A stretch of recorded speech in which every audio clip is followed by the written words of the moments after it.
Hello everyone, welcome to Tech with Shaping Pixel.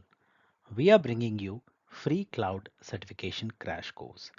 This time we are bringing AWS certified cloud practitioner course which is also CLF-C02. The best way to gain this certification is to complete this crash course and practice the exams questions provided. This video is specially curated to help you pass the AWS Certified Cloud Practitioner exam and is ideal for anyone who is looking to learn about the various compute services in AWS in preparation for the exam.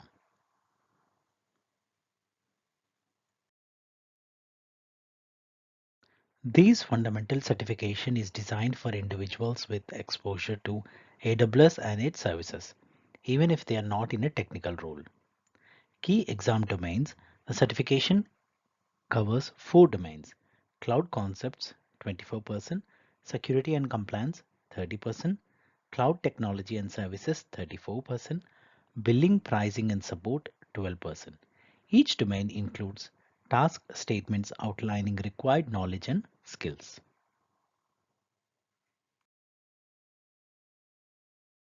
Cloud concepts. These domain accounts for 24% of the exam content and focuses on four key areas. Define the benefits of the AWS cloud. Identify design principles of the AWS cloud. Understand the benefits of and strategies for migration to the AWS cloud. Understand concepts of cloud economies. Security and compliance. These domain accounts for 30% of the exam content and focuses on four components of cloud security. Understand the AWS shared responsibility model. Understand AWS cloud security governance and compliance concepts. Identify AWS access management capabilities. Identify components and resources for security. Cloud technology and services. These domain accounts for 34% of the exam content and has 8 key areas of interest. Define methods of deploying and operating in the AWS cloud. Define the AWS global infrastructure. Identify AWS compute, database, network, and storage services. Identify AWS artificial intelligence and machine learning services and analytics services. Identify services from other in-scope AWS service categories.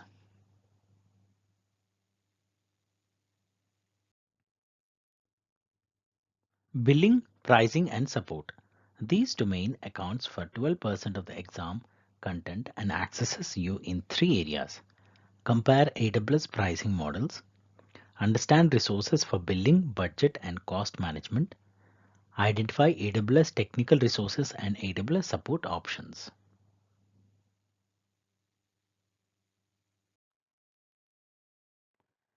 Ever wondered what cloud computing really is? So let's break it down. So before understanding cloud computing, it's important to grasp virtualization. It allows multiple virtual machines to run on one physical server, sharing hardware resources through a hypervisor. These maximizes the power of cloud computing. So cloud computing is a rapidly growing technology offering a remote virtual pool of on-demand shared resources including compute, storage, database, and network services. It's changing the landscape of how many companies operate with significant business and technical advantages.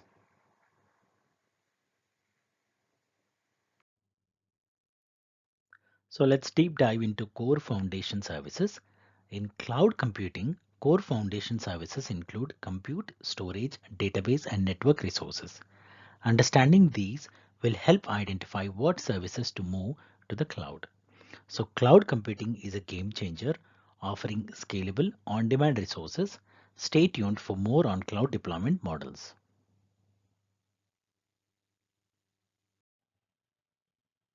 So let's understand different cloud deployment models. The three main cloud deployment models are public, private, and hybrid. The public cloud model offers shared infrastructure accessible over the internet for public usage. It's maintained by the cloud vendor, providing flexibility and scalability. On the other hand, the private cloud is a privately hosted, managed, and owned by individual companies, offering greater control and security. In a private cloud, all resources are isolated and in the control of one organization. So the private cloud is also called the internal or corporate cloud. Lastly, the hybrid cloud combines both public and private clouds, allowing for seasonal burst traffic or disaster recovery. It extends the logical internal network of the private cloud, offering the benefit of both models.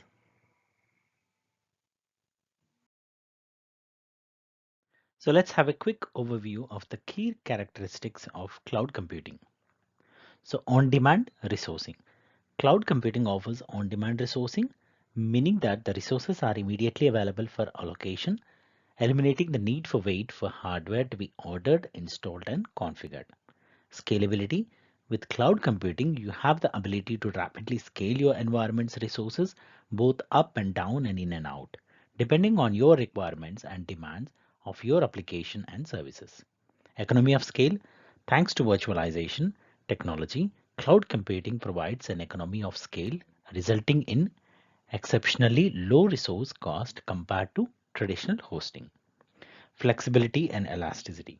Cloud computing offers huge flexibility and elasticity, allowing you to fully customize your environment using only the resources required. Utility-based metering. Many cloud services operate on a utility-based metering system, meaning you only pay for the resources you use.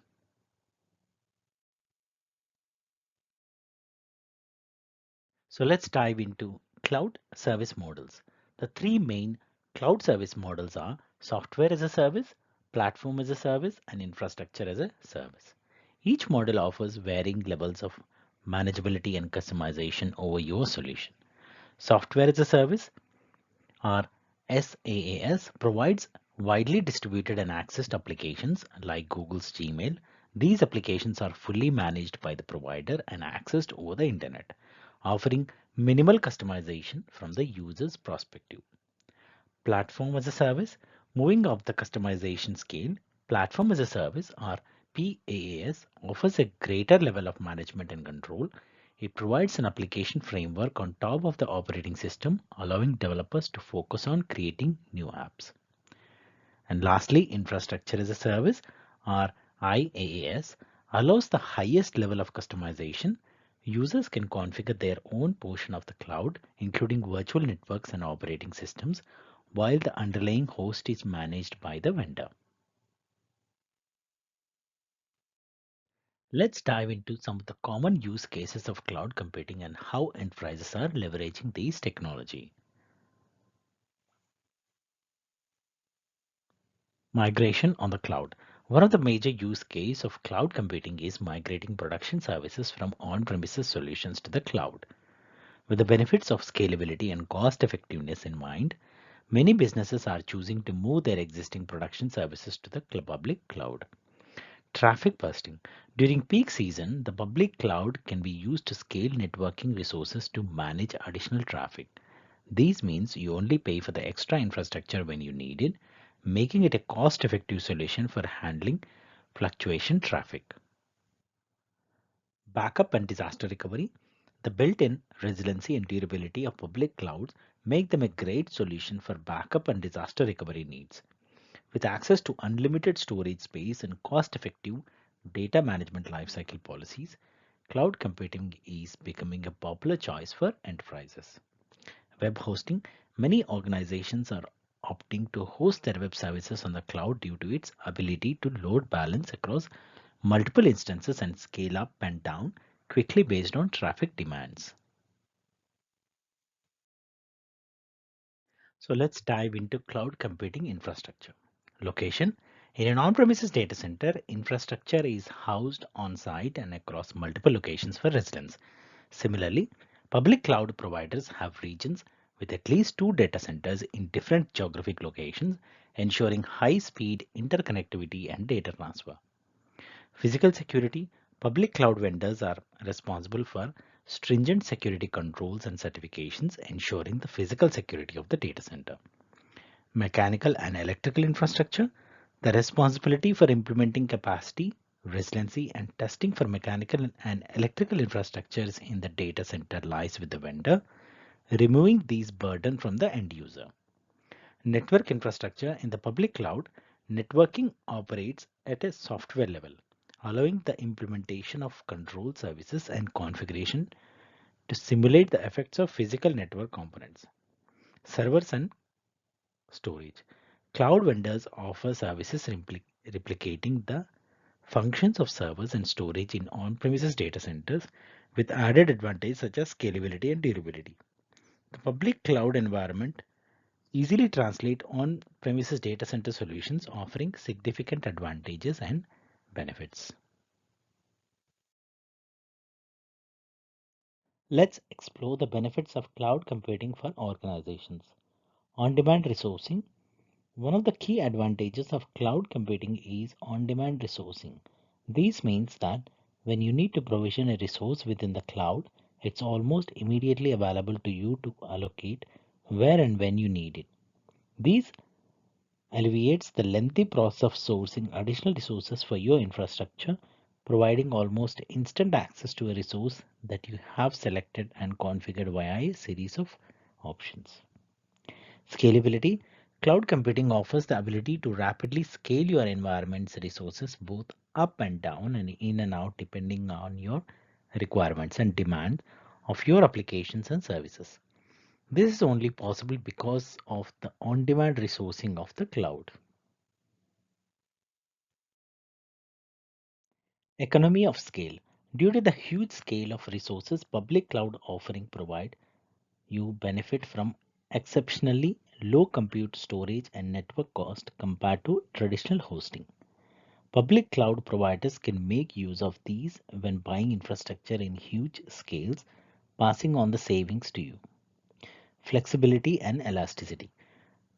Cloud computing offers huge flexibility and elasticity to your design approach, allowing you to deploy different resources and services within minutes or seconds.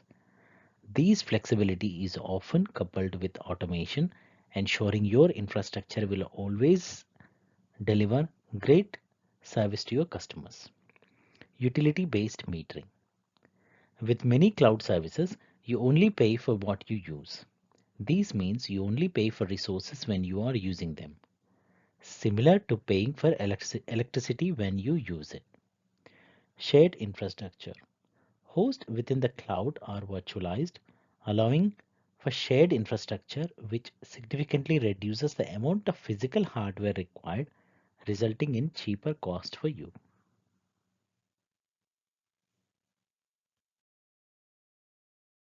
So let's dive into advantages of cloud computing for businesses.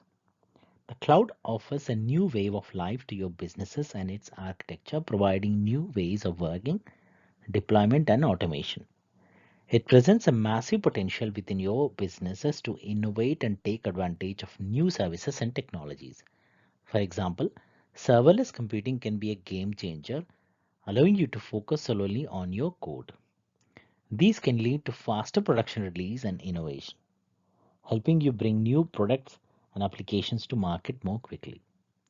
The cloud also helps businesses reduce their carbon footprint, making it a huge plus point as a differentiator in leading change for the better. Additionally, it allows for remote working, reducing cost and increasing the scope for talent sourcing. Furthermore, it reduces business risks such as data durability and product risks while making the business more dynamic and efficient. Utilizing the cloud can open up access to data and services for authorized third-party vendors, providing significant benefits and leading to a change in business strategy, making your organization stronger within the market.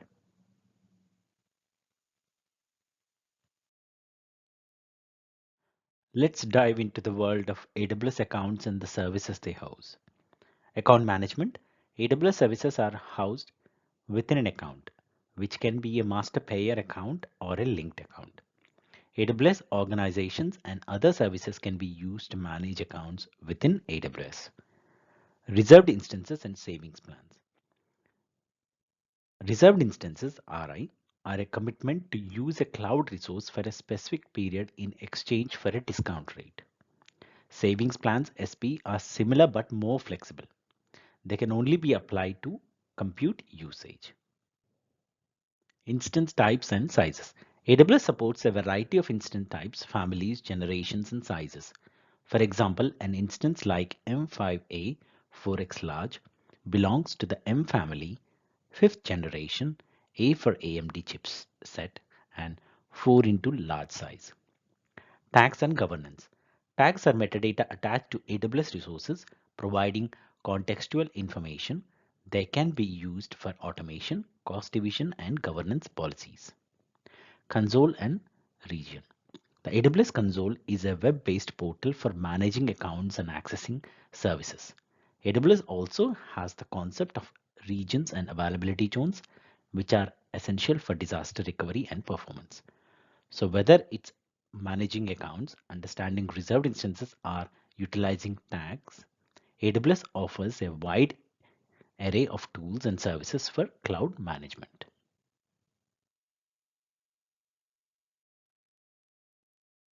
Let's dive into the world of DevOps and related concepts in AWS. Let's explore the key terms and practices that are shaping the landscape of software development and operations. DevOps is all about breaking down traditional silos between developers and operators of computer systems. It's about collaboration, consistency, efficiency, and automation in software delivery. By combining teams and practices, DevOps aims to revolutionize and the way software is developed and deployed. Enterprise architecture (EA) provides the blueprints for building and maintaining systems to achieve business goals. Like physical architects, EA groups outline the structure of systems, the software concept to be used, and the desired end.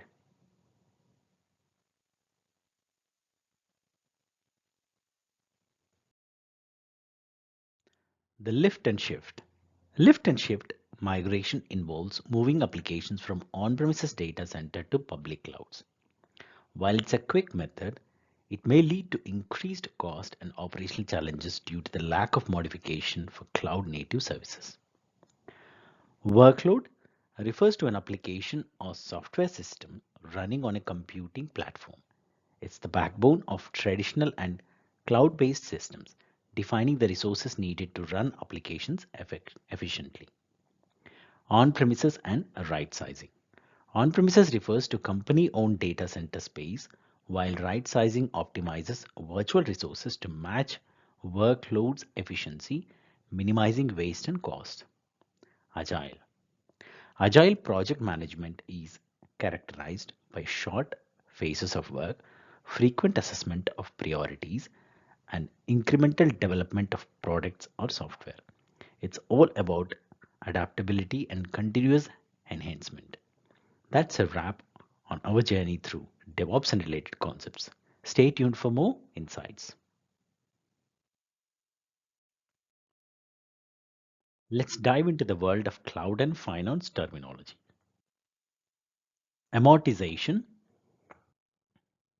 Amortization means retiring a payment of capital gradually over time on a schedule which reflects the benefits the capital provides in each period. It's like depreciation, but it typically applies to the retirement of cash payments. Variable cost. Variable cost are costs that vary according to the business volume it supports. For example, a company hosting websites would need to pay for more computers to host more websites, making the cost per website a variable cost. Upfront charges. Upfront charges for reserved instances or saving plans can be purchased with a full upfront payment, a partial upfront payment plus a reduced periodic charge, or with no upfront charge. The upfront charge may be amortized over the life of the RI. OPEX, or operating expenditure, is a category of business expense made in a specific accounting period which provides benefits only in that accounting period. Purchasing on demand cloud services is considered an operating expenditure. ROI. Return on investment is the amount of profit from an investment made, usually expressed as a percentage of the original total cost invested.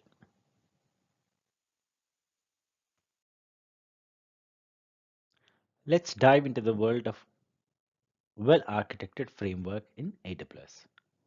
The well-architected framework is a comprehensive document provided by AWS offering best practices and lessons learned for all customers. It's organized around six pillars: security, reliability, operational excellence, performance efficiency, cost optimization, and sustainability. The goal of the well architected framework is to access and improve AWS architecture implementation by providing a catalog of questions around each pillar. These helps in understanding the business impact of design decisions and evaluating architecture using a consistent set of best practices. The framework is not about implementing details or architectural patterns, but rather a set of questions to help evaluate architecture. It addresses key areas such as protecting data and systems, using compute resources efficiently, eliminating unneeded expenses, running workloads with automation, and reducing resource utilization. The six pillars include security, performance efficiency, cost optimization, operational excellence, sustainability, and reliability. Each pillar addresses specific aspects of architecture and best practices for AWS implementation. So in summary, the well-architected framework is a valuable resource developed by AWS experts to help evaluate architecture and ensure adherence to best practices across six critical categories. Components that make up the AWS global infrastructure: availability zones, regions, edge locations, regional edge caches, local zones, wavelength zones, and outpost. So let's dive into each components separately.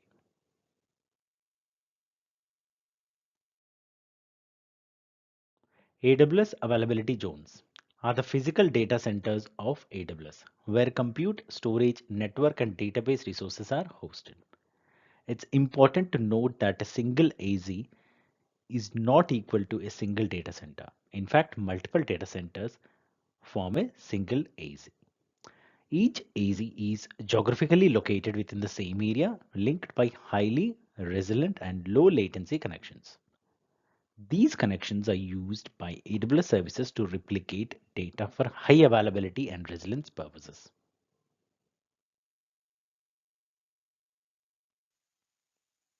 High availability and resilience. Utilizing resources across multiple AZs within a region allows you to create highly available and resilient applications and services. By architecting your solutions to utilize resources across more than one AZ, you ensure minimal or no impact to your infrastructure in case of an AZ failure. It's always a recommended best practice to make use of at least two AZs in a region to maintain high availability of your infrastructure.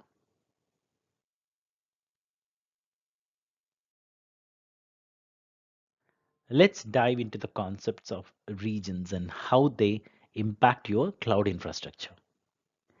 A region is a collection of availability zones that are geographically located close to one another. AWS has deployed them across the globe to allow its worldwide customers base to take advantage of low latency connections. Each region will act independently of the other and will contain at least two availability zones. Selecting the right region is crucial for optimizing latency responses times for your customers. It also allows for compliance with regulations, laws, and governance related to data storage. Plus, utilizing multiple regions creates a level of high availability crucial for business continuity. At the time of publishing this video, there are currently 32 regions and 102 availability zones with 4 additional regions and 12 additional AZs planned.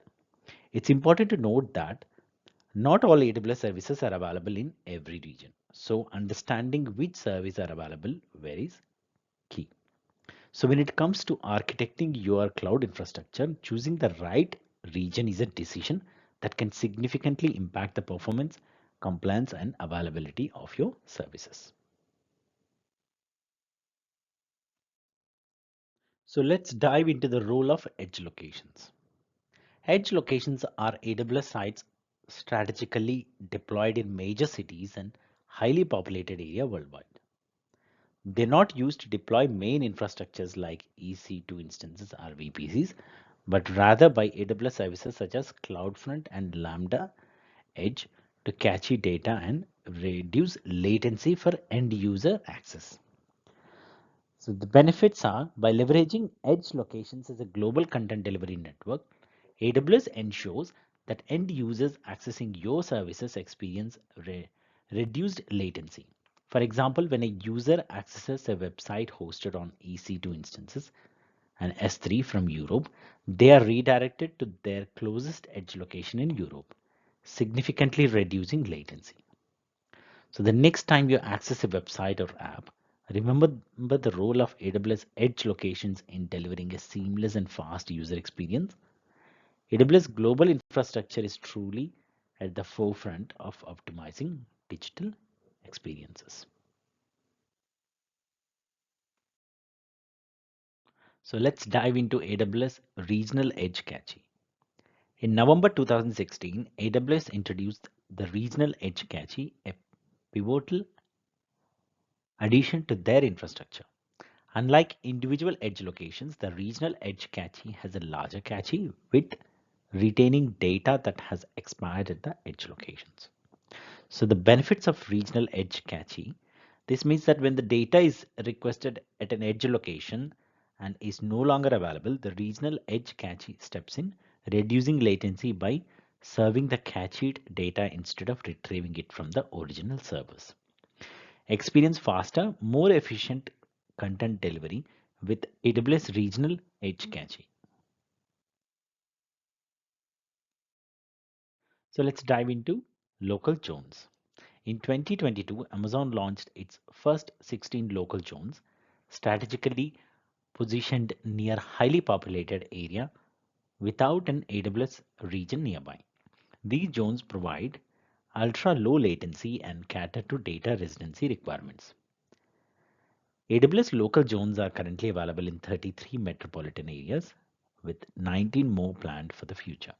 They are seamlessly connected to a parent region, enabling access to all other AWS services via a secure, dedicated, high-speed connection.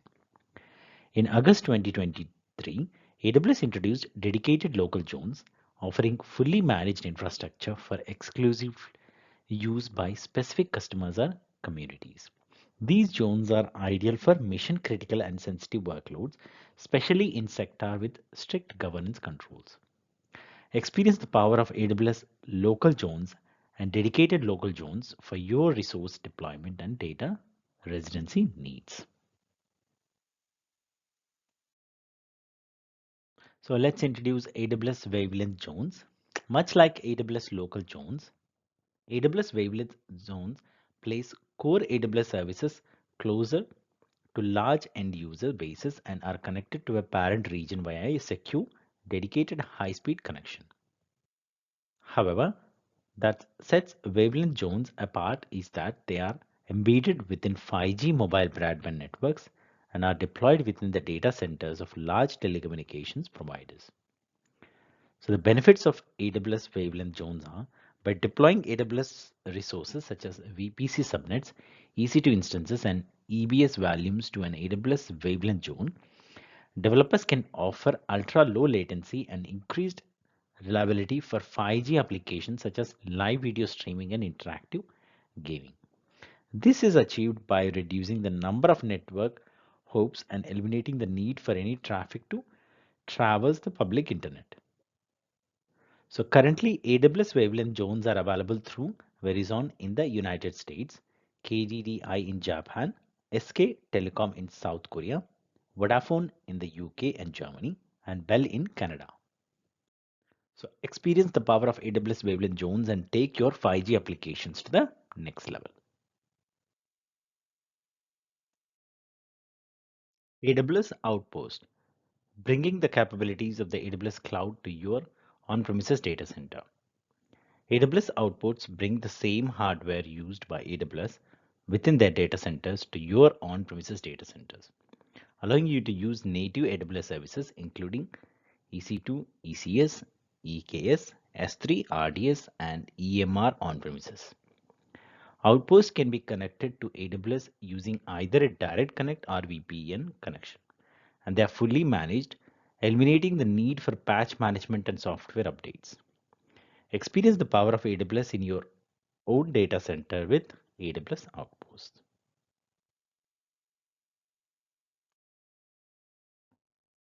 Let's dive into computer services in AWS. Elastic Cloud Compute EC2, Elastic Container Services ECS, Elastic Container Registry ECR, Elastic Container Service for Kubernetes EKS, Elastic Beanstalk, AWS Lambda, AWS Batch, Amazon Lightsail.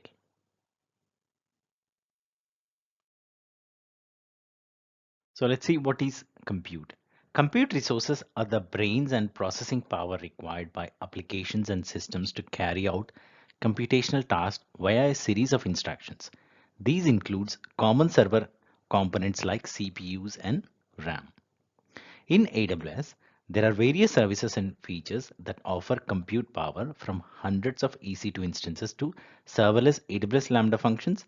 These resources can be consumed in different quantities and for different length of time, depending on your business requirements.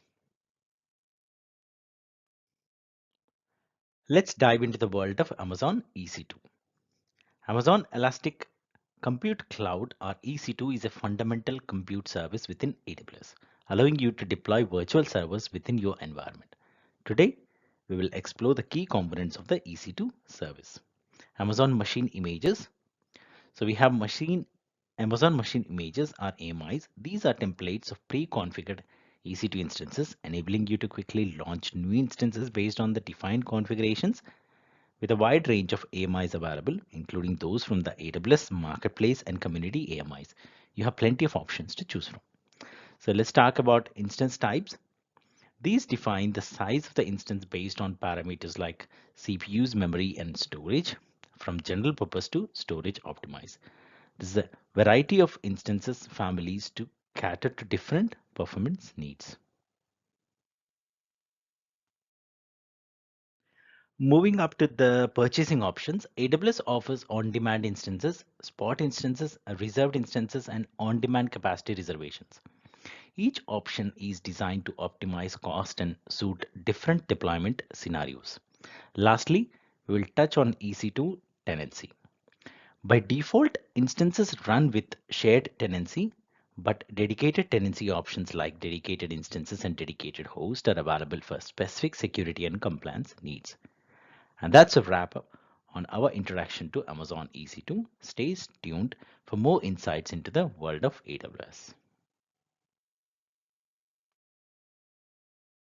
Let's see an overview of the Amazon EC2 container service, also known as Amazon ECS. Amazon ECS allows you to run Docker-enabled applications packaged as containers across a cluster of EC2 instances without the need to manage a complex cluster management system.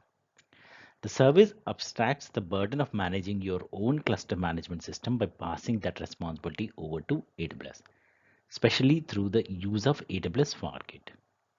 When launching your ECS cluster, you have the option of two different deployment models, a Fargate launch and an EC2 launch, each with its own set of benefits and use cases.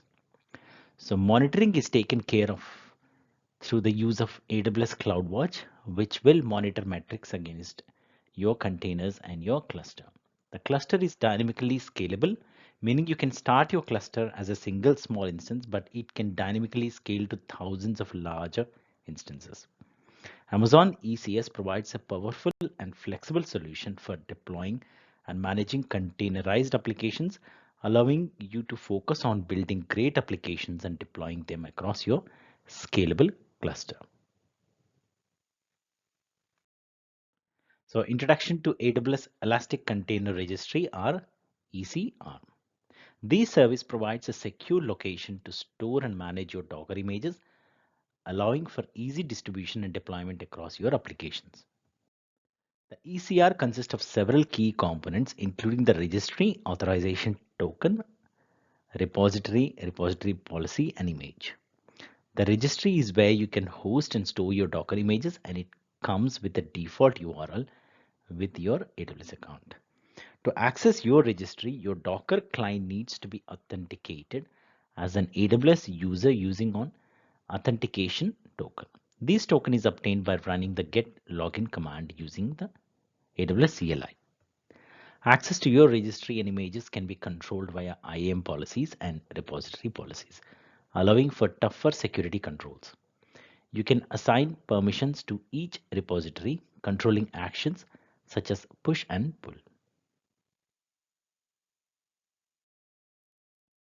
So let's dive into the world of EKS, Elastic Container Service for Kubernetes. So Kubernetes is an open source container orchestration tool designed to automate, deploy, scale, and operate containerized applications. It's container runtick agnostic, meaning it can run Rocket and Docker containers. With EKS, AWS provides a managed service allowing you to run Kubernetes across your AWS infrastructure without having to take care of provisioning and running the Kubernetes management infrastructure in what's referred to as the control plane. The AWS account owner only need to provision and maintain the worker nodes. The control plane schedules containers onto nodes and tracks the state of all Kubernetes objects. In EKS, AWS is responsible for provisioning, scaling, and managing the control plane. Worker nodes are the responsibility of the customer and run as on-demand EC2 instances. To start using the EKS service, you will need to create an EKS service role, an EKS cluster VPC, install kubectl, and the AWS IAM authenticator. Create your EKS cluster, configure kubectl for EKS, provision and configure worker nodes, and configure the worker node to join the EKS.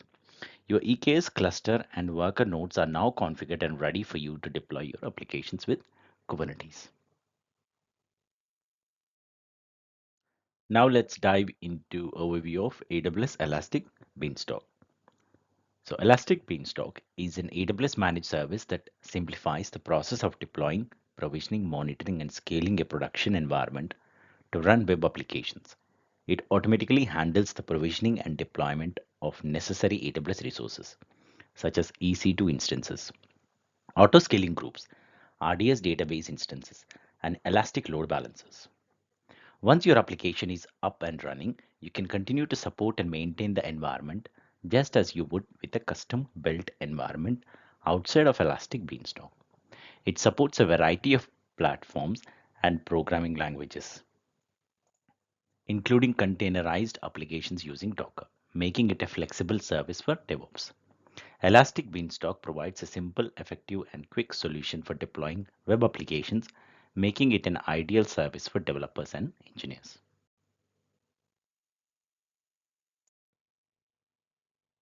The service itself is free to use, but you will be charged for any resources that Elastic Beanstalk creates on your application's behalf, such as EC2 instances and applications load balancers. Elastic Beanstalk application consists of environments, versions, and environment configurations, each with specific roles and functionalities. When creating a new environment, you must specify an environment tier based on your web application functionality, choosing between a web server environment tier and a worker environment tier. The process for deploying and managing an application using Elastic Beanstalk involves configuring an environment, specifying the environment tier, providing application information, and configuring network and database settings.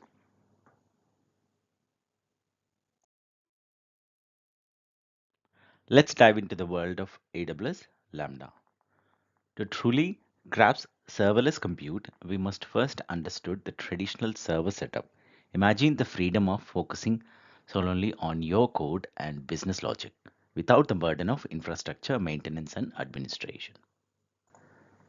AWS Lambda functions consists of three key parts: the input, the function itself, and the output. Your function represents your business logic and can be configured with important details like permissions and compute power. With AWS Lambda, you have the flexibility to choose from a variety of runtimes, including Java, Go, PowerShell, Node.js, C Sharp, Python, and Ruby. Custom runtime support is also available for languages not natively supported.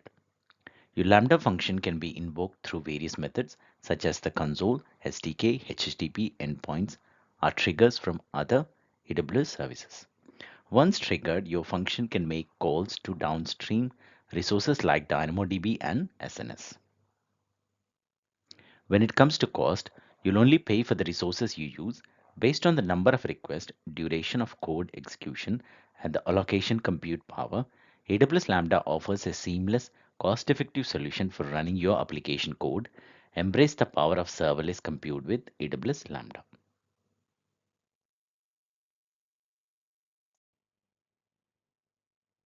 AWS Batch. AWS Batch is designed to handle batch computing workloads that require a large amount of compute power spread across a cluster of resources. It's ideal for tasks like training machine learning models and conducting large-scale data analysis.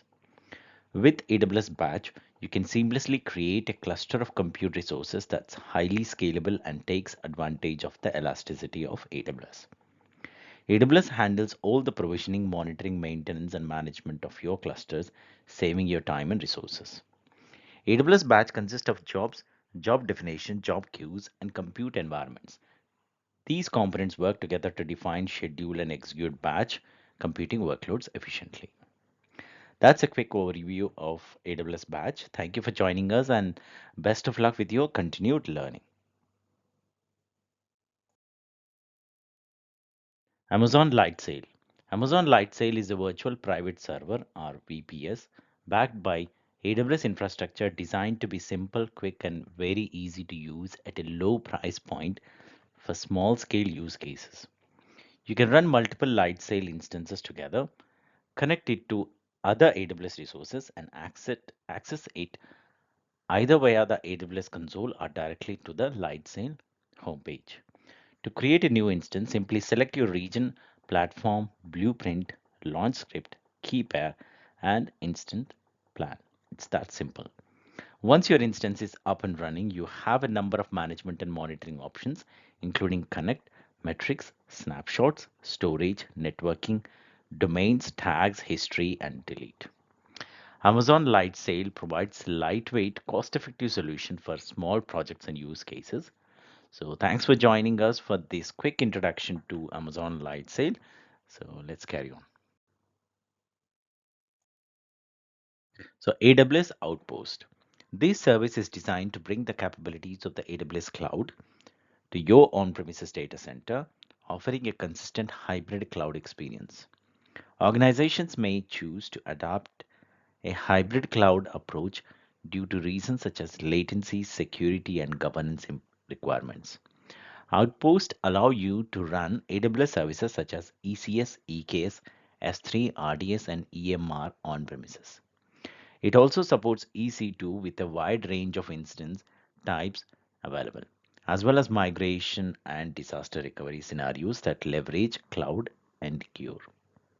Additionally, Outpost supports VMware Cloud on AWS, creating a secure, flexible, and scalable hybrid cloud infrastructure model for your organization. You can order Outposts through the AWS Management Console, selecting from different compute and storage options. It's important to note that to place an order, you must have either an enterprise or enterprise on-ramp support plan with AWS. And because AWS Outposts are fully managed, you do not need to maintain a level of patch management across your infrastructure or worry about installing or updating any software. So let's dive into AWS Elastic Load Balancer service, what it is and how it works. The main function of an Elastic Load Balancer or ELB is to evenly distribute inbound requests across a group of targets such as EC2 instances, Lambda functions, IP addresses, or containers. Using a single instance for your application can lead to challenges like downtime and performance limitations. An ELB helps by evenly distributing traffic across multiple instances, provide high availability and automatic scaling. So there are three types of ELBs to choose from: the application load balancer, the network load balancer, and the classic load balancer, each of its own unique features and use cases. So the key components are listeners, target groups, rules, and health checks are essential components of an ELB, ensuring efficient routing and maintaining the health of the resources. Overview of server certificates and ALB listeners. The application load balancer provides a flexible feature set for web applications running the HTTP or HTTPS protocols. When using the HTTPS encrypted protocol as a listener, it requires additional configuration to set up an encrypted communication channel between clients and your application load balancer. To receive encrypted traffic over HTTPS, your ALB will need a server certificate and an associated security policy. These certificates are X509 certificates, provisioned by a certificate authority such as the AWS Certificate Manager Service (ACM). When selecting HTTPS as your listener, you will be asked to choose a certificate from ACM, upload a certificate to ACM, choose a certificate from IAM, or upload a certificate to IAM. Using ACM simplifies the configuration process and is the preferred option.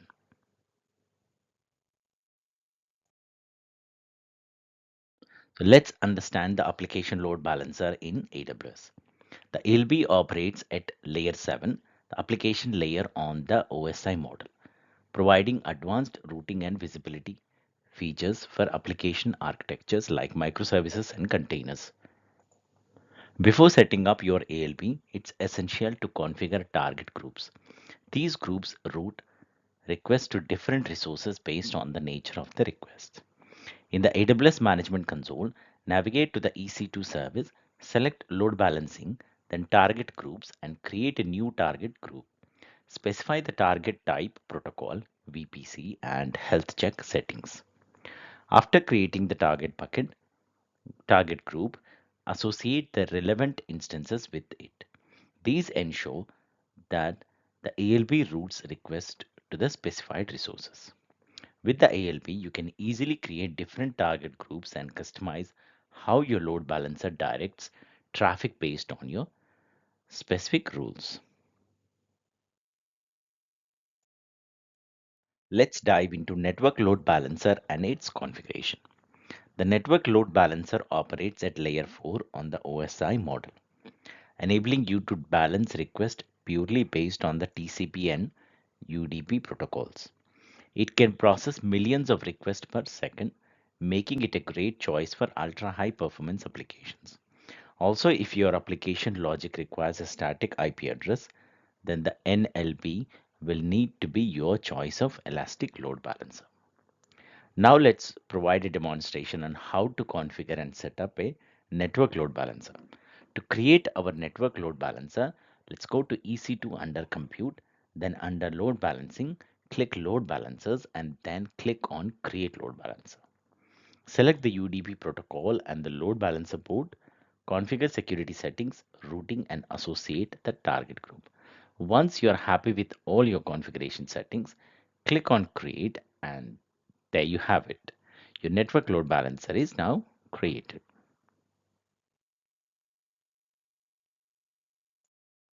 So let's now dive into the overview of classic load balancer. The classic load balancer supports TCP, SSL TLS, HTTP and HTTPS protocols. It's best practice to use the ALB over the classic load balancer unless you have an existing application running on the EC2 classic network. The EC2 classic platform is no longer supported for newer AWS accounts created after April 12, 2013. Creating a classic load balancer involves selecting the VPC, configuring listener settings, assigning security groups, configuring health checks, and associating instances. The Classic Load Balancer offers supports for EC2 Classic, TCP and SSL listeners and sticky sessions using application generated cookies.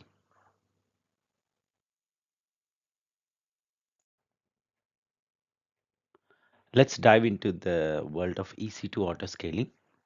EC2 autoscaling is a mechanism that automatically adjusts your EC2 resources based on custom defined metrics and thresholds.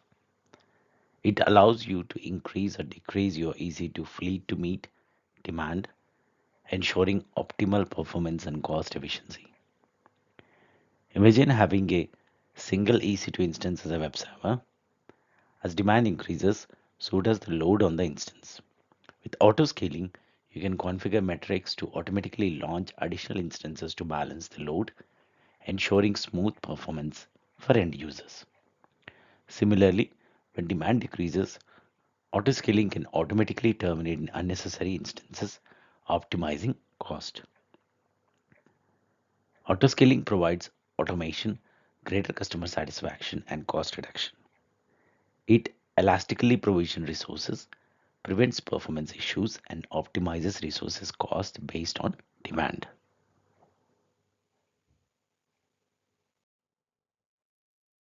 There are two key steps to the configuration process of EC2 autoscaling: creating the launch configuration or launch template and then creating the autoscaling group. So when using EC2 autoscaling, you can either create a launch configuration or a launch template. Both define how an autoscaling group builds new EC2 instances. The launch template is essentially a newer and more advanced version of the launch configuration, allowing you to simply how you launch instances for your autoscaling groups.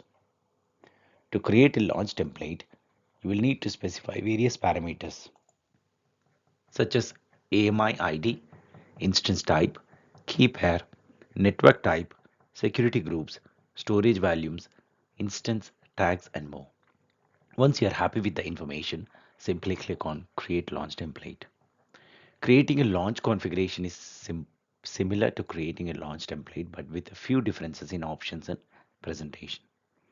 Once you're satisfied with the selected options, click on Create Launch Configuration. The main difference between the two is that the launch template is presented all on a single page, allowing you to quickly select your options without either the launch configuration or launch template. Autoscaling would not know what instance it was launching and to which configuration. So stay tuned for the next demonstration on how to create an autoscaling group. So let's dive into an overview of the relationship between ELBs and EC2 autoscaling. ELBs and EC2 autoscaling work hand in hand to optimize performance and cost efficiency. The ELB dynamically manages loads across resources based on target groups and rules, which EC2 autoscaling elastically scales those target groups based on infrastructure demand. Operating with just an ELB and an autoscaling means manually managing and monitoring demand, adding or removing instances as needed. On the other hand, having EC2 autoscaling without the ELB means unevenly distributing traffic to the EC2 fleet. So combining an ELB and autoscaling helps manage and automatically scale EC2 compute resources. When attached, the ELB will automatically detect instances and distribute traffic to the resources in the autoscaling group. To attach an existing load balancer to your autoscaling group, simply go to the EC2 dashboard, select the autoscaling group, go to the actions, then edit and add the classic load balancer or associated it with the relevant target group.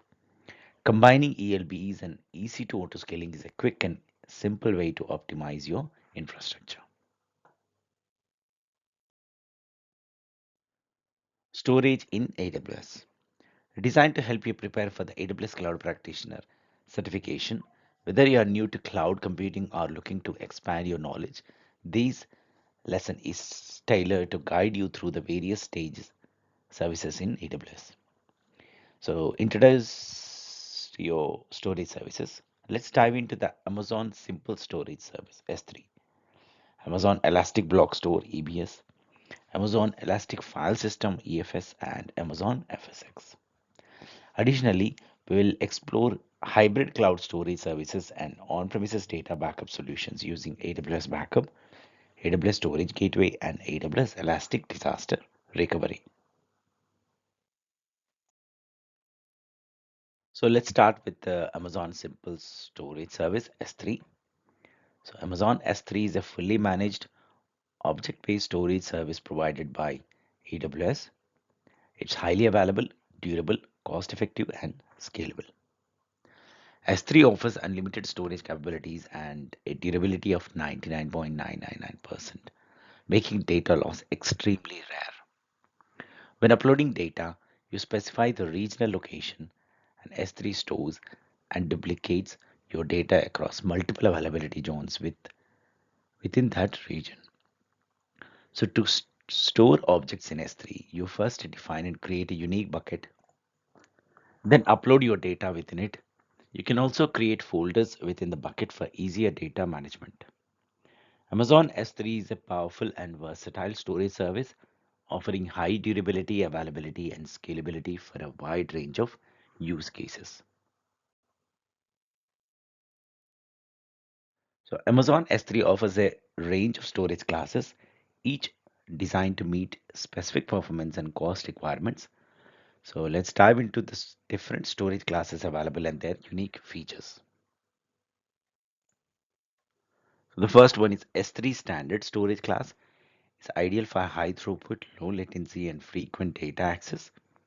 It offers 99.99% availability and 11 nines of durability across multiple availability zones.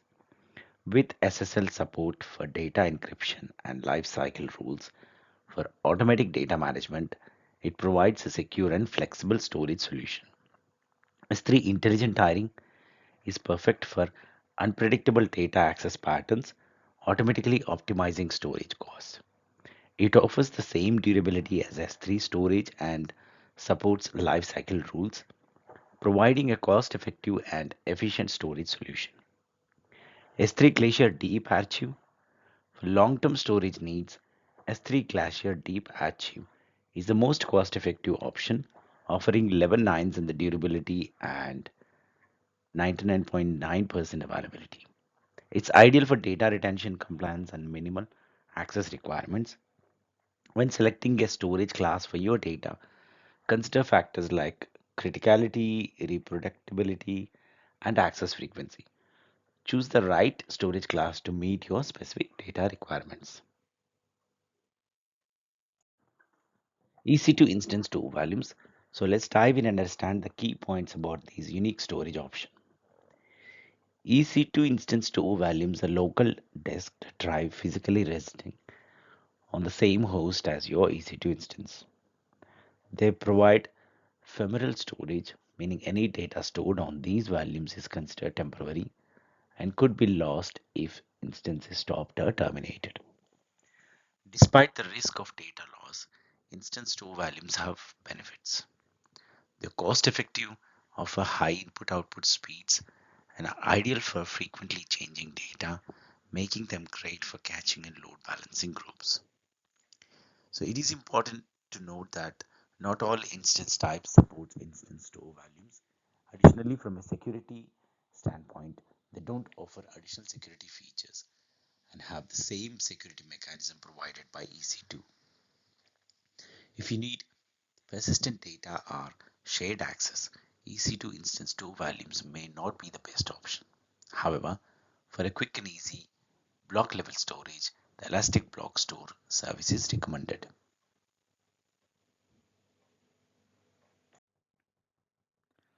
So, introduction to Amazon Elastic Block Store. So let's dive into the key features and benefits of EBS. EBS provides persistent and durable block level storage, offering flexibility in managing data compared to instance store volumes. EBS volumes can be attached to your EC2 instances and are used for rapidly changing data that may require a specific input output operations per second rate. EBS volumes are independent of the EC2 instance ensuring data persistent even if instances are stopped, restarted, or terminated. EBS also offers point-in-time backups known as snapshots stored on Amazon S3, providing resilience and flexibility. So there are two types of EBS volumes, SSD backed storage and HDD backed storage, each with unique characteristics and performance factors. These volumes cater to different use cases, offering optimized storage solutions. EBS enhances data security through encryption using the AES 256 encryption algorithm, the interaction with the key management service for encryption process. Snapshots from encrypted volumes and volumes created from encrypted snapshots are also encrypted. In conclusion, EBS offers a range of benefits, including high availability, resilience, and security, making it a versatile storage option for EC2 instance. So let's check out Amazon Elastic File System or EFS. So Amazon EFS is a fully managed, highly available and durable service that provides simple scalable file storage for use with Amazon EC2 instance. It supports access by multiple EC2 instances at once, much like traditional file servers or network attached storage. EFS is designed to maintain a high level of throughput and low latency access, making it a desirable storage solution for a wide variety of workloads and use cases. It supports both NFS version 4.1 and 4.0 and uses standard file system semantics such as strong consistency and file lacking. The file system is replicated across availability zones in a single region, making EFS a highly reliable storage service. It's a great storage option for applications that scale across multiple instances, allowing for parallel access of data. In conclusion, Amazon EFS is a powerful and flexible storage solution that can easily scale to petabytes in size with low latency access, making it an ideal choice for a wide range of applications and workloads. So let's try to understand Amazon EFS storage class options and performance modes. Amazon EFS offers two different storage classes, standard and infrequent access. The standard storage class is the default storage used when using EFS, while IA is generally used for data that is rarely accessed, offering a cost reduction on your storage. So EFS provides two performance modes, general purpose and max input output. General purpose is typically used for most use cases, offering all-round performance and low latency file operation. Max input output, on the other hand, offers virtually unlimited throughput and IOPS, but the higher file operation latency. EFS also provides two different throughput modes, bursting throughput and provisioned throughput. Bursting throughput scales as your file system grows, while provisioned throughput allows you to burst above your allocated allowances based on your file system size.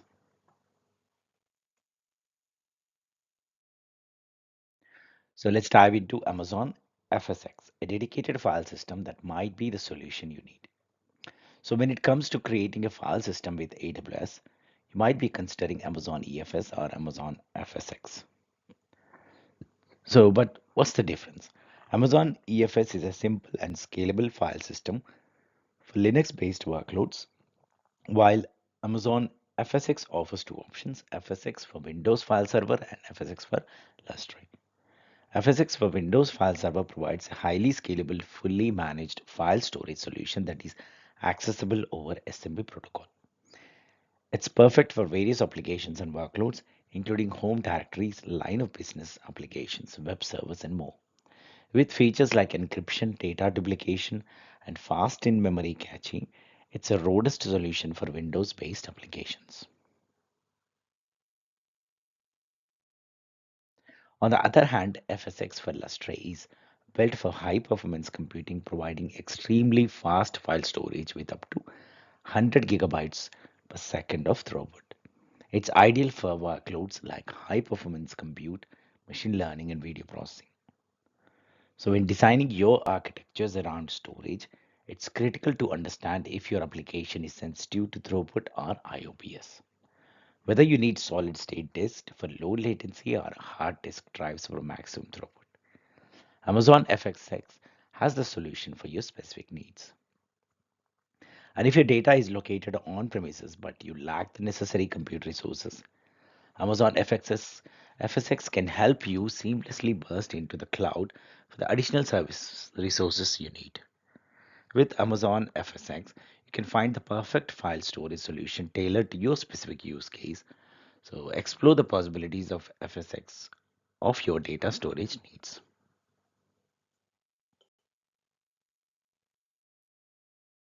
So let's dive into an overview of AWS Backup, a centralized solution for managing and implementing backups across various AWS services. So the key features are AWS Backups acts as a central hub to manage backups across your environment, providing full auditability and compliance controls. It also allows for the automation of on-premises data backup through AWS Storage Gateway. So what are backup plans? So when using AWS Backup, you will need to create backup plans, which includes backup schedules, Windows lifecycle rules, backup vaults, regional copies and tags. These plans can be customized to meet the backup needs of different types of resources. The service offers warm and cold storage options with cost based on GB per month. Implementing lifecycle rules for supported resources can help optimize backup cost. So AWS Backup provides a comprehensive solution for centralizing, monitoring, and optimizing backups across multiple regions. By leveraging backups plans and lifecycle rules, users can effectively manage backup cost and ensure data retention when needed.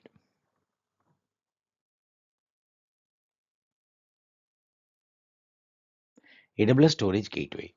The gateway can be deployed as a virtual machine, a hardware appliance, or in the AWS environment as an EC2 instance.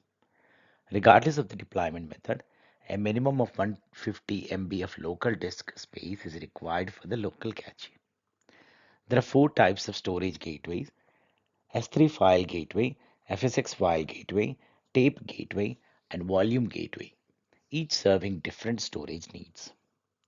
The pricing component includes storage pricing, request pricing, and data transfer pricing, which cost varying based on the type of gateway used.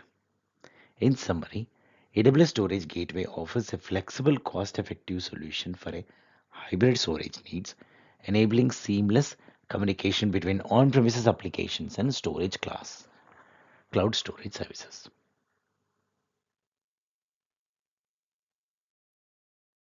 So let's dive into introduction of AWS Elastic Disaster Recovery (DRS).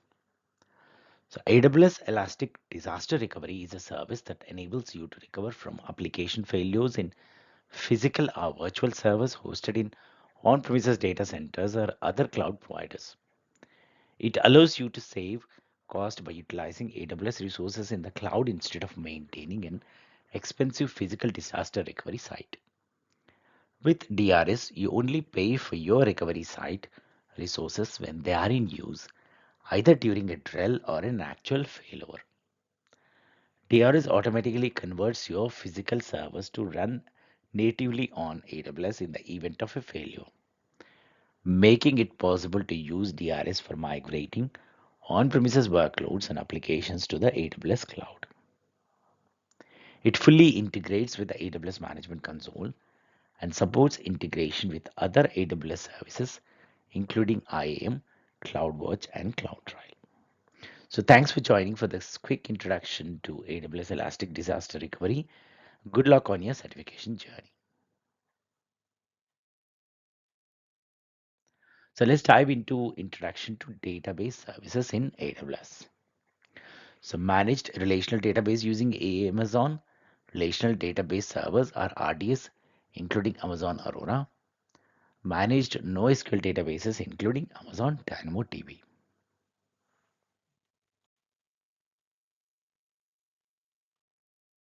So let's try to understand the AWS managed databases. So databases are the foundation of modern application development with two primary types, relational and non-relational. So there are 9 primary categories of database available on AWS, each optimized to support a specified type of workloads. So matching an application with the appropriate database type is essential for highly performant and cost-effective operation. So operational applications or OLTP are centered around regular repeatable business process, while analytical applications or OLAP are run on demand for things like business intelligence workloads and data analysis.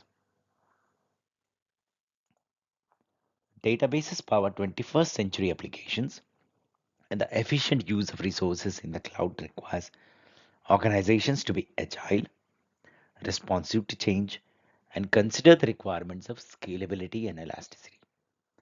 That's a glimpse into the world of AWS managed databases. So let's dive into the world of relational databases. Relational databases have been around since 1970s, providing an efficient, intuitive, and flexible way to store and report on highly structured data. The structures called schemas are defined before any data can be entered into the database. So data in a relational database is stored in tables with each table containing one or more rows of data. These tables have primary keys that uniquely identify the information stored in each row. Data integrity is of a particular concern in a relational database, with constraints ensuring the reliability and accuracy of the data. The standard user and application programming interface of relational databases is the structured query language SQL. It is used to create, update, and maintain the data inside a relational database. Scaling an application. Relational databases are ideal for applications that do online transactional processing, such as online banking, e commerce sites, and financial services. However, for analytical applications processing larger volumes of data, non relational databases, also known as NoSQL databases, are helpful. Relational databases offers a structured and reliable way to store and manage data, making them essential for a wide range of applications.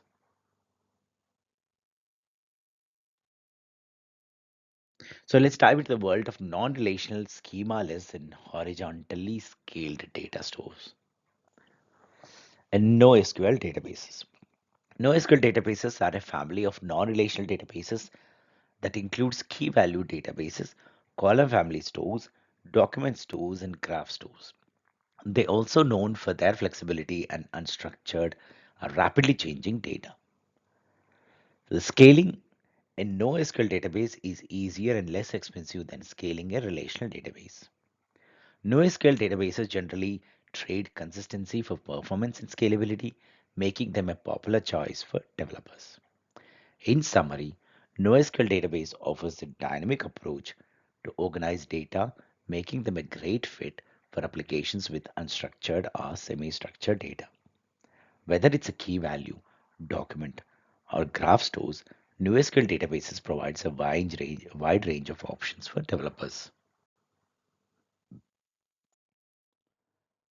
Amazon Relational Database Service (RDS). Amazon RDS, a managed service that simplifies the provisioning and scaling of relational databases within AWS. Amazon RDS offers a variety of database engine options, including MySQL, MariaDB, PostgreSQL, Amazon Aurora, Oracle, and SQL Server.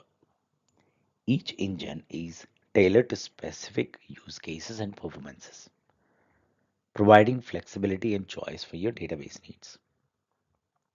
With Amazon RDS, you can streamline your database operations and focus on innovation. Stay tuned for more insights on optimizing your AWS environments. Amazon DynamoDB, a fully managed, serverless, NoSQL database service. Amazon DynamoDB is a fully managed, meaning AWS handles infrastructure provisioning and maintenance. No database administration, server provisioning, or backup complexity required. It, it's also serverless, so server administration is invisible to the user. AWS takes care of the servers, allowing you to focus solely on your data and its modeling. DynamoDB is a NoSQL database storing data differently than relational databases. It supports key value and document access patterns, providing highly partitionable and scalable key value stores. So experience the ease and power of Amazon DynamoDB for efficient data management and access.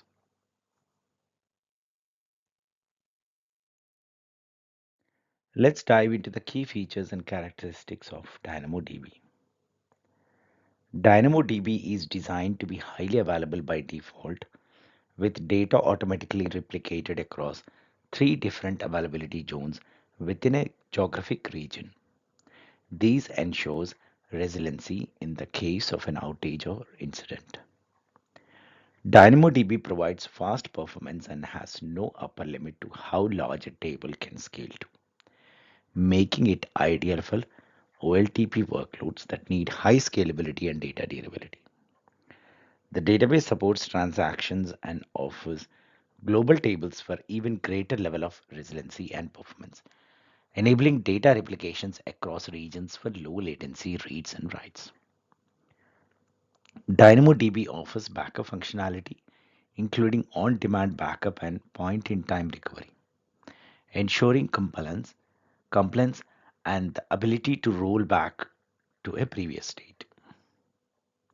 DynamoDB is best suited for OLTP workloads, especially for new serverless applications, and is commonly used in gaming, e-commerce, and transportation industries. If you require a fully managed OLTP database that is infinitely scaled and serverless, DynamoDB is a great choice. So let's try compare the DynamoDB to relational databases. Relational databases scale vertically while DynamoDB scales horizontally, allowing it to scale almost infinitely. This means that DynamoDB scales transparently to the user, handling scalability without the need for manual management. Unlike relational databases with fixed schemas, DynamoDB is schemaless. This means you don't have to define a fixed table structure in advance, allowing more flexibility in adjusting columns and data types on the fly. While DynamoDB offers scalability and flexibility, it has limitations. For instance, its query and scan feature aren't as flexible as SQL, and it has a limited range of data types compared to relational databases. So if you're familiar with NoSQL databases like MongoDB, you find the DynamoDB varies in terms of data modes, models, and platform compatibility. DynamoDB has a strict limitation such as maximum item size of 400 kilobytes, which may require storing large objects in a separate storage solution. Consider these factors when deciding between DynamoDB and relational databases. So let's check out Amazon Neptune, the fast, reliable, secure, and a fully managed graph database service. Amazon Neptune is ideal for various use cases such as social networking, fraud detection, and recommendation engines. It's a powerful asset for understanding and querying complex relationships within vast interconnected datasets. Amazon Neptune uses its own graph database engine and supports two graph query frameworks, Apache Tinkerpop, Kremlin, and World Wide Web Consortium SparkQL. Additionally, a Neptune database cluster is comprised of single or multiple database instances across different availability zones, ensuring high durability and reliability of data. Neptune storage auto repair automatically detects and repairs segment failures, minimizing data loss. Replica instances are used to scale read operations and provide failover support, ensuring minimal lag for read query results. Amazon Neptune provides three types of endpoints: cluster endpoint, reader endpoint, and instance endpoint, each serving different purpose for accessing the database.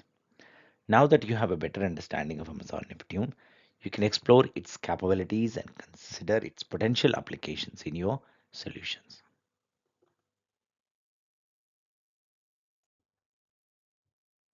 Amazon Memory DB for Redis, a fully managed in-memory data store service that's compatible with the popular open source Redis data structures too. Amazon Memory DB for Redis is designed to provide ultra-fast, low-latency access to data stored in memory, offering microsecond read and single-digit millisecond write latencies. It gets deployed as a cluster within your VPC, with each cluster consisting of one or more nodes responsible for serving a single dataset. These nodes are partitioned into shards, each with a primary node and up to 5 read replica nodes, spread across availability zones to provide high availability. In addition to these features, MemoryDB for Ready supports clusters up to 500 nodes in size, transaction logs distributed across multiple availability zones, data tiering, encryption of data in transit and at rest, and snapshots for easy backup and restore of your MemoryDB cluster. In summary, Amazon MemoryDB for Redis offers ultra-fast access to in-memory data sets and can help you reduce the complexity and cost of managing data store infrastructure for your application.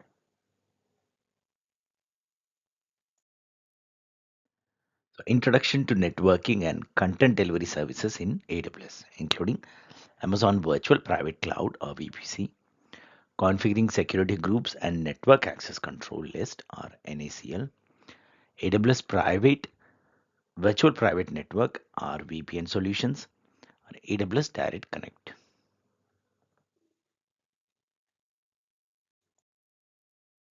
So let's dive into the world of VPCs or virtual private clouds within the AWS infrastructure.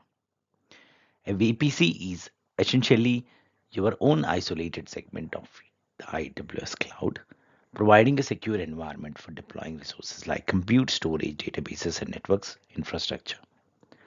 So when you create a VPC, it's completely isolated, accessible only by your own AWS account. Each AWS account can have up to 5 VPCs per region, and creating one is as simple as defining a name and the IP address range using a CIDR block. In summary, a VPC is a secure space within the AWS public cloud, allowing you to provision and deploy resources safely. Stay tuned as we delve deeper into VPC architecture and discuss subnets and segmentation across multiple availability zones for resiliency and high availability. So let's try to understand subnets in AWS VPC.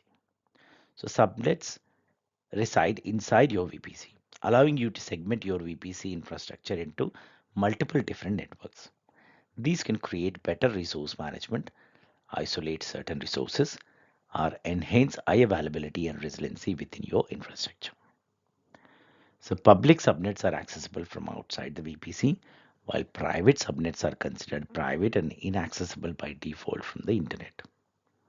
To make a subnet public, you need to add an internet gateway and configure the route table. This allows the subnet to access the internet. To ensure high availability and resilience, it's best to deploy resources across multiple availability zones. This way, if one zone experiences a failure, your services will remain up and running. By adding additional subnets and replicating resources, you can ensure that at least one subnet in each layer of your infrastructure remains operational. Now that we have covered subnets, let's move on to some security features. Managing security in AWS Virtual Private Cloud. So security is a crucial in any AWS deployment, and it's no different when it comes to your VPC. One key component is NACLs, or Network Access Control List. These access virtual network level firewall for each subnet, controlling both inbound and outbound traffic. By configuring NACLs, you can ensure that only the desired traffic is allowed in and out of your subnet. So, for example, in a public subnet with web servers, you can set up inbound NACL rules to allow HTTP and HTTPS traffic while denying all other traffic. These ensures that only the necessary traffic is permitted. Similarly, outbound NACL rules restrict traffic based on its destination. They allow specific traffic to exit the subnet while denying all other traffic. So remember, NACLs are stateless, meaning response traffic must be explicitly allowed. They are a powerful tool for controlling traffic in and out for your subnets.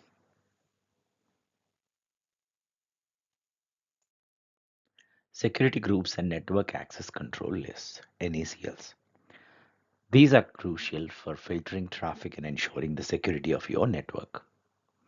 Security groups operates at the instance level, allowing you to control traffic to and from specific instances. They are more specific and flexible compared to NACLs, making them ideal for controlling access to databases and other resources. On the other hand, NACLs work at the subnet level, providing a broader control over traffic within the subnets. They are essential for filtering traffic at the network layer. Both NACLs and security groups work together to provide comprehensive security. NACLs control traffic at the subnet level, while security groups manage traffic at the instance level, ensuring a multi-layered approach to network security. By understanding the roles of NACLs and security groups, you can effectively control and secure the flow of traffic within your network.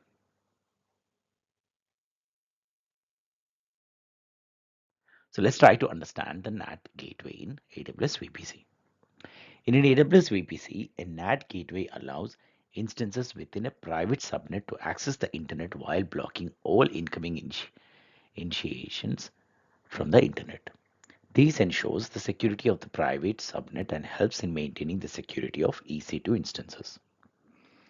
The NAT gateway sits within the public subnet, has a public IP address, and is managed by AWS. It's easy to set up and configure, and AWS will manage all other configurations.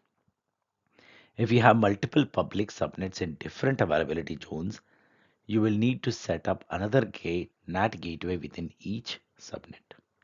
In summary, a NAT gateway is a crucial component in AWS VPC, providing secure internet access to private subnets while maintaining the security of EC2 instances.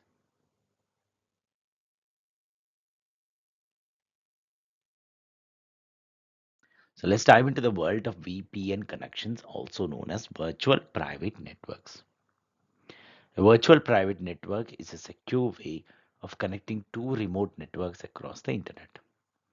In the context of AWS and VPC, it's a powerful tool for enabling secure communications between resources in a private subnet and on-premises data centers. To set up a VPN, you will need to create a virtual gateway in your VPC and a customer gateway in your data center. Then you will initiate a tunnel between the two endpoints and configure the route table associated with the private subnet. Now let's talk about direct connect. Unlike VPN, direct connect doesn't use the internet. It's a method of connecting your remote location directly to AWS environment using a private infrastructure. So whether it's setting up a secure VPN connection or exploring the benefits of direct connect, there are multiple options for connecting your on-premises data center to your AWS environment. So let's try to understand AWS Direct Connect. This is a method of connecting your remote location like a data center or remote office to your AWS environment. It's different from a VPC connection because it doesn't use a public internet. Instead, it uses private infrastructure to connect directly to your VPC. With Direct Connect, there is a middle entity, usually an AWS partner or customer, that holds the infrastructure. These includes a customer side and an AWS side. both within a facility owned and managed by a partner of AWS. The connection is made to a defined AWS region, not just a VPC, allowing access to public and private resources. You can configure private and public virtual interfaces on your router. The private interface connects to your VPC, while the public interface allows access to public AWS resources. These all happens without traversing the public internet using dedicated and isolated infrastructure. Direct Connect offers a private connection with speeds from 1 to 10 gigabytes per second, making it a reliable and high speed option for connecting your remote location to your AWS environment. So that's a high level overview of AWS Direct Connect. Stay tuned for more insights on VPC peering and the transit gateway.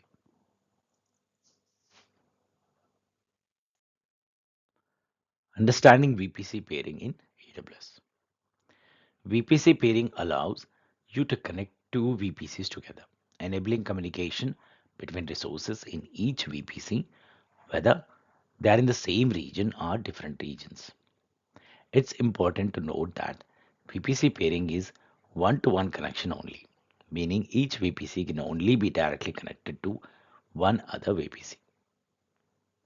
With setting up VPC pairing, ensure that the IP addressing schemas of the VPCs do not overlap, as these would prevent the pairing connection. To initiate a pairing connection, the owner of one PPC sends a pairing request to the owner of the other PPC. Once accepted, both VPCs update their routing tables to allow traffic to flow between them. And that's a brief overview of VPC pairing in AWS. Stay tuned for more insights. So let's jump into the overview of AWS Transit Gateway. It's a central hub that simplifies network connectivity, allowing all your VPCs and remote locations to communicate with each other easily. With AWS Transit Gateway, you can connect all your VPCs and remote locations through a central hub, reducing the complexity of managing multiple connections.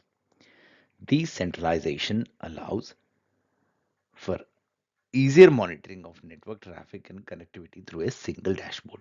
In summary, AWS Transit Gateway streamlines your network infrastructure, making it easier for VPCs and remote locations to communicate. So say goodbye to hassle of managing numerous VPC pairing connections and embrace the simplicity of AWS Transit Gateway. So let's dive into the world of domain naming system and how Route 53 provides secure and reliable routing of request. So what is DNS? DNS or domain name system is like the phone book of the internet, translating domain names to IP addresses. It's a crucial part of how the internet functions. Route 53 is Amazon's highly available and scalable domain name system, offering secure and reliable routing of requests. It's managed through a global network of authoritative DNS servers, reducing latency and providing secure routing.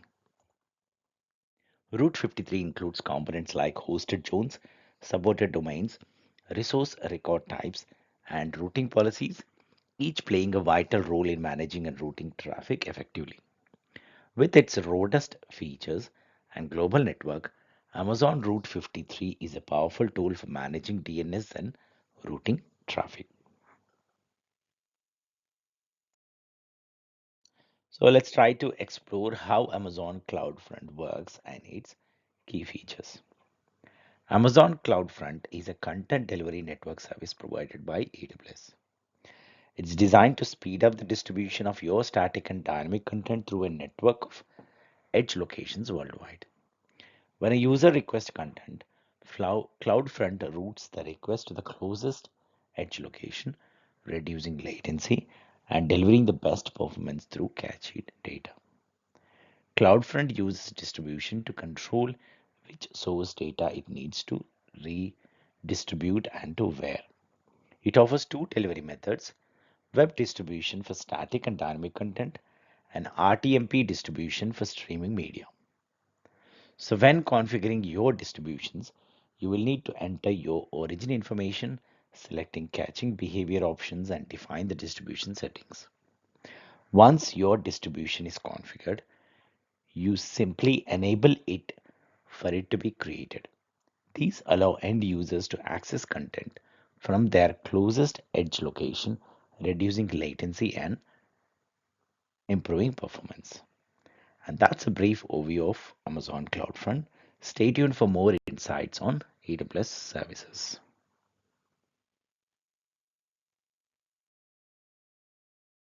So let's explore how these AWS Global Accelerator can enhance the speed, reliability, and security of your application. The AWS Global Accelerator efficiently routes UDP and TCP traffic from end user clients to applications, leveraging AWS global infrastructure and specified endpoints. These ensures faster, more reliable connectivity compared to traversing the public internet. To set up the AWS Global Accelerator, follow four key steps: creating the accelerator, setting up a listener, associating it with an endpoint group, and finally registering your endpoints for the application. So let's take a quick look at how to create an AWS Global Accelerator in an AWS Management Console. First, select a name for your accelerator and choose the IP address type. Then add listeners for incoming connection and configure endpoint groups for different regions.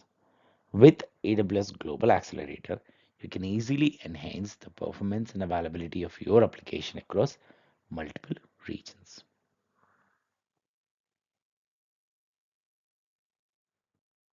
So let's dive into introduction of migration and transfer services in AWS, which includes the AWS Cloud Adoption Framework, AWS Application Discovery Service, AWS Application Migration Service, AWS Database Migration Service or DMS, AWS Migration Hub, AWS Schema Conversion Tool, AWS No Family, AWS Transfer Family.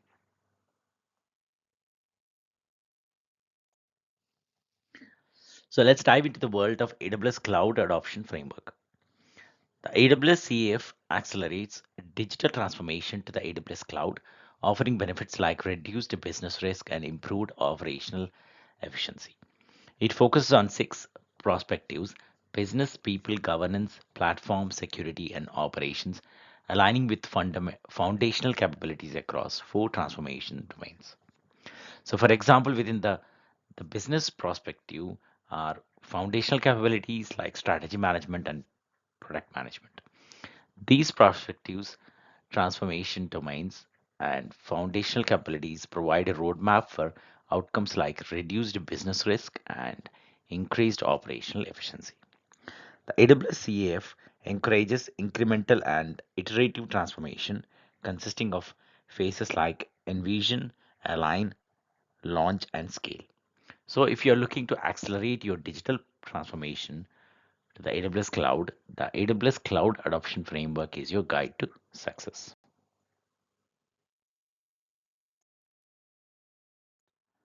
The 7 R's. Curious about the 7 R's and why they exist? They are a framework designed to guide organizations through migrating from on premises infrastructure to the public cloud like AWS. Whether you're moving a whole data center or just one application to AWS, the 7 R's help evaluate the most efficient migration strategy that aligns with your business requirements. Migrating to the cloud involves addressing all components, not just the application itself. These includes customer data, communication, security, and ongoing management. So what are the 7 R's? They are rehosting, replatforming, repurchasing, refactoring, re-architecting, relocating, retiring, and retaining. These methods help focus on the most appropriate approach based on your specific needs. So let's dive into a Snow family in AWS, a range of physical hardware devices designed to transfer data.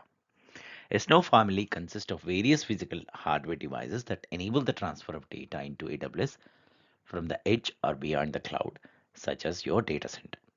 These devices can also be used to transfer data out of AWS, for example, from Amazon S3 back to your data center.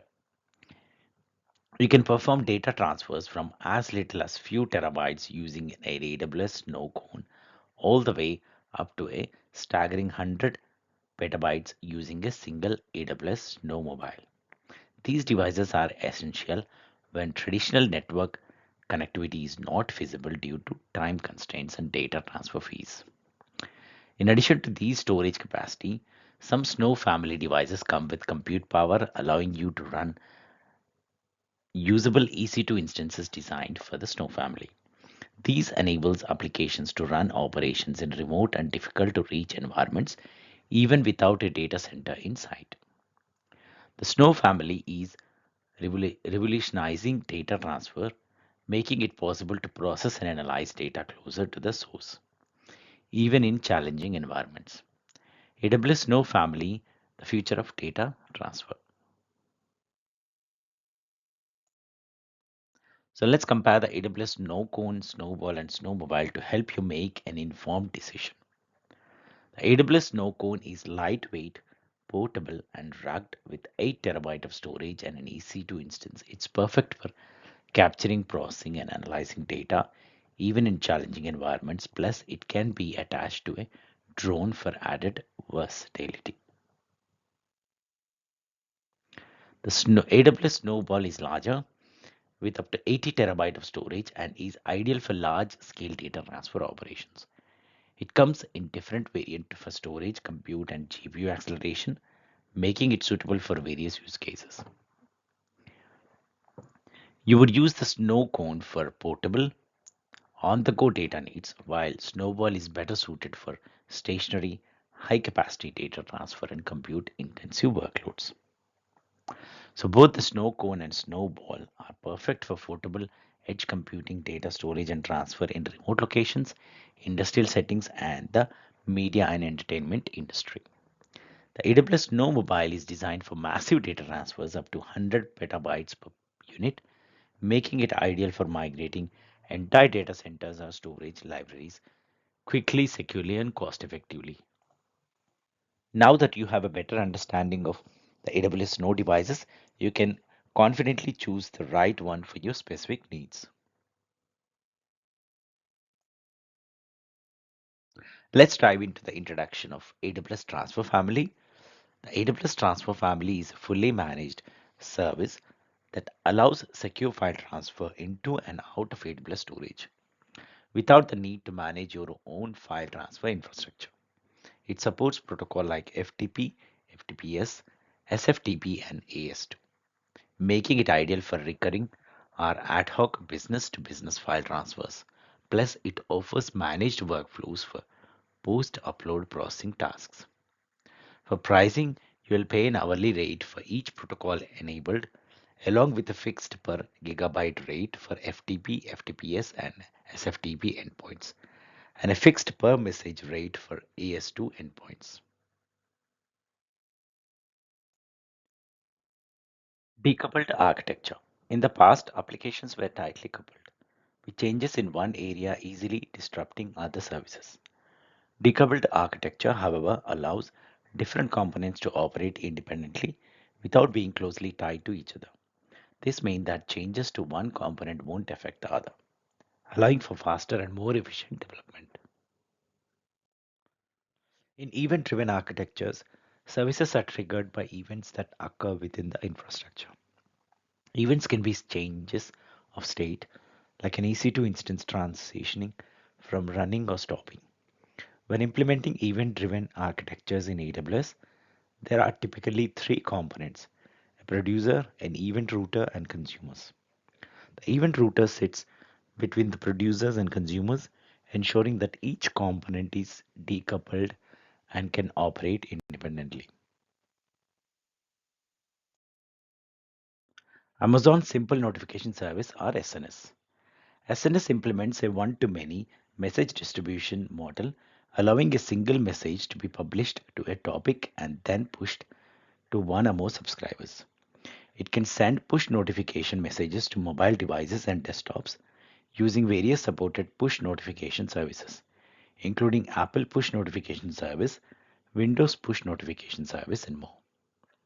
Subscribers can be HTTPS URL endpoints, email addresses, AWS Lambda functions, or even text messages to phone numbers via short message services for clients in over 200 countries. SNS enables topic subscribers to selectively receive only a subset of the messages that interest them using a subscription filter policy in JSON format. With the ability to seamlessly scale from a handful of messages per day to millions of messages, Amazon SNS is the go-to service for implementing notifications using AWS services, including events. Amazon Kinesis data streams. So, are you curious about real-time data processing and its impact on modern applications? So, let's dive into the world of Amazon Kinesis data streams and its roles in handling large data sets in real time. So, real-time computing is crucial for applications like the stock market and Internet of Things devices, where data transfers and processing must be completed quickly for meaningful results. Amazon Kinesis Data Streams is designed to handle large data sets in real time, maintaining a copy of all received data for up to 365 days. It's made up of shards, each storing data records in sequence and can handle up to 1000 records per second per shard. The Kinesis client library ensures efficient and decoupled consumptions of record from the stream, simplifying the reading of data and enabling multiple consumer applications. In short, Amazon Kinesis Data Streams is a powerful tool for real-time processing of streaming big data, offering the ability to replay records of multiple applications ready to explore the world of real-time data processing. So try Amazon Kinesis Data Streams today and explore its benefits. So let's dive into the world of serverless computing within AWS. So let's explore the different categories and services available to help you navigate these existing domains. So first up, we have the serverless compute services. These are essential for any application handling the actual work performed. AWS Lambda, the pioneer in this space, allow you to run code without managing a server, while Fargate enables running serverless containers for an unlimited time. Moving on to application integration services, we have Amazon Event Bridge, AWS Step Functions, Amazon SQS, and Amazon SNS. These services act as the industrial glue connecting and sending data between applications and AWS services. Lastly, let's explore the serverless database services. Amazon S3, Amazon DynamoDB, Amazon RTS Proxy, and Aurora Serverless offers fully managed, scalable, and highly available data storage solutions. So whether you are delving into compute integration or database, AWS has a wide array of serverless options to suit your needs. So ready to embark on your serverless journey. So let's do an introduction to management and governance services in AWS, which includes AWS Cloud Trial, AWS Config, Amazon CloudWatch. So let's dive into the world of AWS Cloud Trial. AWS Cloud Trial is a service designed to record and track events, including API request and non-API request made within your AWS account. These events can be initiated from various sources such as user SDKs and AWS command line interface or even other AWS services. CloudTrail categorizes and tracks three types of events: management events, data events, and CloudTrail insight events, each providing valuable information about different aspects of your AWS resources and operations. So by default, CloudTrail is enabled for all new accounts, allowing you to view and filter events using the event history within the AWS Management Console. You can also configure CloudTrail trails to store, review, and analyze captured events, providing deeper insights and enabling event-driven architecture. AWS CloudTrail offers a powerful way to capture, store, and analyze events within your AWS accounts, providing valuable visibility and control over your infrastructure.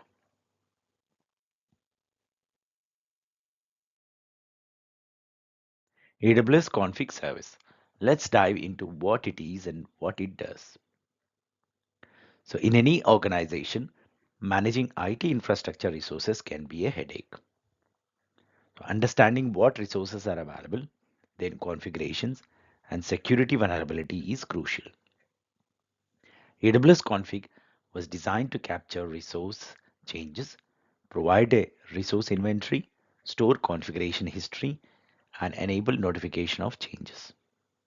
It can enforce rules for resource compliance, perform security analysis, and provide relationship connectivity information between resources.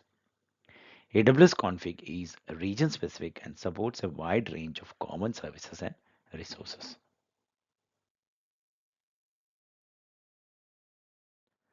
So let's dive into Amazon CloudWatch, your window into the health and operational performance of your application and infrastructure.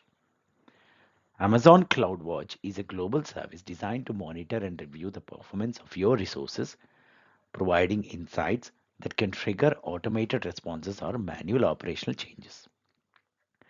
CloudWatch offers a wide range of components, including CloudWatch dashboards, metrics and anomaly detection, alarm, event bridge, logs, and insights.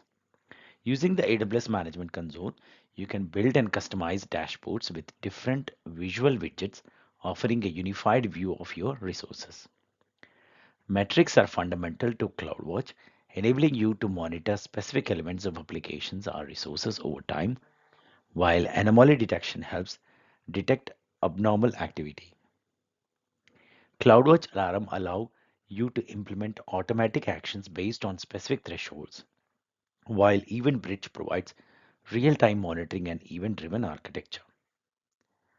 CloudWatch Logs centralizes log data from various AWS services, and Insights provide the ability to analyze and visualize log data, container metrics, and Lambda metrics.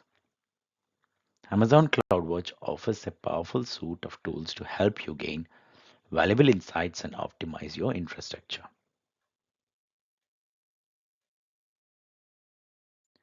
So, AWS organization and service control policies. Let's explore the fundamental concepts of AWS organization and the benefits it brings to managing your AWS environment. As business expands their footprints on AWS, the need for multiple AWS accounts becomes apparent. These multi-account strategy is beneficial for reasons such as cost optimization, security governance, and workload management. AWS organization uses components like organizations, root, organizational units, accounts, and service control policies to help manage your accounts effectively. The primary benefit of AWS organization is its ability to centrally manage multiple accounts from a single AWS account known as the master account. It also provides greater control over your AWS environments and allow for consolidated billing and categorization of accounts. Stay tuned as we delve deeper into the hierarchy of AWS organization and the role of service control policies. Setup and configuration of AWS organizations. This process is crucial for managing multiple AWS accounts efficiently and securely. To begin, select a standard AWS account to serve as the master account. Remember, it's a best practice to use this account solely for managing the organization. Once the master account is chosen, you can create the organization. You have the option to enable all features or only consolidate billing depending on your needs. After creating the organization, the master account can invite other AWS accounts to join. The invited accounts will receive an email requesting their participation. Finally, you can organize accounts into different organizational units for better management. These allows you to apply specific policies to different parts of your organization. Setting up and configuring AWS organization is a straightforward process that streamlines the management of multiple AWS accounts. Start by selecting a master account and creating the organization. Then invite member accounts and organize them into units of efficient management.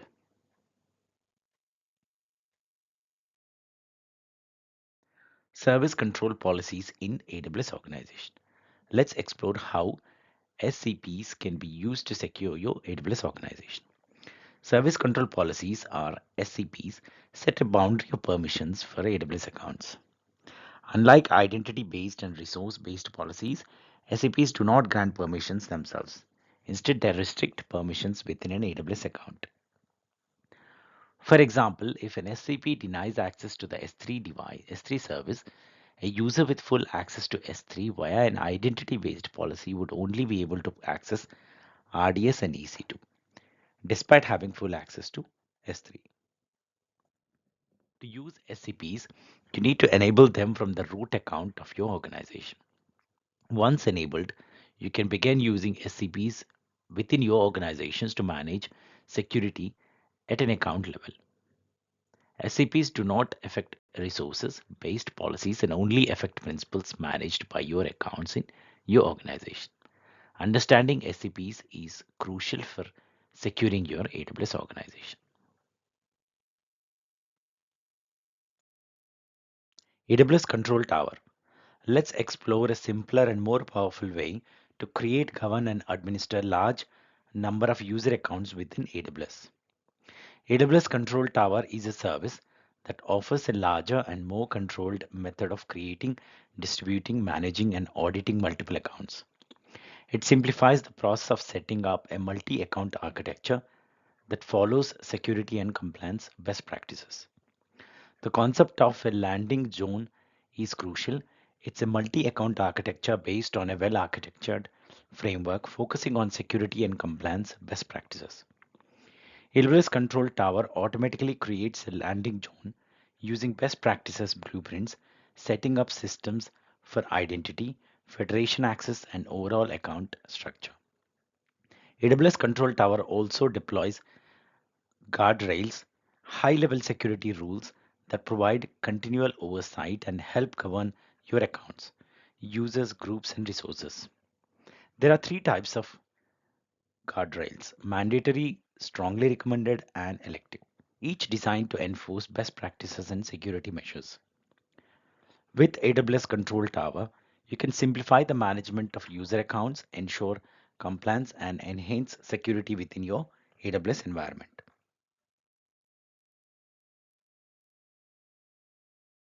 AWS Service Catalog. AWS Service Catalog is an organizational tool designed to simplify the provisioning and creation of IT stacks for both end users and IT admins. It allows users to select pre-approved services, reducing barriers to content creation and ensuring best practices and security system. Products are the heart of the AWS Service Catalog. They can range from a single AWS resource to a complex multi-tiered web application. Creating a product is simple. Just upload AWS Cloud Formation templates. Portfolios are collections of products with configuration information, and they can be customized for different users within your organization. Constraints allow you to control the scope and ability of your products based on predefined settings. Service actions enable end users to perform their own operational tasks, such as troubleshooting or running service level commands. And when it comes to pricing, there's a free tier that allows up to 1000 API calls per month at no charge. With AWS Service Catalog, you have full control over what your end users have to access to, maintaining high levels of security and credibility.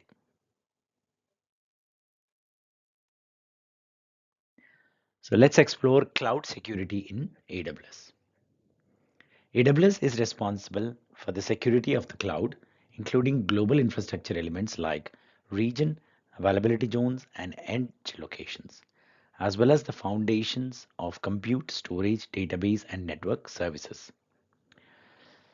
So once the data is put into the cloud, the responsibility shifts to the customer.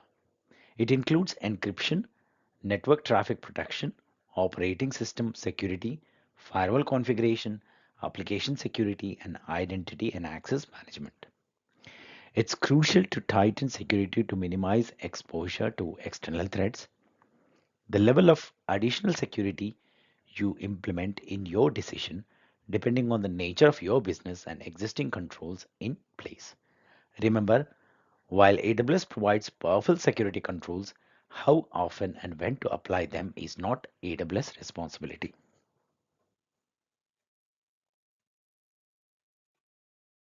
The AWS shared responsibility model dictates which security controls are AWS responsibility and which are yours. In short, you decide how you want your resources to sit in the cloud while AWS guarantees the global security of the cloud. Security is AWS number one priority.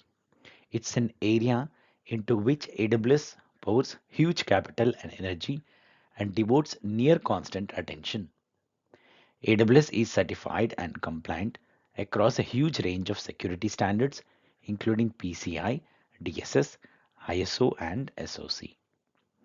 To help provide a clear definition of the boundaries of responsibility, AWS has advised three main models, each representing where AWS and customer responsibilities start and end.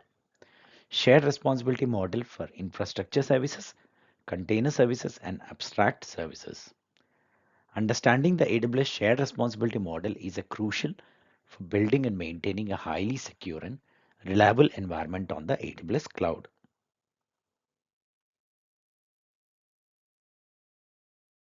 Shared responsibility model infrastructure services. So now here you can see some customer responsibilities and AWS responsibilities. So you can pause the video to have a look at this image.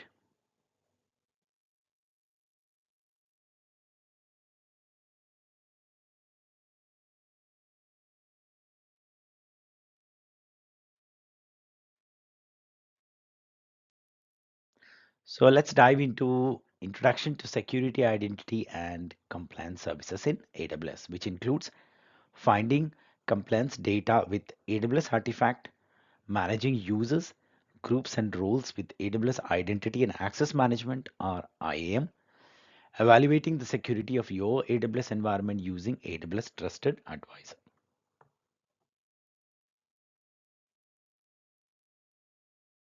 So AWS Artifact, the self-service portal that provides immediate access to AWS security and compliance reports. To access AWS Artifact, simply search Artifact in the AWS console. From there, you can view reports and agreements. AWS Artifact reports includes ISO certifications, PSI, and SOC reports, which are crucial for providing evidence of AWS security controls for compliance with governance, regulations, and frameworks. Remember, AWS is responsible for the underlying security of the cloud while you remain responsible for your systems and applications security in the cloud. In addition to reports, AWS Artifact allows you to view and execute legally binding agreements such as the AWS Business Associate addendum for storing personal health information. By using AWS Artifact, you can ensure that the solutions you architect in AWS Cloud remain secure and compliant with all necessary rules and regulations. Access AWS artifacts today to stay on top of your security and compliance needs.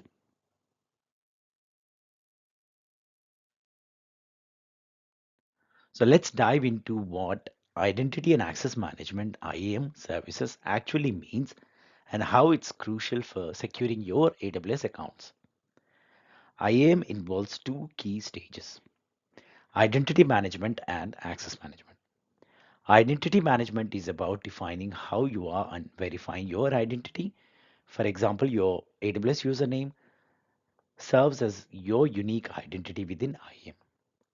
Access management, on the other hand, focuses on authorization and access control. It determines what resources and identity can access within your AWS account. These includes permissions for specific AWS resources such as EC2 or RDS. IAM utilizes various authentication methods, including username and password, multi-factor authentication, and federated access. These mechanisms ensure secure access to AWS resources without compromising on identity verification. In essence, IAM empowers you to manage, control, and govern authentication, authorization, and access control mechanism within your AWS account. Understanding these security controls is vital for designing the right level of security for your infrastructure.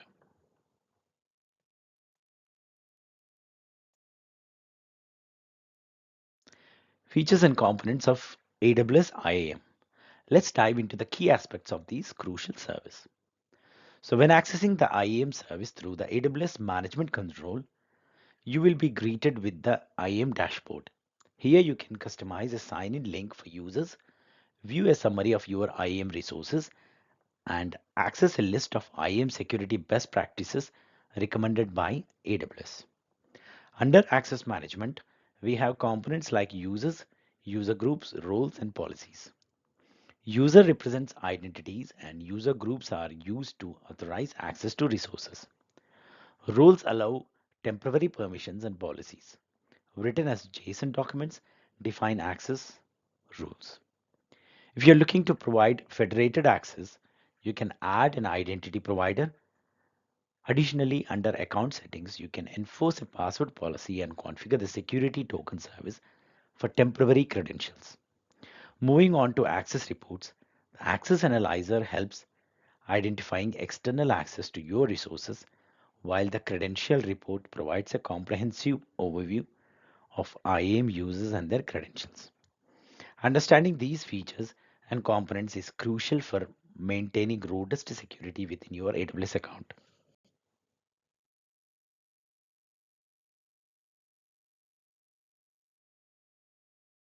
AWS IAM User Console Dashboard. Let's dive into the key features and functionalities of this powerful tool. When you open the AWS IAM dashboard and select users, you will find a summary of key points of interest relating to your IAM users. These includes last activity, MFA status, password age, console access, and more. The dashboard provides detailed information such as the user's path, groups they belong to, last activity, MFA status, password age, console access, and more. These allow you to easily manage and monitor user accounts. You can also view and manage access keys, including the age, last used, and associated ARN. These helps ensure secure programmatic access to your AWS resources. In conclusion, the AWS IAM User Console dashboard provides comprehensive insights and controls for managing user identities and access within your AWS environment.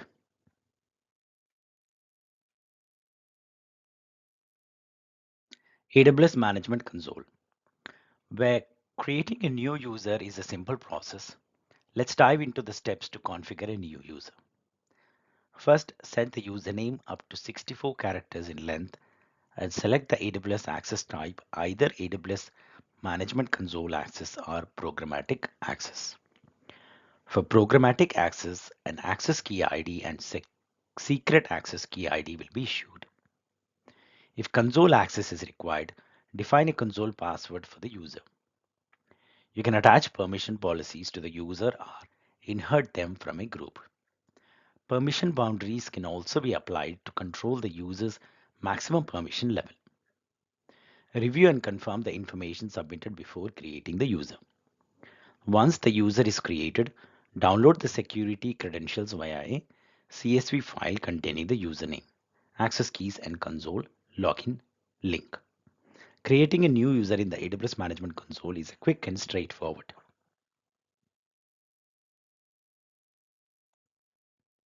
IAM user configuration and security options. Let's dive into the additional features available for IAM users. In the IAM dashboard, we can view a user's details such as their ARN and creation time. We can also explore different tabs, starting with the Permissions tab, which displays the policies the user is getting permissions from. We can set the user's permissions boundary, generate policies based on the cloud trial events, and add an inline policy for the user. Additionally, we can review the groups the user belongs to, manage tags, and handle security credentials, including setting up MFA and managing access keys. The Access Advisor feature allows to review the services the user can access based on their permissions and the last time these services were accessed. This is crucial for ensuring users have the appropriate access. These are just a few key points to consider when configuring IAM user properties. Stay tuned for more insights on user management and security options.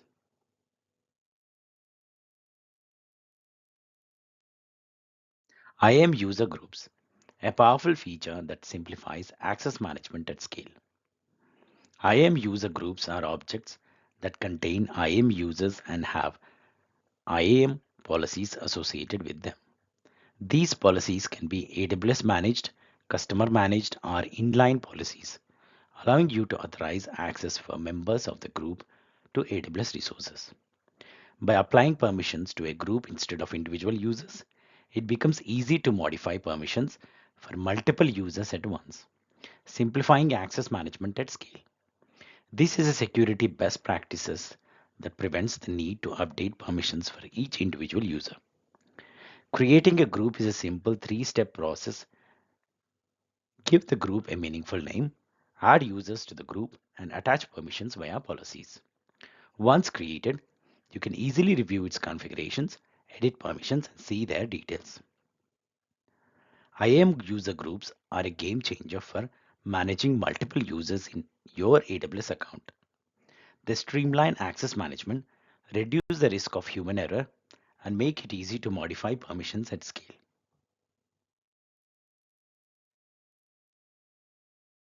IAM roles work in AWS. Let's dive in and find out how they allow trusted users, AWS services, and applications to adopt a set of temporary IAM credentials to access your AWS resources. IAM roles act as identities, much like users do, and have permissions assigned to them, defining what resources the roles can and can't access. Unlike users, IAM roles are designed to be assumed by multiple different entities as and when required. Roles are used for temporary access to gain access to resources, and each time the role is assumed by a user, an AWS service, or an application, a new set of credentials is dynamically created for the duration of that session. IAM roles are generally used to grant temporary access for users to AWS resources that they don't normally require access to grant access for an IAM user in one account to access resources in another account, or for an AWS service or an application that requires access to resources. Roles can be assumed by a user in the same AWS account, a user in a different AWS account, an AWS service such as EC2, or an external federated user to your AWS account. So, IAM roles provide a secure and flexible way to manage access to your AWS resources. So, ready to give it a try?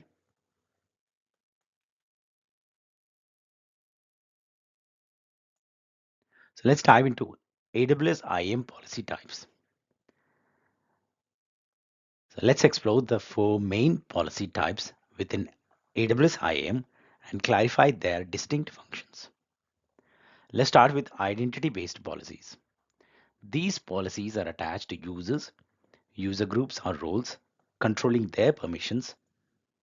They can be managed or inline policies, offering flexibility in permission management. Moving on to resource-based policies, unlike identity-based policies, these are associated with resources such as S3 buckets or IAM roles, defining access to the resource level. The next is we have permission boundaries. These policies set the maximum level of permission for a user or role, acting as a guide rail to limit access. Lastly, we'll discuss service control policies. So SCPs are used at the AWS account level to define maximum permissions for all members, providing an additional layer of security. So by understanding these policy types, you can effectively manage permissions within your AWS environment. Let's dive into AWS Key Management Service, KMS, the essential tool for securing your data in the AWS environment. KMS is the backbone of encryption for AWS services, ensuring the security of your data at rest. It provides the means to generate and manage encryption keys, enabling you to protect your data across various AWS services. KMS is built on various key components, including AWS managed, customer managed, and data keys, each serving a specific purpose in the encryption process. KMS seamlessly integrates with AWS CloudTrail, allowing you to track and audit the usage of your encryption keys, ensuring compliance and governance within your organization. In summary, KMS is the cornerstone of data security in AWS, providing the necessary tool to encrypt your data at rest and remain compliant with your organization.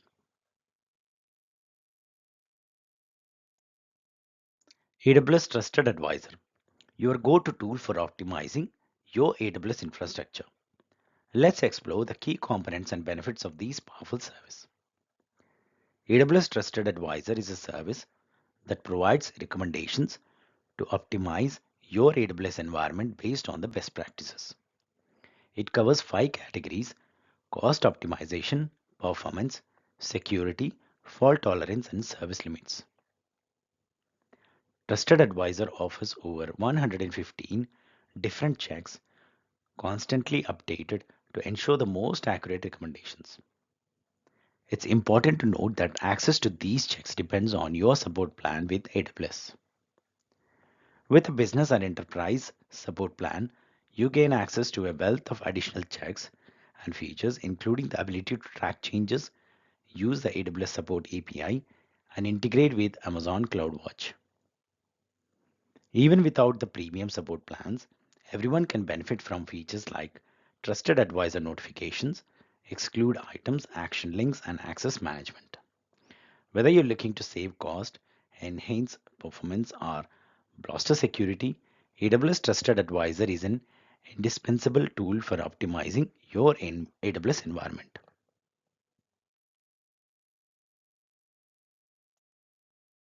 AWS WF service. If you're delivering web content through CloudFront distributions, Amazon API Gateway, REST APIs, application load balancers, or AWS AppSync GraphQL APIs, implementing the AWS Web Application Firewall service is crucial for an additional layer of security. Without a web application firewall, your websites and web apps could be exposed to harmful traffic, leading to potential security risks with significant financial and reputational impacts. The AWS Web Application Firewall helps prevent malicious attacks by common web attacks pattern, including those outlined in the OWASP top 10 list, such as SQL injection and cross-site scripting. In addition to custom criteria such as filtering requests based on source IP address or country of origin, AWS WF interacts with Amazon API Gateway, Amazon CloudFront, Application Load Balancer, and AWS AppSync to filter both HTTP and HTTPS requests, distinguish between legitimate and harmful inbound requests. The essential components of AWS WF include Web ACLs, rules, and rule groups. Web ACLs are associated with supported resources to determine safe web requests, while rules contain specific controls and criteria checks. Rule groups, on the other hand, are a collection of rules that can be applied to different web ACLs as needed.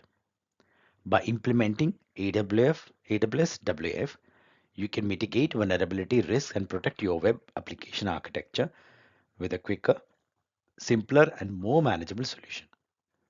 So if you're ready to enhance the security of your web application, let's dive into the world of AWS WAF.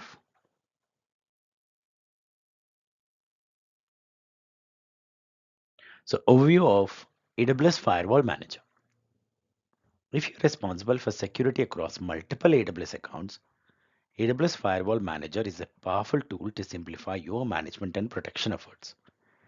This service provides security protection for various resources across different AWS accounts, making it a crucial asset for organizations with complex infrastructure.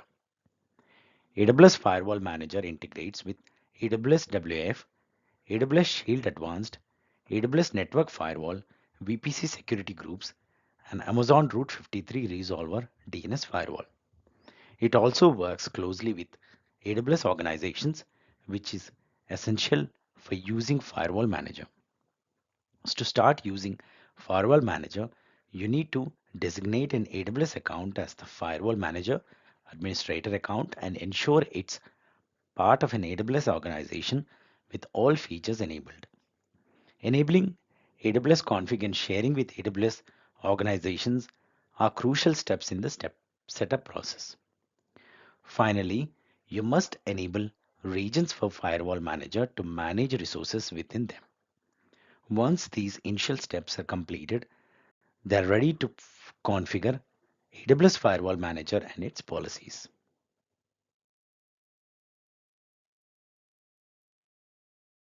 So understanding DOS and DDoS attacks.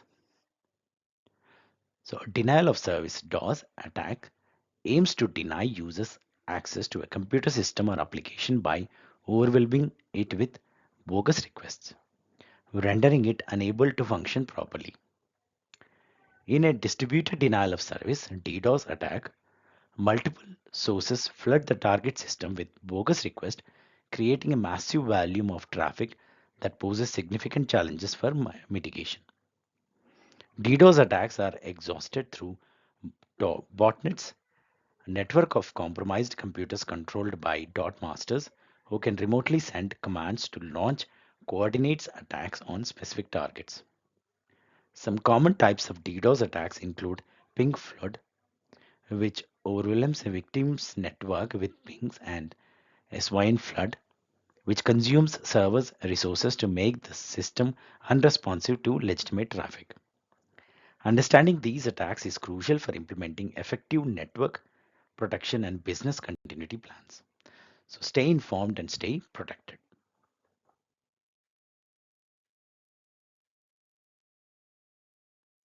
So AWS Shield and its protection levels. So AWS Shield is a managed service designed to protect your AWS application resources from distributed denial of service attacks. It automatically detects threats that may impact your environment and integrates closely with other AWS security services like AWS Web Application Firewall and AWS Firewall Manager. AWS Shield offers two protection levels, standard and advanced. The standard level is free and provides protection against common layer 3 and layer 4 DDoS attacks, while the advanced level offers enhanced protection against a wider scope of AWS services, including layer 7 attacks. The advanced level includes features like the Shield Response Team, layer 7 protection, enhanced monitoring, Route 53 health checks, protection groups, cost protection, and integration with AWS Firewall Manager. While AWS Shield Standard is free, AWS Shield Advanced comes with a cost of $3,000 per month. In addition to the data transfer out fees for all protected resources and requires a 12-month minimum subscription. Visibility and monitoring. Both levels provide insights into DDoS events, but AWS Shield Advanced offers additional monitoring features and the ability to gain visibility across multiple accounts.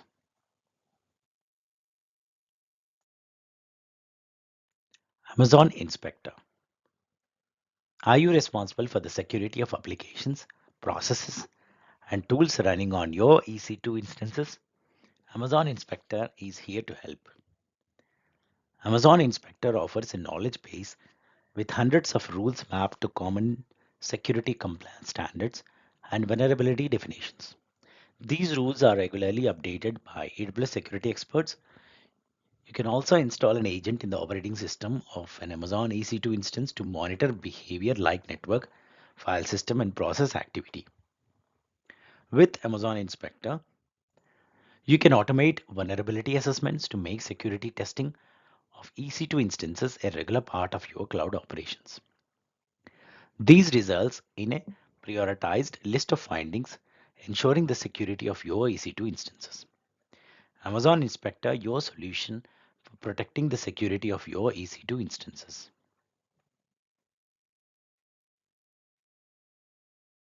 Amazon Guard Duty, an intelligent threat detection service for your AWS accounts and workloads. Amazon Guard Duty uses trained machine learning models to identify suspicious user and resource behavior, providing accurate threat identification of your account's data and workflows. The service analyzes CloudTrail logs, VPC flow logs, and DNS query logs to identify issues worth looking into, ensuring comprehensive monitoring and protection. Guard duty classifies finding under three categories: low, medium, and high severity, providing a clear overview of potential threats. In the AWS console, findings are color coded and marked with symbols based on their severity, making it easy to identify and prioritize potential threats. Amazon Guard Duty offers a reliable and efficient way to consistently monitor and protect your AWS accounts and workloads for suspicious activity.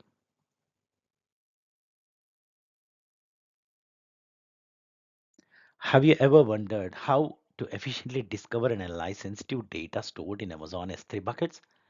Let me introduce you to Amazon Mackie, a powerful tool that uses machine learning to do just that. Amazon Mackie leverages machine learning to scan S3 buckets and recognize critical private information such as personal identifiable information, credit card numbers, API keys, and access credentials. It automatically tracks changes to buckets, making the discovery job significantly more efficient and scalable. Mackie provides a detailed list of findings displaying the severity, finding type, affected source, resource, and last scan date. For example, it can identify objects with personal, financial, or credential related data and indicate the severity as high, medium, or low. With Amazon Mackie, you can run one-time or automated data discovery and display the results to AWS Security Hub, ensuring the security of your sensitive data. So let's dive into billing, pricing, and support resources in AWS, which includes AWS cost management tools such as Cost Explorer and AWS cost and usage reports. The role of tags in cost allocation, AWS support, customer support resources, and support plans.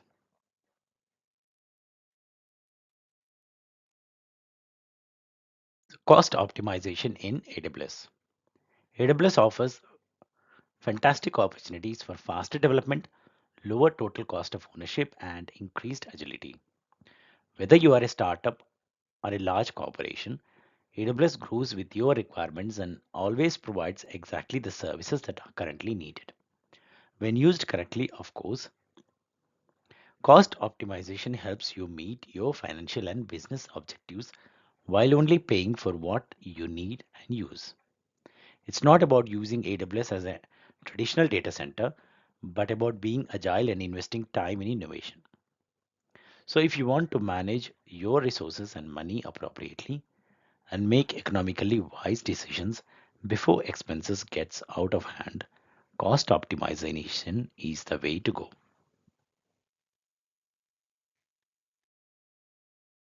So the basics of cloud economics. So let's dive in, explore the value of cloud beyond just cost savings. One key aspect is the total cost of ownership. Cloud offers can achieve significant infrastructure cost savings through better supply and demand, matching elastic cost bases, and the elimination of hardware maintenance programs. For example, companies have seen a 50% reduction in TCO. Another area of improvement is staff productivity. Efficiency can be boosted through automation, the elimination of hardware related tasks, and increased developer productivity. Some companies have saved over 500 hours per year in server configuration time. Operational resilience. Operational resilience is also a major benefit with improved availability, security, and compliance. This includes reduced cost of planned and unplanned outages and an improved service level agreement. For instance, critical workloads run in multiple availability zones and regions for strong disaster recovery. Lastly, cloud economics can enhance business agility, loading to faster development of new features and applications. This is achieved through reduced time to market, increased operational agility, and a faster pace of innovation. Some companies have experienced a 75% launch of new products. In 2018, ITC found that companies using AWS saw a 62% more efficient IT infrastructure staff, nearly three times more features delivered, and 94% less time lost to unplanned downtime. Cloud economics is about more than just cost saving. With the right approach, the cloud can transform your entire business, making it more efficient and agile.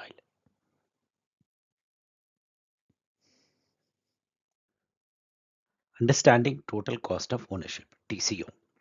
TCO stands for total cost of ownership and is a comprehensive assessment of IT's total cost over time.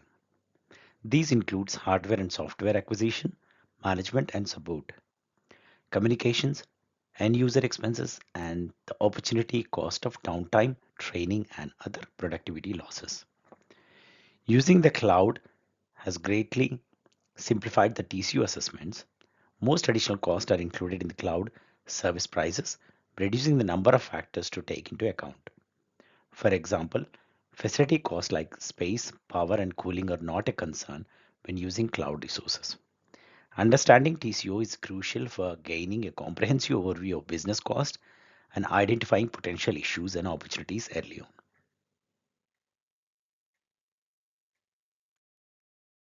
Economies of scale at AWS. Economies of scale occurs when cost can be spread over a large number of customers.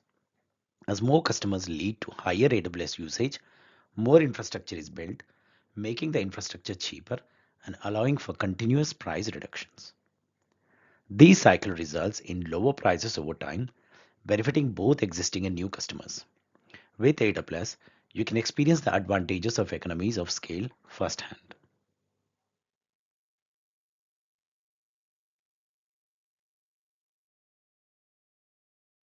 AWS Cost Explorer, a powerful tool for cloud financial management within AWS. To access the Cost Explorer, head over to your billing dashboard and launch the tool. Once inside, you can visualize your usage patterns over time, identify underlying cost drivers, and detect anomalies. The Cost Explorer allows you to analyze your cost by different services, view detailed data tables, and even export the data for further analysis in tools like Excel. You can customize the time frame, group your data based on specific cost or usage, and refine your data set using various filters to gain deeper insights into your costs. Explore advanced options such as viewing untagged resources, analyzing cost as unblended or amortized, and even including discounts in your cost analysis. In the AWS Cost Explorer, you can effectively manage your cloud financials, identify cost saving opportunities, and optimize your cloud environment for efficiency.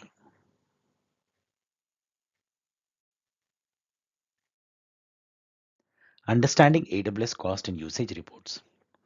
The AWS cost and usage reports CUR is crucial for capturing AWS billing data. It provides granular, detailed insights into cost and usage data for all AWS resources.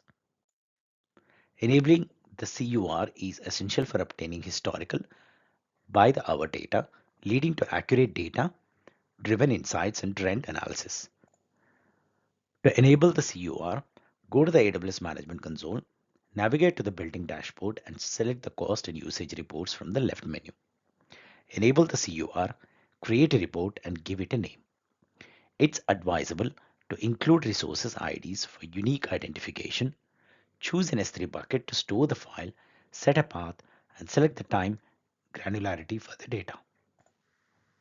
You can choose to export the files for Redshift or QuickSight usage, altering the output format to be readable for Athena, Redshift, or QuickSight.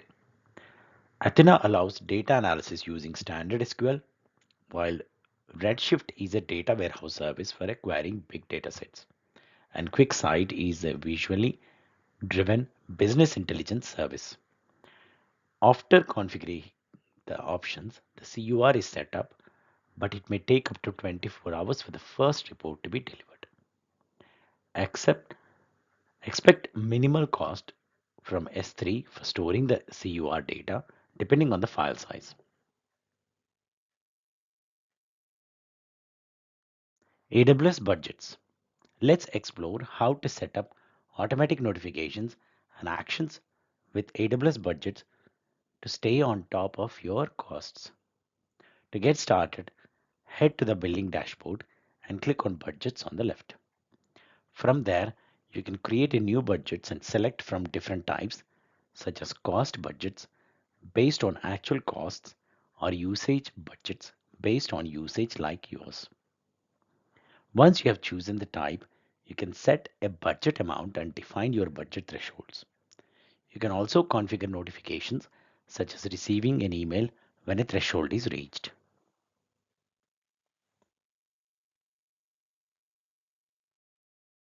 AWS cost allocation and usage reports. Let's dive into the world of AWS cost allocation and usage reports. To effectively allocate cost, AWS enables users to tag every available resources. Tags provides the functionality to define metadata in the form of key and value pairs associated with the resources in a cloud account. With AWS cost and usage reports, you can track monthly AWS cost and usage associated with your AWS account. These reports contain the widest variety of cost and usage data and can be configured to show only the data that you want using the AWS cost and usage API. So planning out a staging strategy or standard is essential. It's best to keep tagging simple and easy to grasp and to adjust your tags to follow your KPIs once you determine them. In conclusion, with AWS cost and usage reports, you are able to store your report files in Amazon S3 buckets, update the report automatically, and make use of the AWS CUR API for automation or easier management through API calls. So start tagging your resources and gain valuable insights into your AWS costs.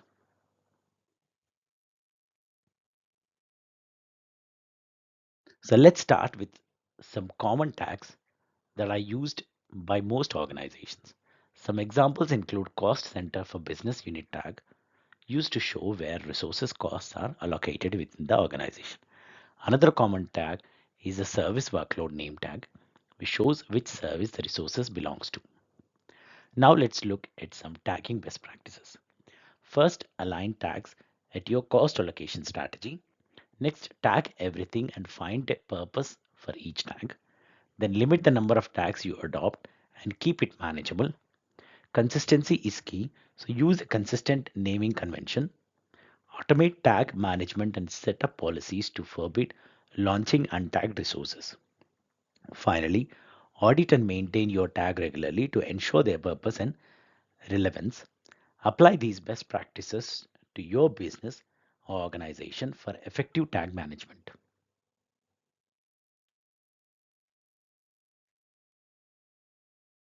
Overview of AWS customer support plans. Whether you are an individual user or a large scale enterprise, AWS has a support plan tailored to your needs. Let's walk through the different support plans offered by AWS. From the free basic plan to the enterprise plan for mission critical workloads, there's a plan for everyone. Each plan offers unique features from access to customer service and communities to health, status monitoring, and notification. The availability of technical support, option for contacting support, and response times vary with each plan. The severity levels and AWS response times differ for each plan, from 12 hours for developers plans to 15 minutes for enterprise plans. The response times are tailored to the urgency of the case. All paid support plans receive some level of architectural guidance, but business, enterprise on ramp, and enterprise plan receives the most contextual support and specific guidance. Enterprise customers also have access to a pool of technical account managers and a concierge support team for account assistance. No matter the size of your organization or the complexity of your workload, AWS has a support plan to meet your needs.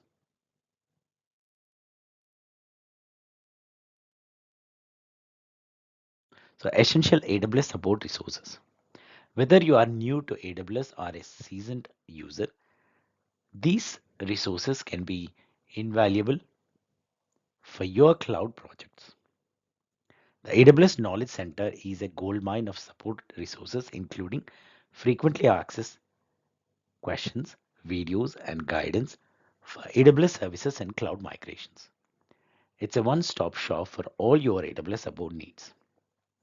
AWS Professional Service or ProServes offers expert technical knowledge from your cloud projects, while the AWS Marketplace features software offerings from ISVs and AWS partners. These resources can streamline your AWS journey. In the unfortunate event of abuse and malicious activities involving your AWS resources, the AWS Trust and Safety team is there to provide assistance and support. There are just a few of many support resources available from AWS.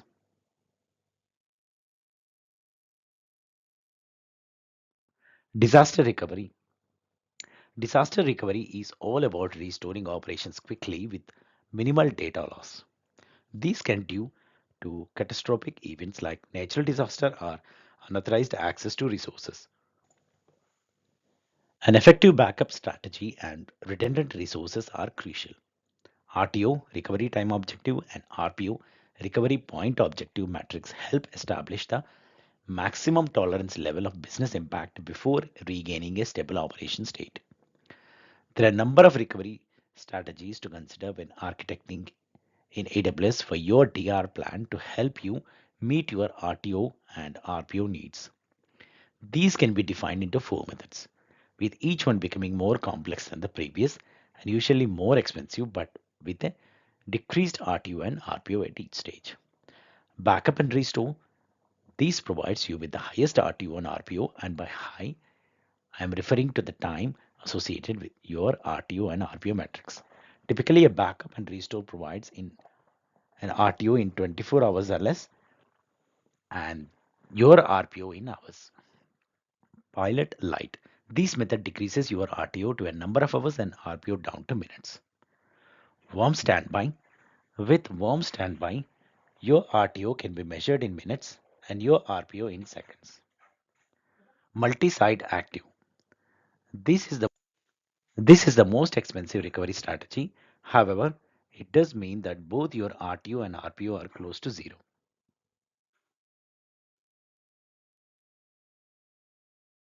Introduction to machine learning and analytics services in AWS. These includes artificial intelligence and machine learning services like Amazon SageMaker, Amazon Lex, and Amazon Kendra.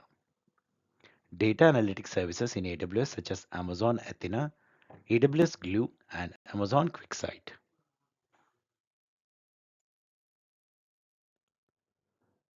Let's dive into Amazon SageMaker and the machine learning workflow. At its core, Amazon SageMaker is a fully managed service that provides the tools to build, train, and deploy machine learning models. It's where you go when you need to build, train, and deploy models. SageMaker fits into the platform services range along with other popular services like Spark, EMR, Databricks, and Data Robot. It's the go to platform for everyone from level 2 upwards who is ready to start making their own models and prepping their own data. The machine learning workflow involves four key steps: preparing data, building the model, managing its training, and deploying the model into a production environment. Each step is crucial for creating and maintaining effective machine learning models.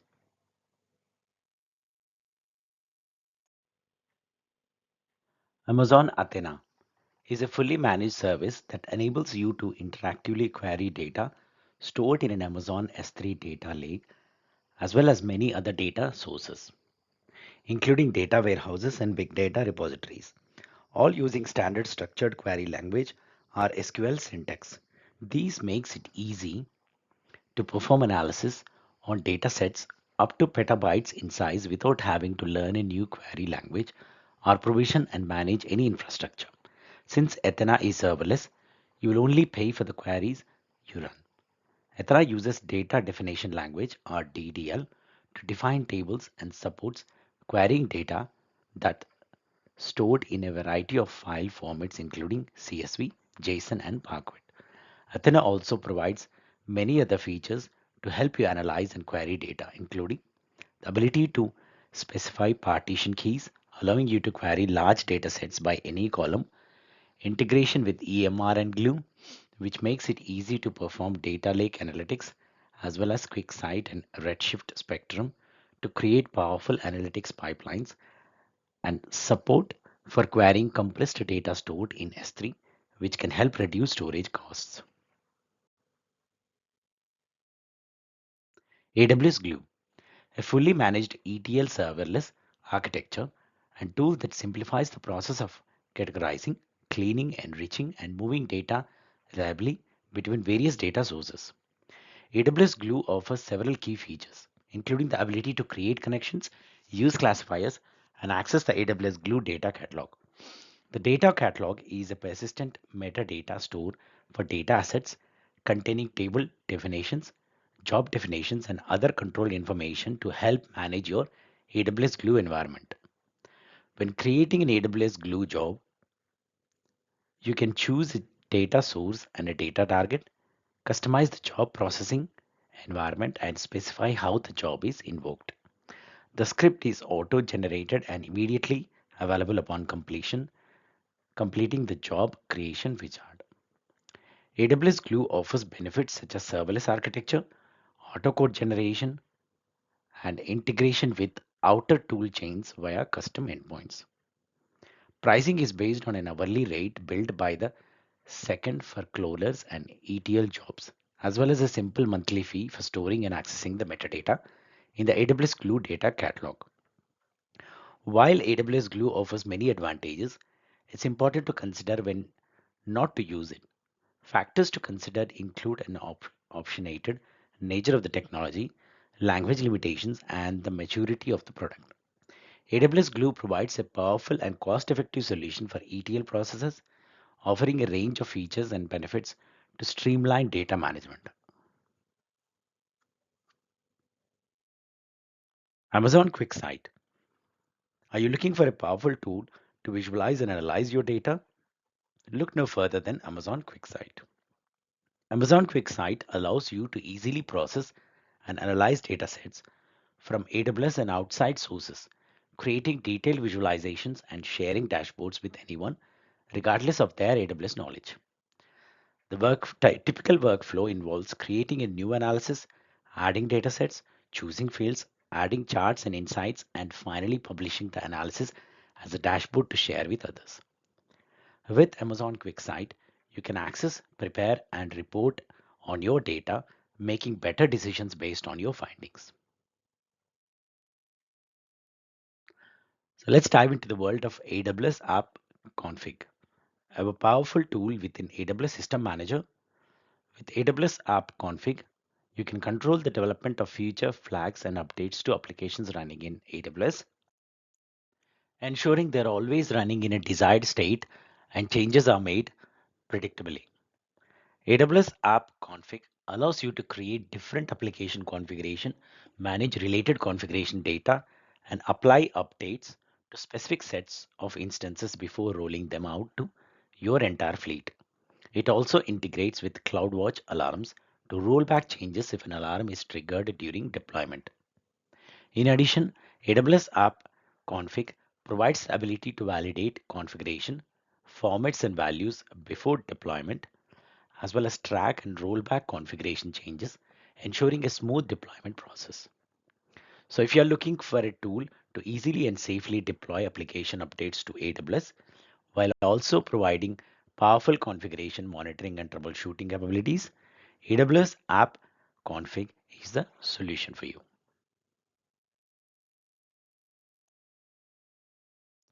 Are you looking to streamline your AWS operations? Let's talk about maximizing efficiency with the AWS command line interface CLI. Instead of manually performing tasks in the AWS console, consider scripting out commands and creating bash scripts for a more efficient and less error-prone approach to working with AWS resources. By using the AWS CLI, you can make the same API calls as the AWS console, but with the flexibility by accessing and managing resources through a terminal program. You can access the AWS CLI through various platforms, including a Linux shell, the Mac terminal, an EC2 instance, or a program like Putty for PC users. Ready to take your AWS operations to the next level? Try out the AWS CLI for a more efficient and flexible resource management experience. AWS Cloud 9, a cloud-based integrated deployment environment IDE that's changing the way developers work. AWS Cloud 9 is a cloud-based IDE that allows you to write and debug code from any location as long as you have access to a supported browser and an internet connection. With Cloud 9, you will create a development environment which is a server that stores your files and code for your project, and an IDE that's tied to this environment. You can choose between an EC2 based environment where AWS manages and the instances and the tools for you, or an SSH environment where you manage your own servers and tools. Cloud9 offers a full-featured IDE with real-time peer programming, direct integration with AWS services, and support for several serverless applications like AWS Lambda. The best part is there is no additional cost for Cloud9 itself, just the fees for the underlying servers. AWS Cloud Shell. AWS Cloud Shell is a browser-based Linux shell experience that provides secure, pre-authenticated access to AWS CLIs and other tools from within the AWS Management Console. It's a convenient and powerful tool that allows developers and administrators to interact with AWS services as the currently logged in user without needing to set up a local development environment. To access Cloud Shell from the AWS console, simply click the Cloud Shell icon in the top navigation bar. This icon will appear in any region where Cloud Shell is currently supported. Cloud Shell pre-configured environment includes the AWS CLI, CLIs for Elastic Beanstalk, ECS, and the AWS Serverless Application Model SAM, as well as commonly used command line tools like Python and Node.js. Plus, with up to 1 GB of persistent storage in your home directory, you can install any additional tools you may need. So if you're looking for a hassle-free way to interact with AWS services and tools, AWS Cloud Shell has got you covered. AWS X-Ray. Analyze and debug production and distributed applications. AWS X-Ray is a distributed tracing system that helps developers analyze and debug production distributed applications, such as those built using a microservices architecture. With X-Ray, you can understand how your application and its underlying services are performing to identify and troubleshoot the root cause of performing issues and errors. AWS X-Ray provides a complete view of requests as they travel through your application and filters visual data across payloads, functions, traces, services, APIs, and more with no code and low code motions.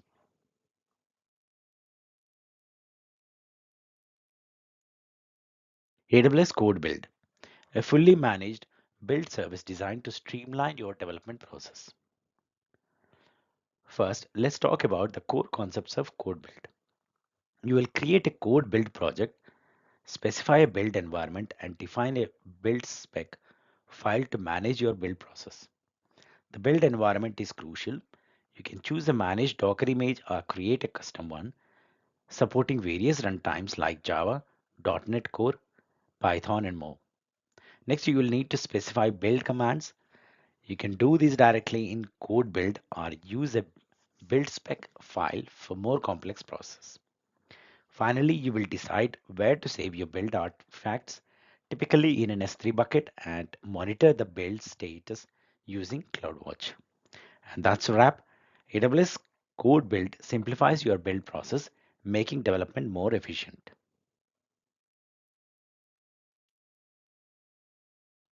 Now let's dive into overview of AWS Code Commit. If you have ever spent time writing or maintaining code, you're probably already familiar with Git repositories. They enable multiple developers to work on the same code bases without overwriting each other code and provide versioning so that if something goes wrong, developers can roll back their code to a positive state. These Git repositories are hosted in source control services such as GitHub, GitLab, Bitbucket, and the star of the show today, AWS Code Commit. AWS Code Commit is a fully managed Git-based source control service. It's often the starting point with CI/CD setups, kicking off other steps of the pipeline. It's a well integrated with AWS Code Build, AWS Code Deploy, and AWS Code Pipeline. Code Commit is designed to be simple from the infrastructure level to the service functionality, supporting all familiar Git commands and using the same technology as other popular source control systems use. When creating a repository, the only significant requirement is to give the new repository a name. There are three ways to connect to a repository via HTTPS, SSH, or HTTPS. Code commit encrypts repository data in transit and at rest by default, integrates with IAM, and provides fine-grained identity-based access to repositories. The pricing for this service is based on the number of active users of your repositories. For each active user, you receive an allowance of 10 GB month of storage and 2000 Git requests for that month. AWS Code Deploy for CI/CD pipelines. Let's dive into the key concepts and terminology to understand how it streamlines application updates. AWS Code Deploy automates the deployment of build artifacts, ensuring quick and effortless application changes. It's designed to make new features available to end users as early as possible while avoiding system downtime. In Code Deploy, you will encounter three key terms: application, deployment group, and deployment. When using Code Deploy, the first step is to create an application and select the platform to deploy your code to: EC2, on-premises, Lambda, or ECS. Regardless of the platform, you will need to specify the deployment configuration to control the speed of your deployment. Options include all at once, canary, and linear deployments, each offering different level of safety and control. For EC2 on-premises deployments, the code deploy agent is essential for communication with the service. Once the agent is installed, you can create a deployment using the selected deployment group and revision. Code deploy integrates with CloudWatch and SNS to notify you of changes in your environment, allowing you to detect and react to deployment events. With AWS Code Deploy, you can streamline your CI/CD pipeline and ensure efficient and reliable application updates.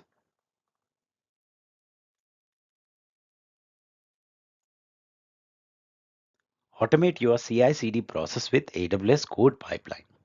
Let's dive in and see how it all comes together. AWS Code Pipeline is the tool that brings it all together, automating the orchestration of your entire process.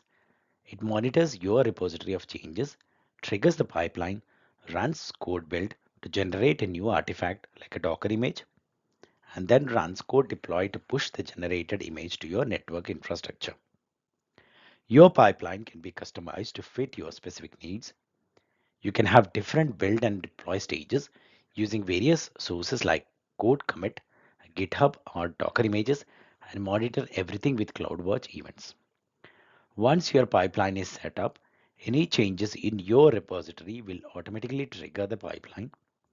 Code build will generate the artifact, and code deploy will handle the deployment, all seamlessly orchestrated by code pipeline.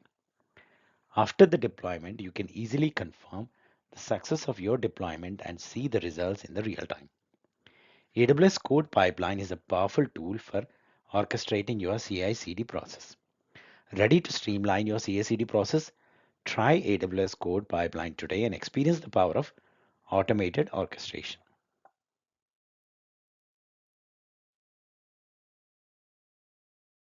AWS Code Star. Let's introduce you to AWS Code Star, the tool that simplifies the process of setting up and creating a CI/CD tool chain. AWS Code Star is designed to take the pain out of building a full CI/CD workflow.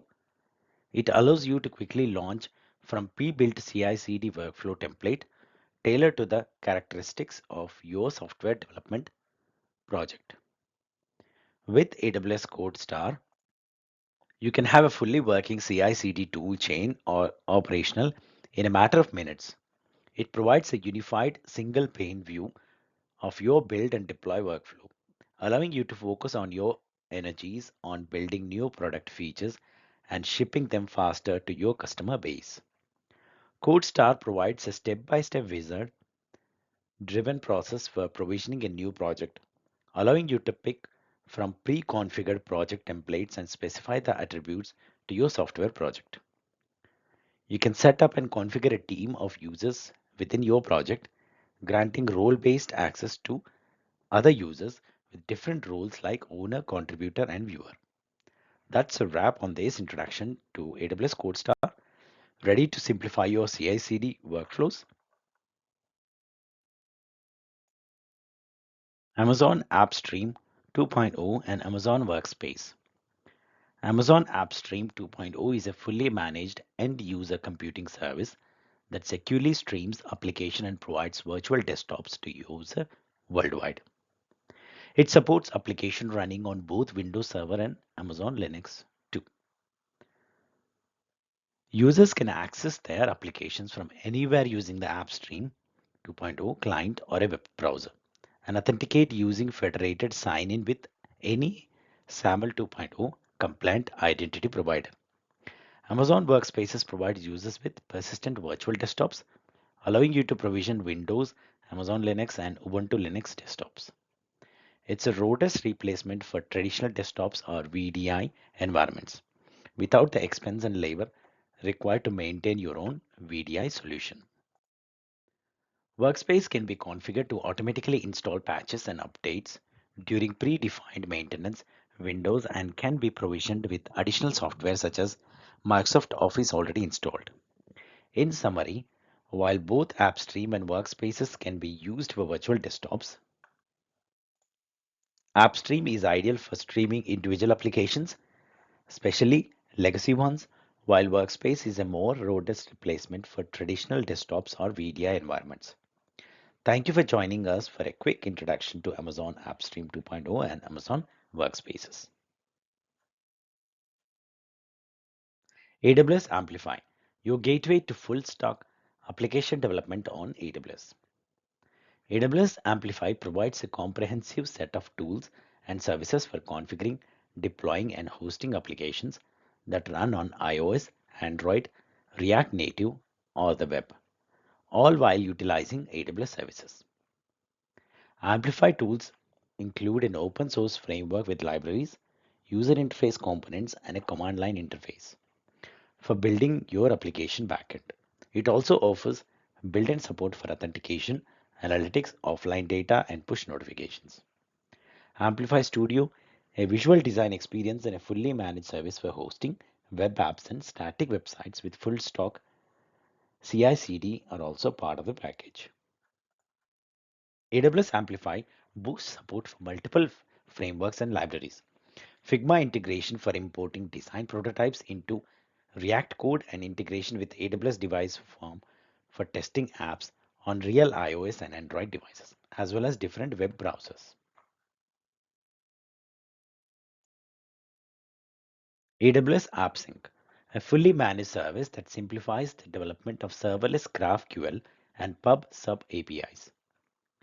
AWS AppSync allows you to access data from multiple sources, including DynamoDB tables, Amazon OpenSearch service, or any HTTP data source, and combine them into a single network request. Plus, it offers server-side in-memory caching for low latency data access. One of the standout feature is its ability to automatically update data in real time across all connected clients using GraphQL subscriptions, providing a seamless and responsive user experience. And don't forget, you can configure real-time updates without using GraphQL through AppSync's PubSub API wizard. With AppSync, you can integrate IAM roles for access control, Amazon Cognito user pools for authentication, and configure CloudWatch for logging and monitoring, and X-Ray for comprehensive tracing for your GraphQL APIs. Plus, it supports resolvers for custom business logic and advanced data processing using AWS Lambda as a proxy to your own custom data source. So, if you're looking for a powerful, flexible, and user-friendly solution for developing APIs, AWS AppSync might just be the perfect fit for you. Let's dive into a view of Amazon Device Farm. It's an app testing service that allows you to test and interact with your Android, iOS, and web apps on multiple devices simultaneously. With hundreds of iOS and Android devices to choose from, is the perfect solution for all stages of application testing. Amazon Device Farm offers flexible testing methods, including automated test using built-in test or custom scripts and manual testing with the remote access option. The service also provides secure testing environments, non-rooted iOS and Android devices, and the ability to catch potential issues during the development process. Say goodbye to the hassle of maintaining and updating physical testing devices. Try Amazon Device Form today and streamline your app testing process. AWS Internet of Things Services IoT, IoT Core and IoT Greengrass. AWS IoT Core is a fully managed platform that connects IoT devices to the AWS cloud without the need to manage your own infrastructure.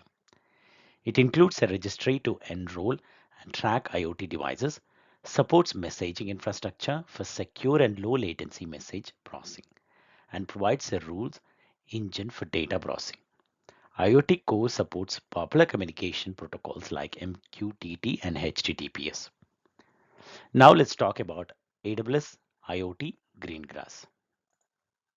It provides client software and an open source edge runtime environment for running IoT applications across entire fleets of devices.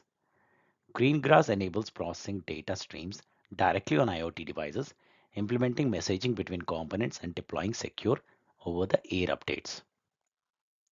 So whether you're looking to connect IoT devices to the cloud or run IoT applications across fleets of devices, AWS IoT Core and IoT Greengrass have got you covered. Thanks for watching. If you haven't subscribed to our YouTube channel yet, we'd love for you to join our growing community. Just hit that subscribe button. Want a downloadable PDF of these questions and answers? You can grab it from our website, www.shapingpixel.com. Full link is in the description below. Happy learning! Question number 1. A company plans to use an Amazon Snowball Edge device to transfer files to the AWS cloud. Which activities related to a Snowball Edge device are available to the company at no cost? Option A. Use of the Snowball Edge appliance for a 10-day period. Option B. The transfer of data out of Amazon S3 and to the Snowball Edge appliance. Option C. the transfer of data from the Snowball Edge appliance into Amazon S3, and option D, daily use of the Snowball Edge appliance after 10 days. So the right answer here is option C. Data transfer into Amazon S3 is 0 per GB. Data transfer out of Amazon S3 is priced by region.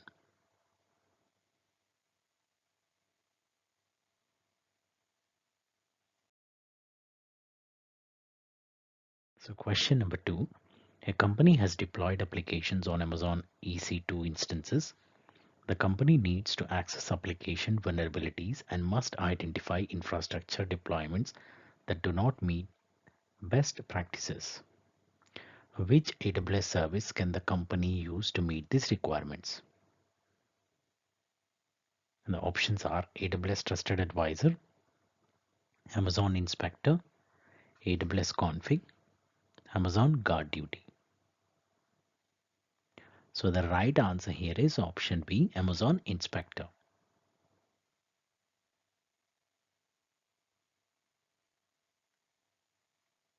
Amazon Inspector is an automated vulnerability management service that continually scans AWS workloads for software vulnerabilities and unintended network exposure.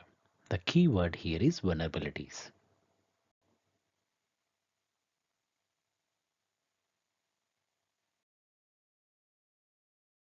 Question number 3. A company has a centralized group of users with large file storage requirements that have exceeded the space available on premises. The company wants to extend its file storage capabilities for this group while retaining the performance benefit of sharing content locally. What is the most operationally efficient AWS solution for this scenario? Option A, create an Amazon S3 bucket for each user. Mount each bucket by using an S3 file system mounting utility. Option B, configure and deploy an AWS storage gateway file gateway. Connect each user's workstation to the file gateway. Option C, move each user's working environment to Amazon Workspaces. Set up an Amazon WorkTalks account for each user. Option D, deploy an Amazon EC2 instance and attach an Amazon Elastic Block Store provided IOPS value. Share the EBS value directly with the users. So the right answer here is option B.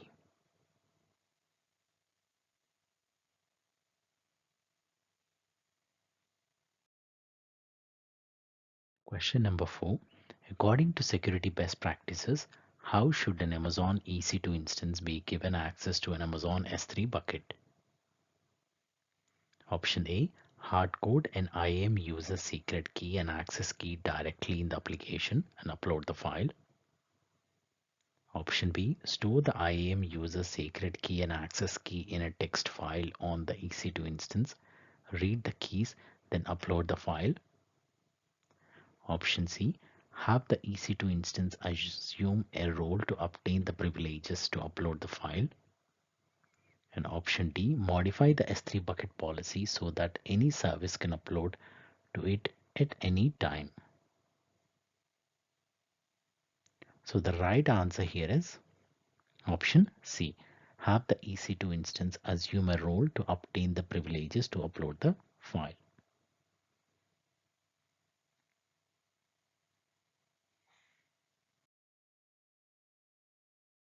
Question number 5.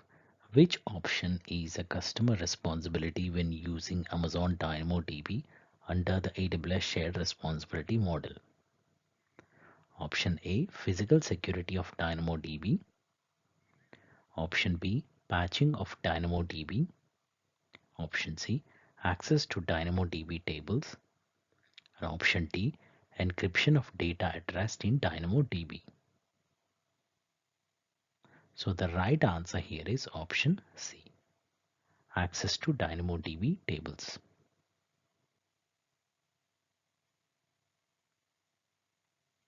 Under the AWS shared responsibility model, controlling and managing access to AWS services including Amazon DynamoDB tables, is a customer responsibility, while AWS take care of the physical infrastructure, patching, and encryption of data at rest in DynamoDB. Customers are responsible for setting up proper access controls, authentication, and authorization to protect their data and resources.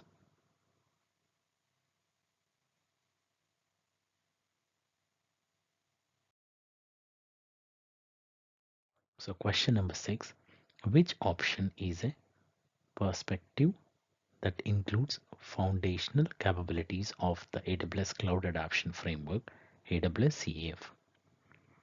The options are sustainability, performance efficiency, governance, reliability. So the right answer here is option C, governance.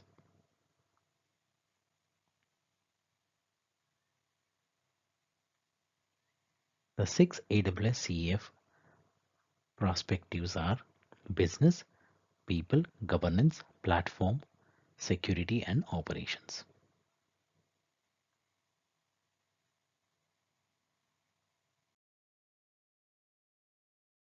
Question number 7. A company is running and managing its own Docker environment on Amazon EC2 instances. The company wants an alternative to help manage cluster size, scheduling, and environment maintenance. Which AWS service meets these requirements? And the options are AWS Lambda, Amazon RDS, AWS Fargate, Amazon Athena. So the right answer here is option C, AWS Fargate.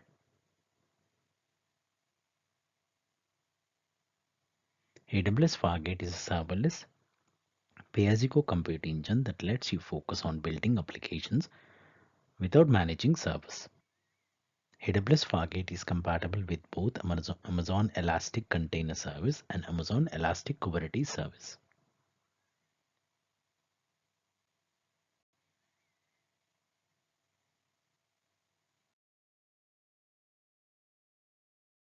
Question number 8. A company wants to run a NoSQL database on Amazon EC2 instances. Which task is the responsibility of AWS in this scenario? Option A, update the guest operating system of the EC2 instances. Option B, maintain high availability at the database layer. Option C, patch the physical infrastructure that hosts the EC2 instances. Option D, configure the security group firewall. So the right answer here is option C, patch the physical infrastructure that hosts the EC2 instances.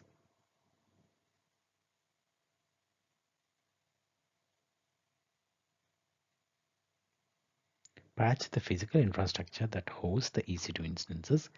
Guest operating system is always responsibility of customer and host of AWS.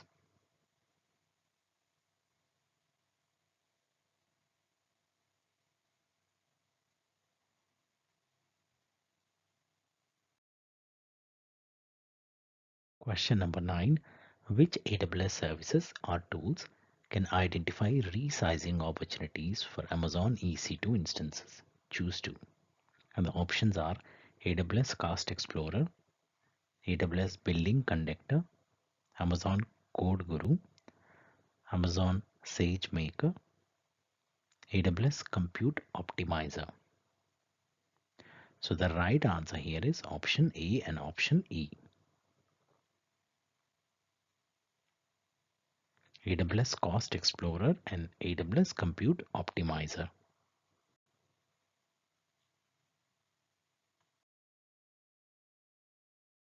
Question number 10. Which of the following are benefits of using AWS Trusted Advisor? Option A, providing high performance container orchestration. Option B, creating and rotating encryption keys. Option C, detecting underutilized resources to save costs. Option D, improving security by proactively monitoring the AWS environment. Option E, implementing enforced tagging across AWS resources. So the right answer here is option C and option D. Benefits of trusted advisor: cost optimization, performance, security, fault tolerance, service quotas.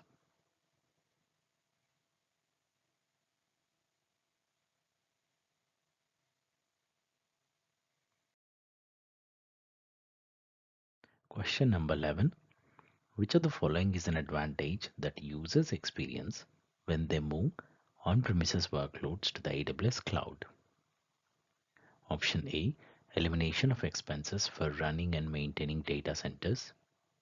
Option B, price discounts that are identical to discounts from hardware providers. Option C, distribution of all operational controls to AWS. Option D, elimination of operational expenses. So the right answer here is option A, elimination of expenses for running and maintaining data centers.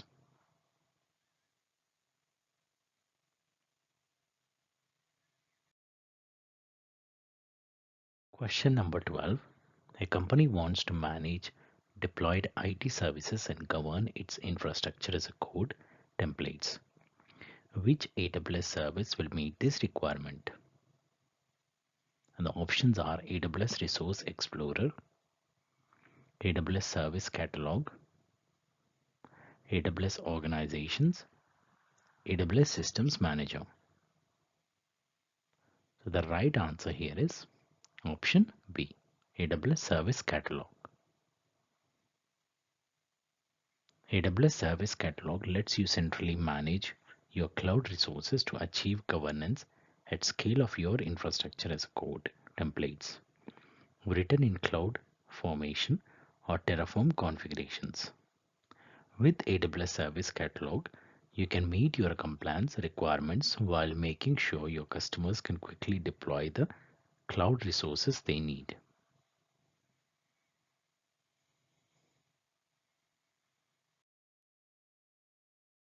Question number 13.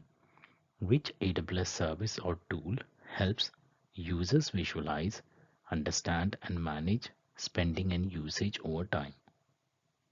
And the options are AWS Organizations, AWS Pricing Calculator, AWS Cost Explorer, AWS Service Catalog.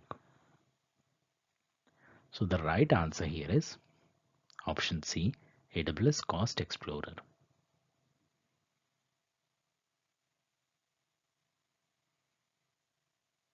AWS Cost Explorer has an easy to use interface that lets you visualize, understand, and manage your AWS cost and usage over time. Get started quickly by creating custom reports that analyze cost and usage data. Analyze your data at a high level or dive deeper into your cost and usage data to identify trends, pinpoint cost drivers, and detect anomalies.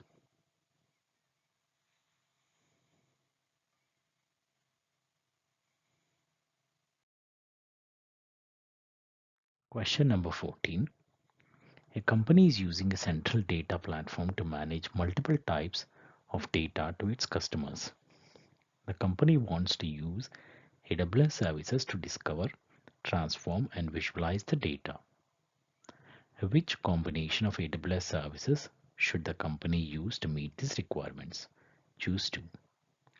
And the options are AWS Glue, Amazon Elastic File System, Amazon Redshift, Amazon QuickSight, Amazon Quantum Ledger Database. So the right answer here is option A and option D.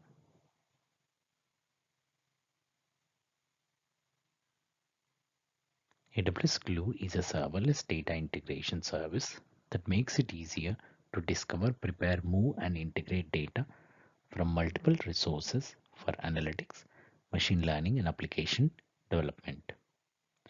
Amazon QuickSight powers data-driven organizations with unified business intelligence at hyperscale, With QuickSight, all users can meet varying analytic needs from the same source of truth through modern interactive dashboards, paginated reports, embedded analytics, and natural language queries.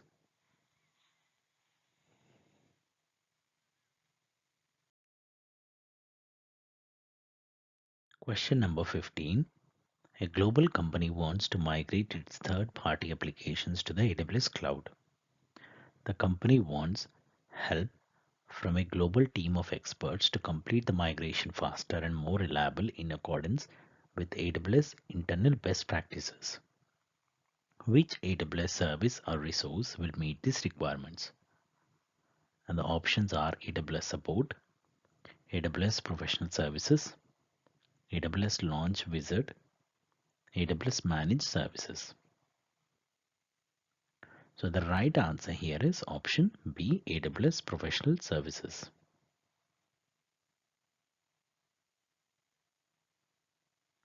AWS Partner Network APN.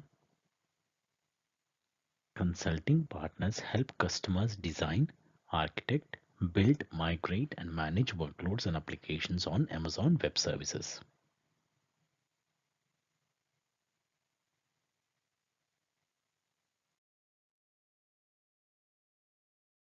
Question number 16.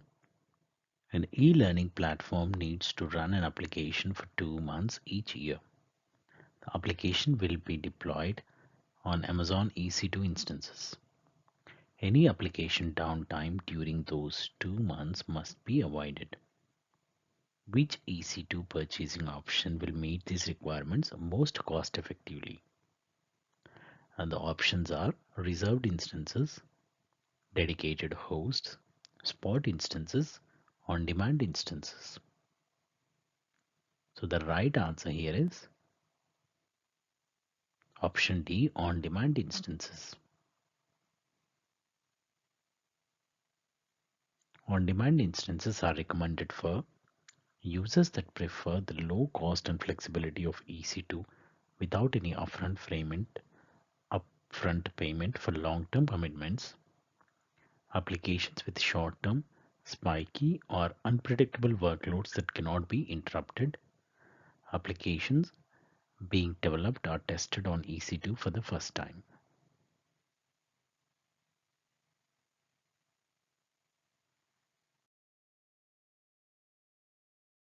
So question number 17. A developer wants to deploy an application quickly on AWS without manually creating the required resources. Which AWS service will meet these requirements? And the options are Amazon EC2, AWS Elastic Beanstalk, AWS Code Build, Amazon Personalize. So the right answer here is option B, AWS Elastic Beanstalk.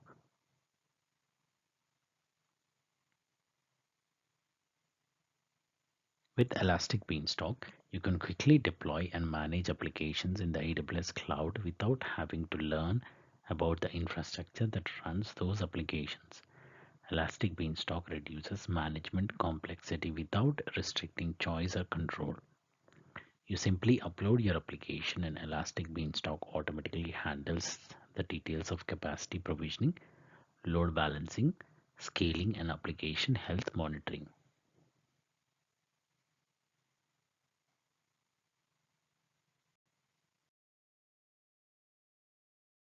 Question number 18.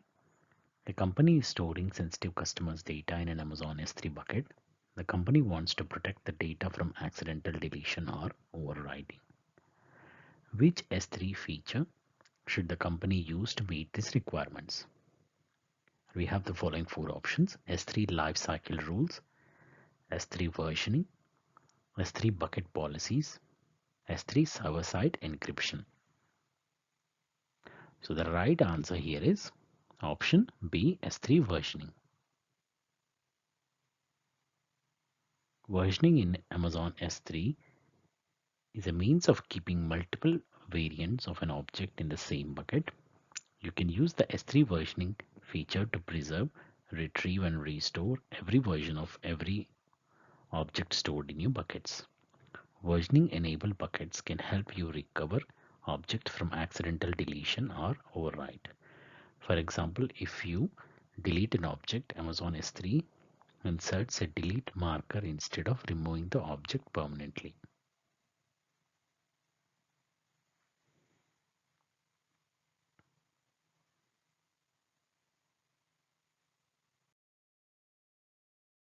Question number 19. Which AWS service provides the ability to manage infrastructure as code? And the options are AWS Code Pipeline, AWS Code Deploy, AWS Direct Connect, AWS Cloud Formation. So the right answer here is option D, AWS Cloud Formation.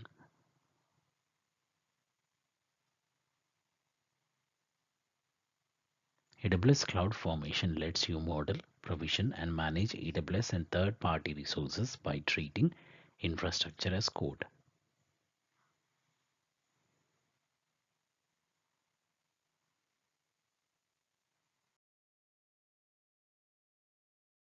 Question number 20. An online gaming company needs to choose a purchasing option to run its Amazon EC2 instances for 1 year. The web traffic is consistent and any increase in traffic are predictable. The EC2 instances must be online and available without any disruption.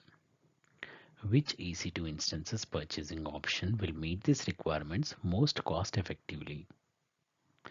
And the options are on-demand instances, reserved instances, spot instances, spot fleet. So the right answer here is option B, reserved instances.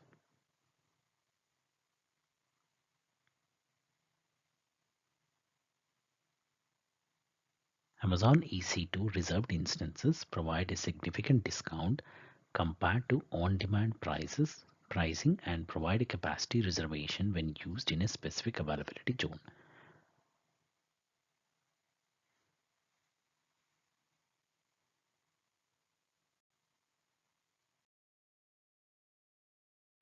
Question number 21. Which AWS service or feature allows a user to establish a dedicated network connection between a company's on-premises data center and the AWS cloud? And the options are AWS Direct Connect, VPC peering, AWS VPN, Amazon Route 53.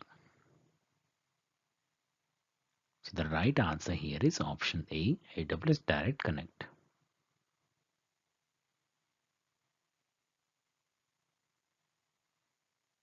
Create a dedicated network connection to AWS. The AWS Direct Connect cloud service is the shortest path to your AWS resources. While in transit, your network traffic remains on the AWS global network and never touches the public internet.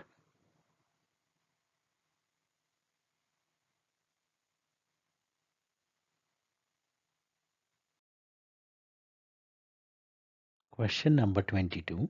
Which option is a physical location of the AWS global infrastructure? The options are AWS Data Sync, AWS Region, Amazon Connect, AWS Organizations. So the right answer here is option B, AWS Region.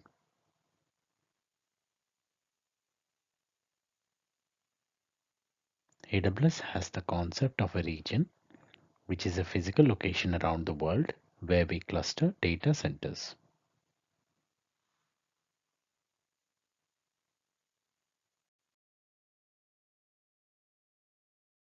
Question number 23. A company wants to protect its AWS cloud formation, systems, and assets while performing risk assessment and mitigation tasks. Which pillar of the AWS well-architected framework is supported by these goals? And the options are reliability, security, operational excellence, performance efficiency. So the right answer here is option B, security. So this is conclusion of security pillar. Help you build and operate architectures that protect information, systems, and assets while delivering business value.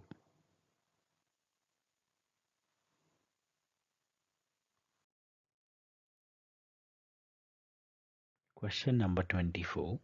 What is the purpose of having an internet gateway within a VPC? Option A, to create a VPN connection to the VPC. Option B, to allow communication between the VPC and the internet. Option C, to impose bandwidth constraints on internet traffic. Option D, to load balance traffic from the internet across Amazon EC2 instances. So the right answer here is option B, to allow communication between the VPC and the internet.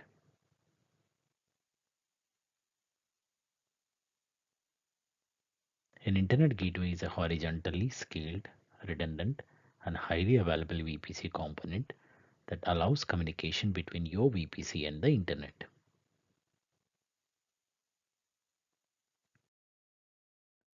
Question number 25.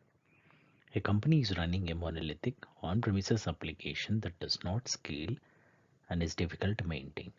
The company has a plan to migrate the application to AWS and divide the application into microservices. Which best practice of the AWS well-architected framework is the company following with this plan?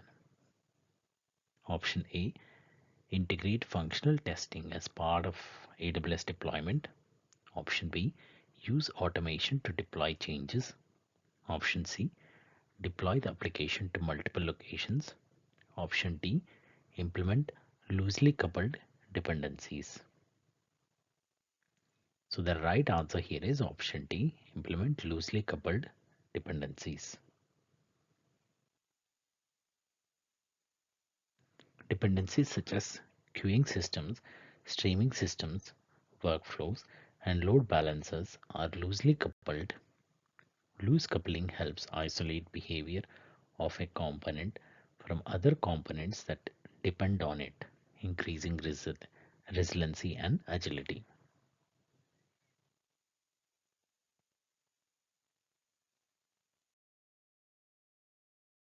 Question number 26. A company has an AWS account. The company wants to audit its password and access key rotation details for compliance purposes. Which AWS service or tool will meet this requirement? And the options are IAM Access Analyzer, AWS Artifact, IAM Credential Report, AWS Audit Manager. So the right answer here is option C, IAM Credential Report.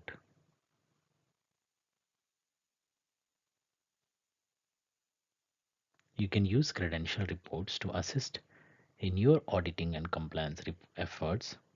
You can use the report to audit the effects of credential lifecycle requirements such as password and access key updates.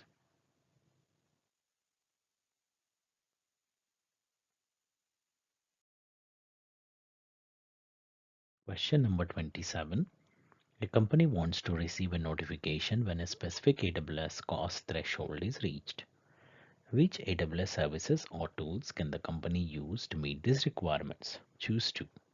The options are Amazon Simple Queue Service, AWS Budgets, Cost Explorer, Amazon CloudWatch, AWS Cost and Usage Report. So the right answer here is option B and option D. AWS Budgets and Amazon CloudWatch.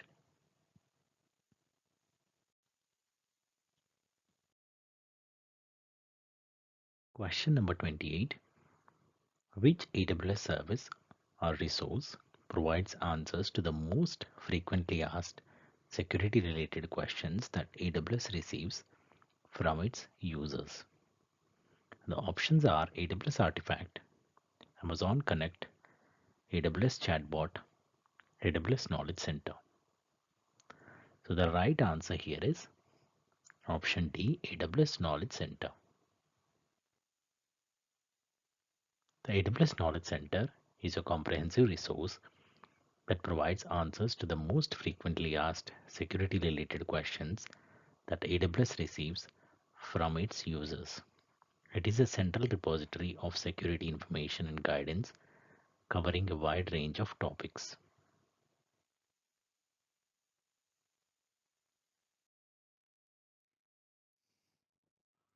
Question number 29.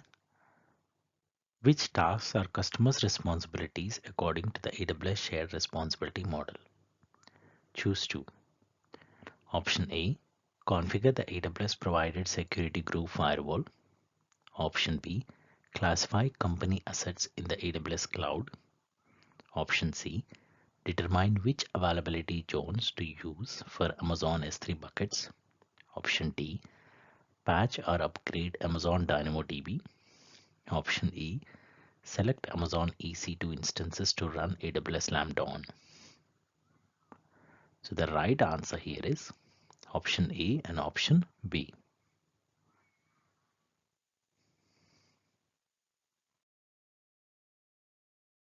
Question number 30. Which of the following are pillars of the AWS well-architected framework? Choose 2. The options are availability, reliability, scalability, responsive design, operational excellence. So the right answer here is option B and option E. Reliability and operational excellence. AWS well architected helps cloud architects build secure, high performing, resilient and efficient infrastructure for a variety of applications and workloads. Built around 6 pillars: operational excellence, security, reliability, performance efficiency, cost optimization, and sustainability.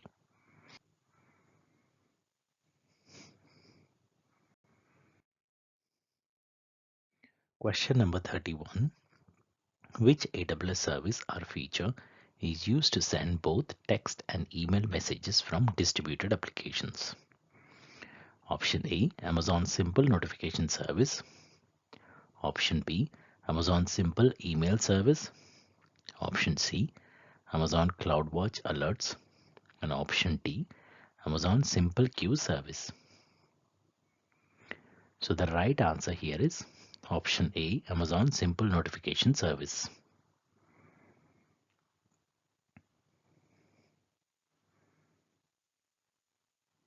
Amazon Simple Notification Service sends notifications two ways, A to A and A to B. A to A provides high throughput, push-based, many-to-many messaging between distributed systems, microservices, and event-driven serverless applications. These applications include Amazon Simple Queue Service, Amazon Kinesis Data Firehose, AWS Lambda, and other HTTPS endpoints. A2P functionality lets you send messages to your customers with SMS text, push notifications, and email.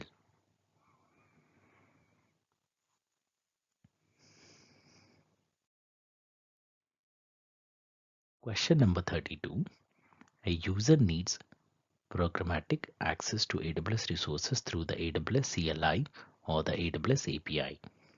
Which option will provide the user with the appropriate access?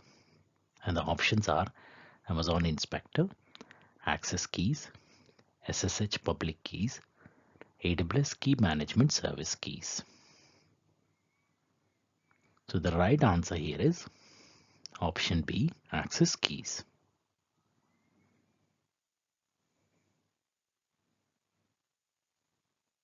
Access keys are long-term credentials for an IAM user or the AWS account root user. You can use access keys to sign programmatic request to the AWS CLI or AWS API.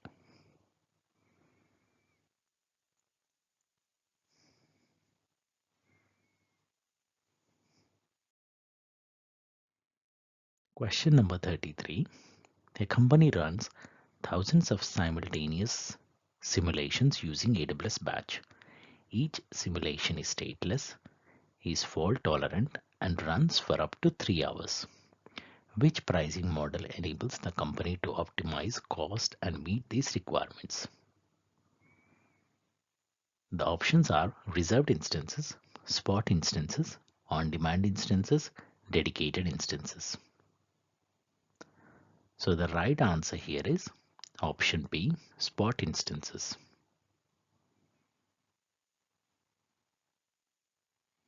Spot instances are a good fit for stateless, fault tolerance workloads that can be interrupted without any impact on the overall job.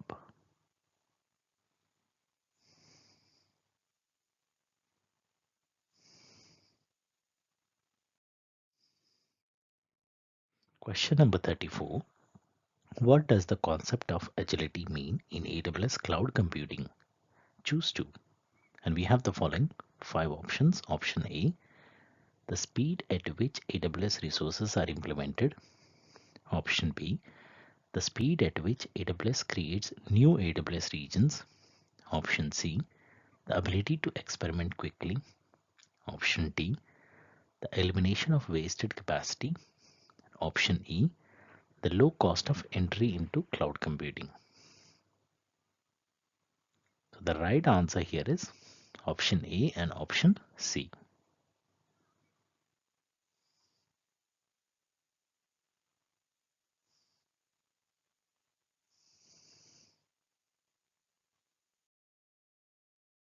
Question number 35.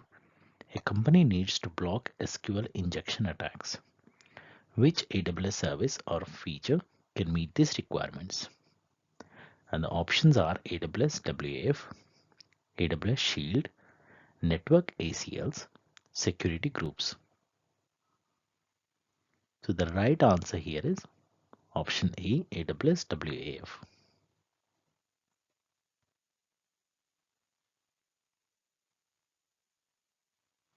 AWS WAF helps you protect against common web exploits and bots that can affect availability, compromise security, or consume excessive resources.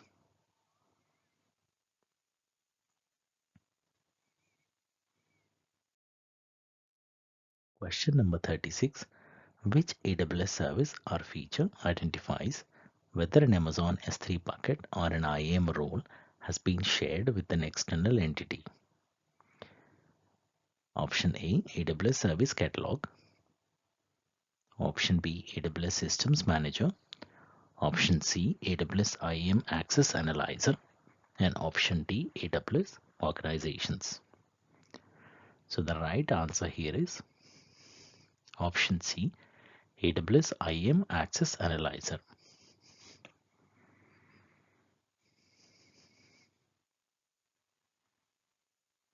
IAM Access Analyzer helps identify resources in your organization and accounts that are shared with an external entity.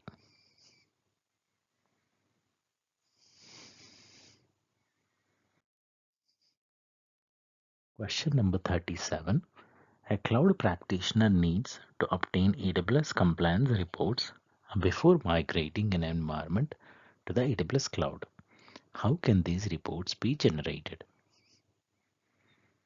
Option A, contact the AWS compliance team. Option B, download the reports from AWS Artifact. Option C, open a case with AWS support. Option D, generate the reports with Amazon Mackie. So the right answer here is option B, download the reports from AWS Artifact.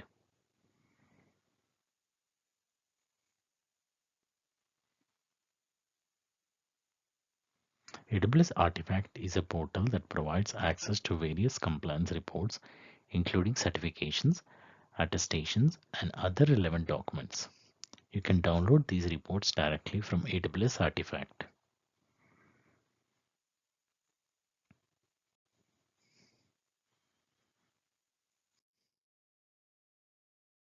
Question number 38. An e-commerce company has migrated its IT infrastructure from an on-premises data center to the AWS cloud. Which cost is the company's direct responsibility? Option A, cost of application software licenses. Option B, cost of the hardware infrastructure on AWS. Option C, cost of power for the AWS servers. And option D, cost of physical security for the AWS data center. So the right answer here is option A, cost of application software licenses.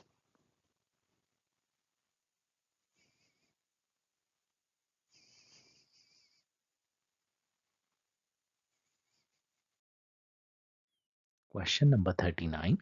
A company is setting up AWS identity and access management on an AWS account. Which recommendation complies with IAM security best practices? Option A, use the account root user access keys for administrative tasks. Option B, grant broad permissions so that all company employees can access the resources they need. Option C, turn on multi-factor authentication for added security during the login process. Option D, avoid rotating credentials to prevent issues in production applications. So the right answer here is option C.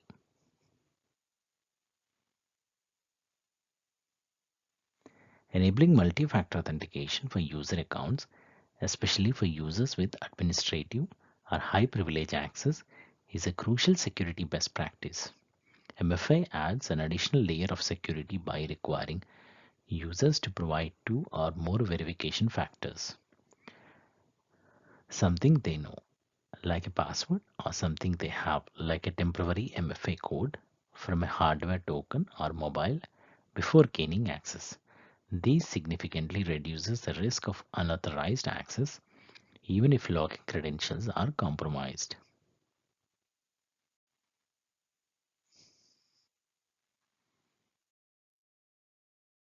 Question number 40. Elasticity in the AWS cloud refers to which of the following? Choose two. Option A, how quickly an Amazon EC2 instance can be restarted. Option B, the ability to right size resources as demand shifts. Option C, the maximum amount of RAM an Amazon EC2 instance can use. Option D, the pay-as-you-go billing model. Option E, how easily resources can be produced when they are needed. So the right answer here is option B and option E.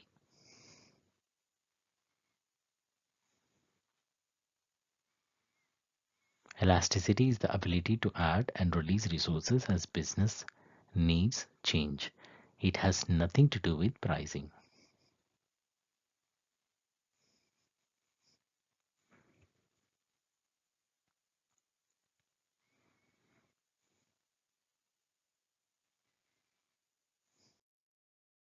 Question number 41.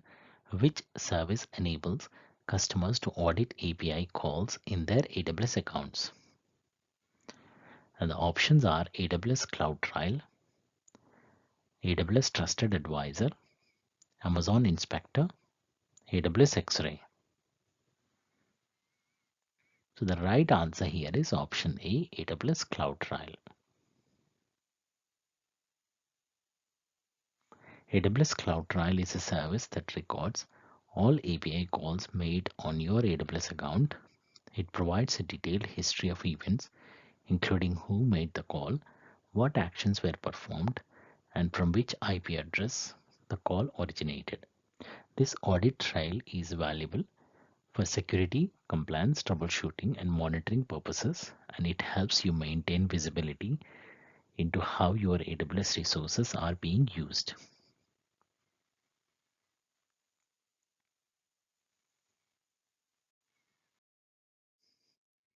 Question number 42. What is a customer responsibility when using AWS Lambda according to the AWS shared responsibility model? Option A, managing the code within the Lambda function. Option B, confirming that the hardware is working in the data center. Option C, patching the operating system. Option D, shutting down Lambda functions when they are no longer in use. So the right answer here is option A, managing the code with the Lambda function.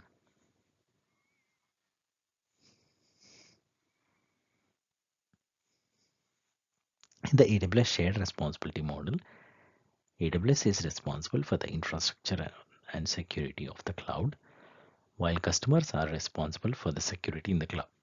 When using AWS Lambda, customers are responsible for managing the code and configuration within the Lambda function. These includes writing and updating the code, configuring the functions, execution environment, and ensuring that the code complies with security best practices and is free from vulnerabilities.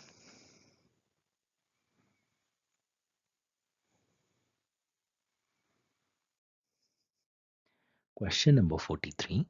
A company has 5 terabyte of data stored in Amazon S3. The company plans to occasionally run queries on the data for analysis. Which AWS service should the company use to run these queries in the most cost-effective manner?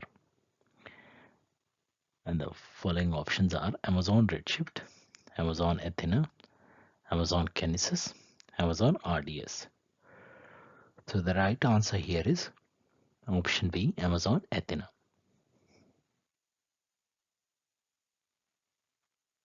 Amazon Athena is a serverless interactive analytics service built on open source framework supporting open table and file formats.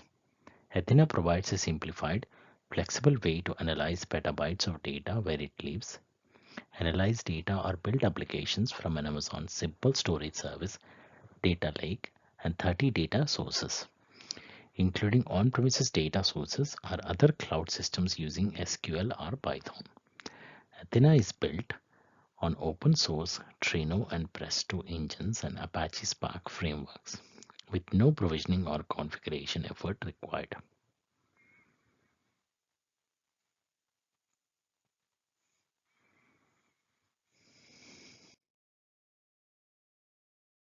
Question number 44. Which AWS service can be used at no additional cost? And the options are Amazon SageMaker, AWS Config, AWS Organizations, Amazon CloudWatch. So the right answer here is option C, AWS Organizations.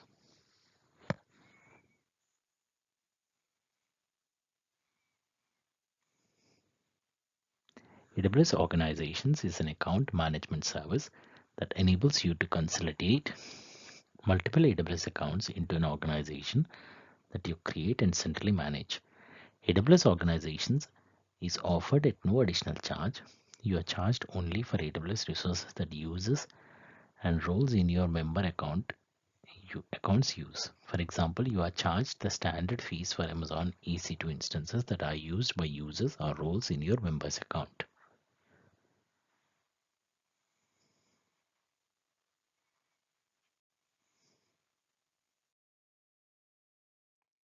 Question number 45. Which AWS Cloud Adoption Framework capabilities belongs to the people perspective? The options are data architecture, event management, cloud fluency, strategic partnership. So the right answer here is option C, cloud fluency.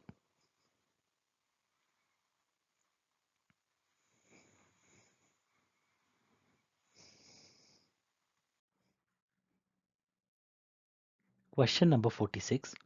A company wants to make an upfront commitment for continued use of its production Amazon EC2 instances in exchange for a reduced overall cost. Which pricing options meet these requirements with the lowest cost? Choose two. And the options are spot instances, on-demand instances, reserved instances, savings plans, dedicated hosts.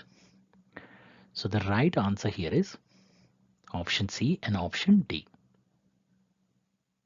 Reserved instances provide a significant discount compared to on-demand pricing in exchange for a one-time upfront payment and or a lower hourly rate. The more you commit, the greater the discount. Option D, savings plans. Savings plans offers flexible pricing and savings on your AWS usage with discounts of up to 72% compared to on-demand pricing. With savings plans, you commit to a certain amount of usage for a 1 or 3 year term and receive a lower rate for that usage.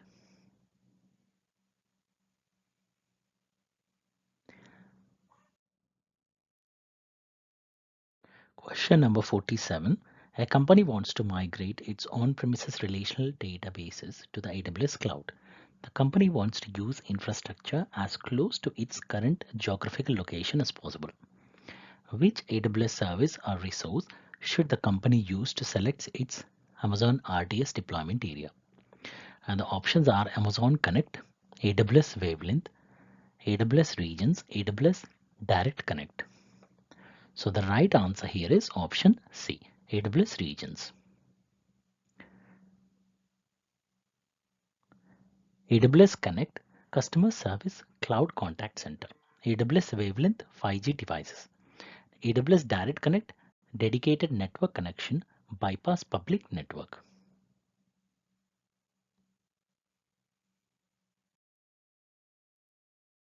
Question number 48.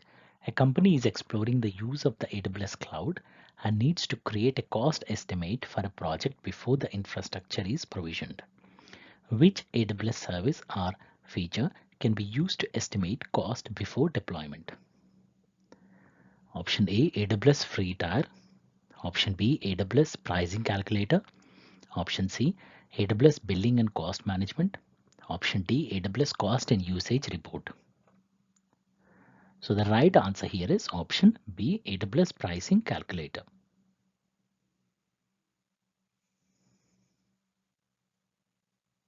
AWS Pricing Calculator is a web-based planning tool that you can use to create estimates for your AWS use cases. You can use it to model your solutions before building them. Explore the AWS service price points and review the calculations behind your estimates.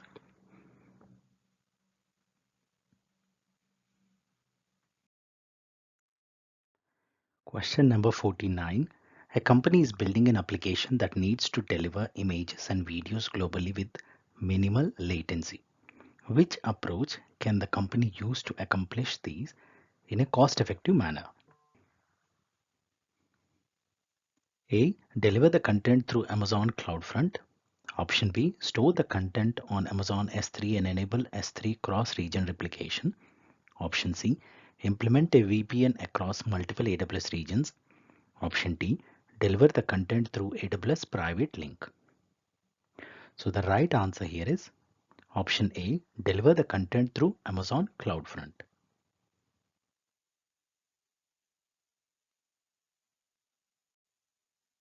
Securely deliver content with low latency and high transfer speeds.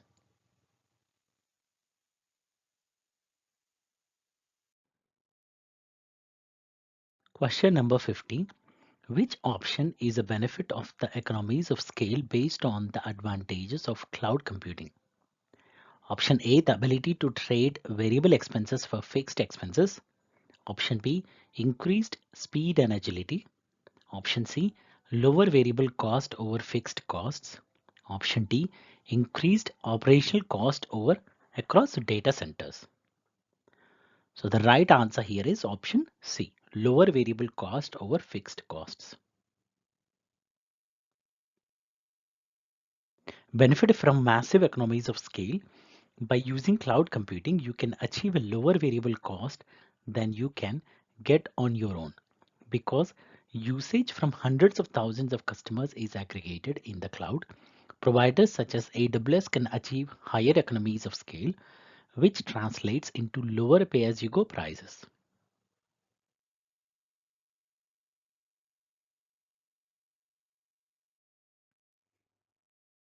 Question number 51.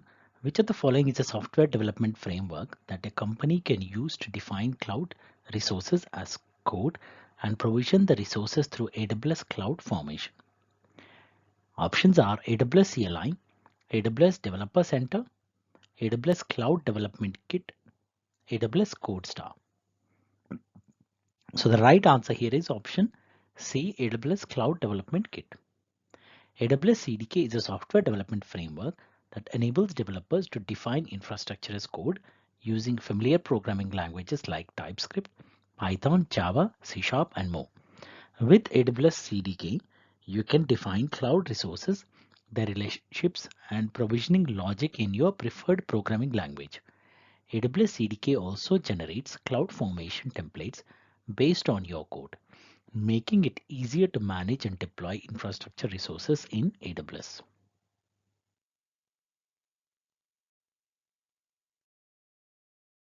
Question number 52. A company is developing an application that uses multiple AWS services. The application needs to use temporary limited privilege credentials for authentication with other AWS APIs. Which AWS service or feature should the company use to meet these authentication requirements? Option A, Amazon API Gateway. Option B, IAM users.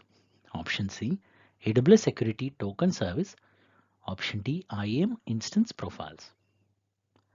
So the right answer here is option C, AWS Security Token Service. AWS provides AWS Security Token Service as a web service that enables you to request temporary limited privilege credentials for users.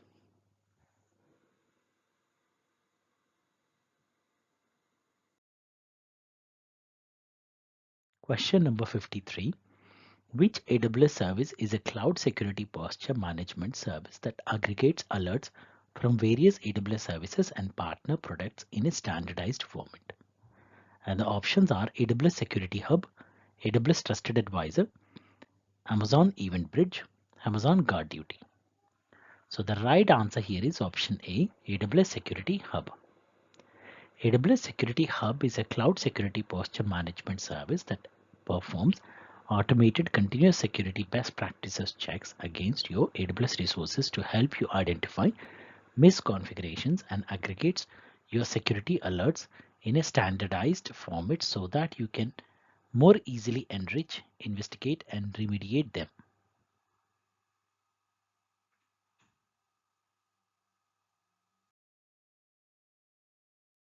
Question number 54.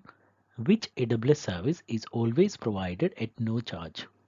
And the options are Amazon S3, AWS Identity and Access Management, Elastic Load Balancers, AWS WAF. So the right answer here is option B, AWS Identity and Access Management.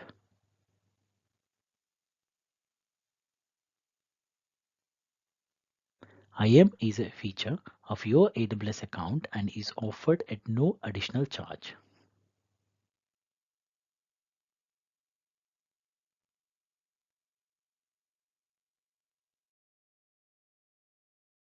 Question number 55. To reduce cost, a company is planning to migrate a NoSQL database to AWS. Which AWS service is fully managed and can automatically scale throughput capacity to meet database workload demands? And the options are Amazon Redshift, Amazon Aurora, Amazon DynamoDB, Amazon RDS. So the right answer here is option C, Amazon DynamoDB.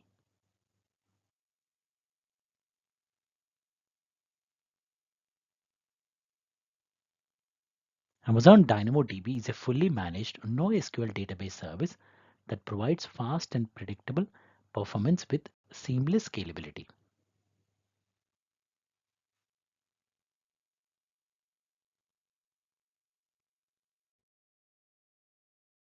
Question number 56. A company is using Amazon DynamoDB. Which task is the company's responsibility according to the AWS shared responsibility model? And the options are option A, patch the operating system. Option B, provision hosts.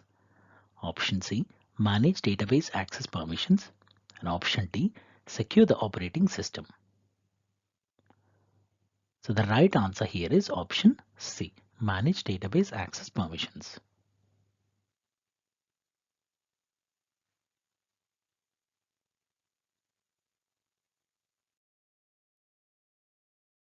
Question number 57. A company has a test AWS environment. A company is planning on testing an application within AWS. Application testing can be interrupted and does not need to run continuously. Which Amazon EC2 purchasing option will meet these requirements most cost effectively? And the options are on-demand instances, dedicated instances, spot instances, reserved instances. So the right answer here is option C, spot instances.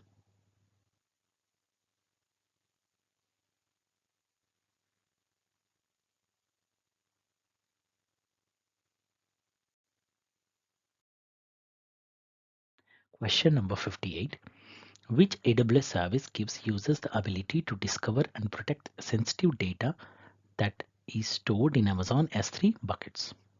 And the options are Amazon Mackie, Amazon Detective, Amazon Guard Duty, AWS IAM Access Analyzer. So the right answer here is option A, Amazon Mackie.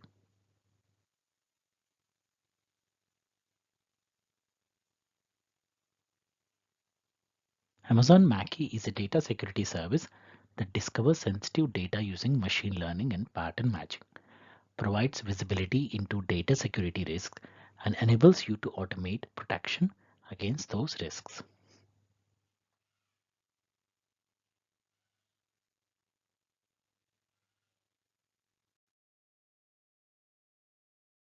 Question number 59. Which of the following services can be used to block network traffic to an instance? Choose two. The options are security groups, Amazon Virtual Private Cloud, flow logs, network ACLs, Amazon CloudWatch, AWS Cloud Trial. So the right answer here is option A and option C, security groups and network ACLs.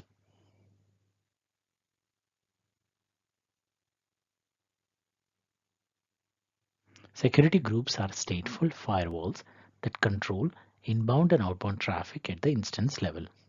You can configure security groups to allow or deny specific types of network traffic to and from your instances. Network ACLs are stateless firewalls that control traffic at the subnet level. Network ACLs define rules to allow or deny traffic based on source and destination IP addresses, ports, and protocols.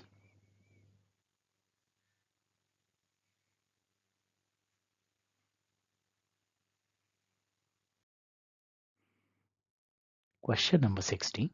Which AWS service can identify when an Amazon EC2 instance was terminated? And the options are option A, AWS Identity and Access Management, option B, AWS Cloud Trial, option C, AWS Compute Optimizer, and option D, Amazon Event Bridge. So the right answer here is option B, AWS Cloud Trial.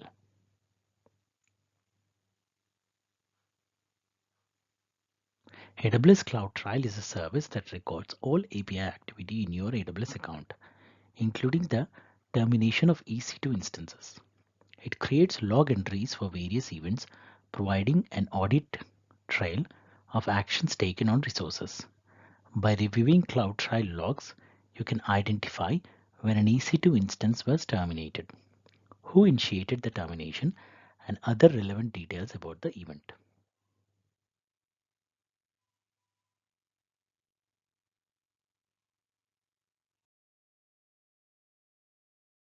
Question number 61. Which of the following is a fully managed MySQL compatible database? And the options are Amazon S3, Amazon DynamoDB, Amazon Redshift, Amazon Aurora. So the right answer here is option D, Amazon Aurora.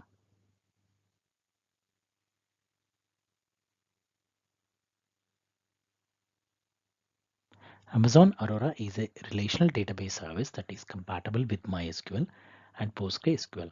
It is fully managed by AWS and is designed for high availability, performance, and scalability while maintaining MySQL compatibility.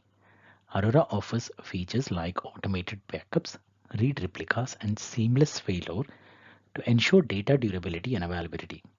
It's a popular choice for applications that require a MySQL compatible database with the benefits of a fully managed service.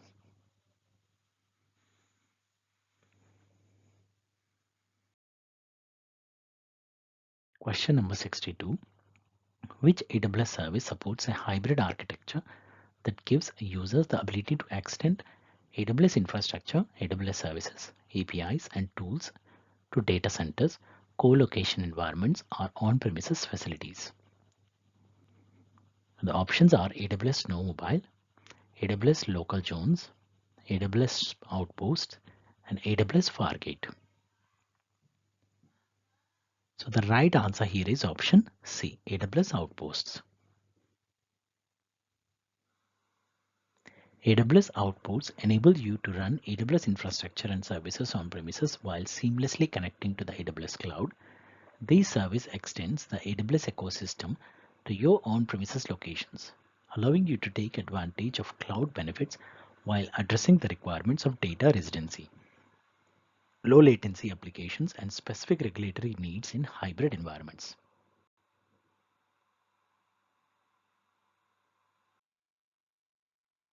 Question number 63. Which AWS service can run a managed PostgreSQL database that provides online transaction processing OLTP? And the options are Amazon DynamoDB, Amazon Athena, Amazon RDS, Amazon EMR. So the right answer here is option C, Amazon RDS. Amazon RDS supports various database engines including PostgreSQL and offers a managed database service suitable for OLTP workloads. With Amazon RDS for PostgreSQL, you can easily set up, operate, and scale a PostgreSQL database without the administrative overhead of managing the infrastructure.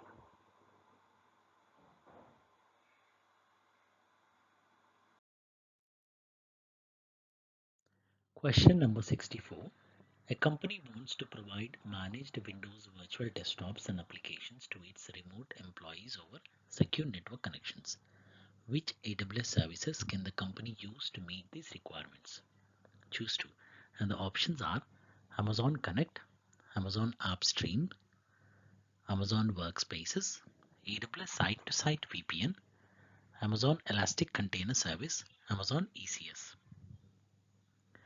So the right answer here is option B and option C, Amazon AppStream 2.0, Amazon Workspaces. Amazon AppStream 2.0 is a service that enables you to stream desktop applications to users through web browsers. You can deliver Windows applications securely to remote users without the need to provision and manage full virtual desktops. Option C, Amazon Workspaces is a fully managed desktop as a service solution that provides Windows desktop to users. You can configure and manage virtual desktops for remote employees using workspaces.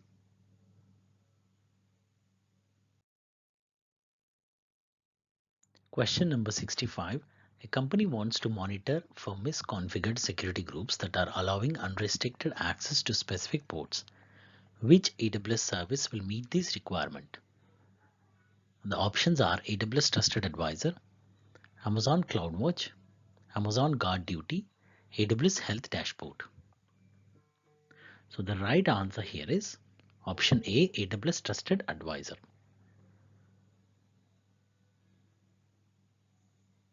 Unrestricted access check security groups for rules that allow unrestricted access to a resource. Unrestricted access increase opportunities for malicious activities. For more details, see the Trusted Advisor frequently asked questions.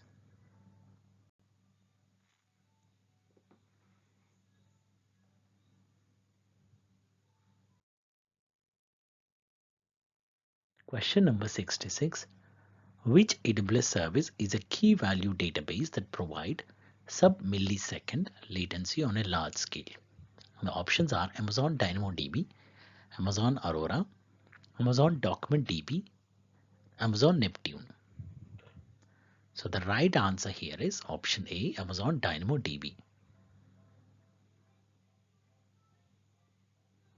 Because Amazon DynamoDB is a non-relational database that delivers reliable performance at any scale, it's a fully managed multi-region, multi-master database that provides consistent single-digit millisecond latency and offers built-in security backup and restore and in-memory caching.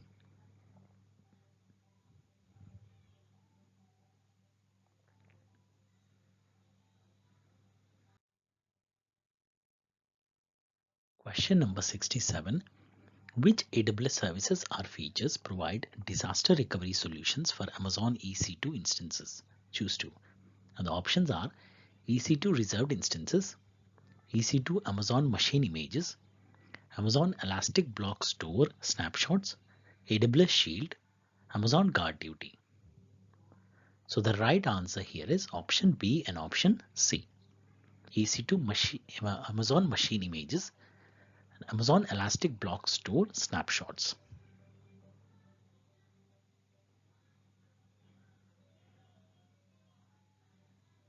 Amazon Machine Images are used to create backups of EC2 instances, and they can be used to launch replacement instances in the event of a disaster or data loss. AMIs are essential for creating recovery points for your EC2 instances.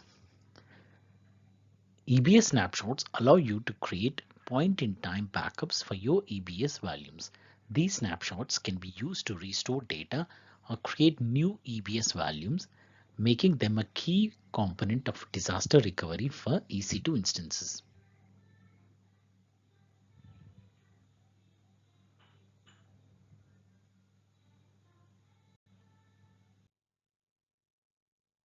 Question number 68. Which AWS service provides command line access to AWS tools and resources directly from a web browser? And the options are AWS Cloud HSM, AWS Cloud Shell, Amazon Workspaces, AWS Cloud Map. So the right answer here is option B, AWS Cloud Shell.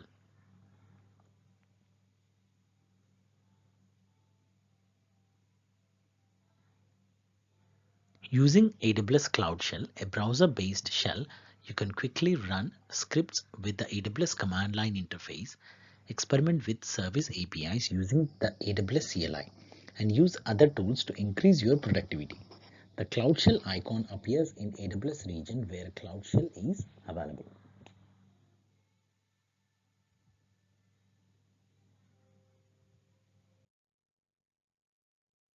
Question number 69.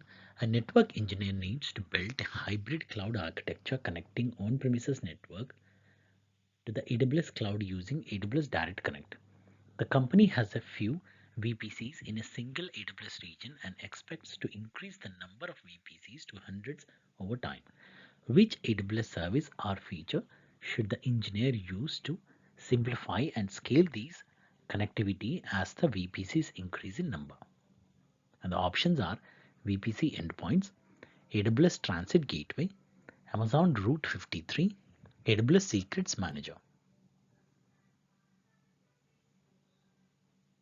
So the right answer here is option B, AWS Transit Gateway.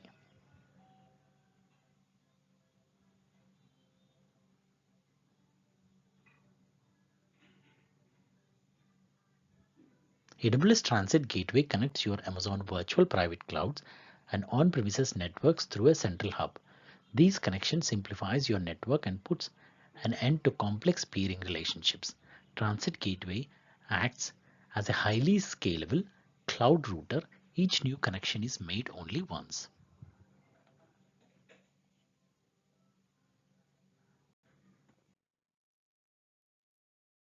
Question number 70.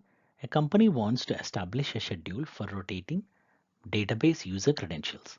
Which AWS service will support this requirement with the least amount of operational overhead?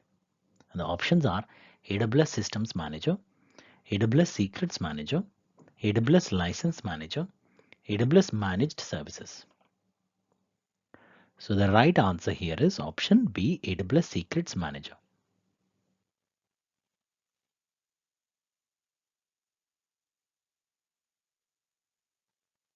AWS Secrets Manager helps you manage, retrieve, and rotate database credentials, API keys, and other secrets throughout their life cycles.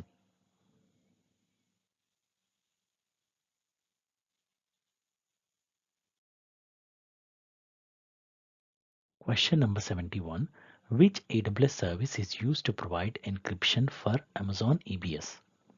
And the options are AWS Certificate Manager, AWS Systems Manager, AWS KMS, AWS Config. So the right answer here is option C, AWS KMS.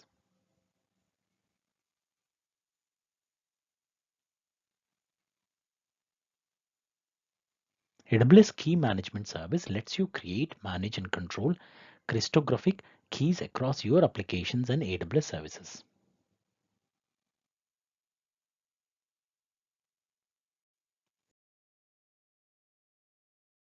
Question number 72. A company wants to manage its AWS cloud resources through a web interface. Which AWS service will meet this requirement?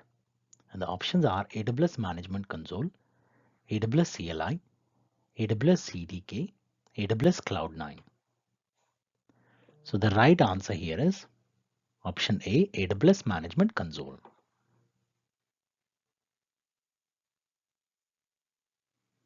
The AWS Management Console is a web application that comprises and refers to a broad collection of service consoles for managing AWS resources.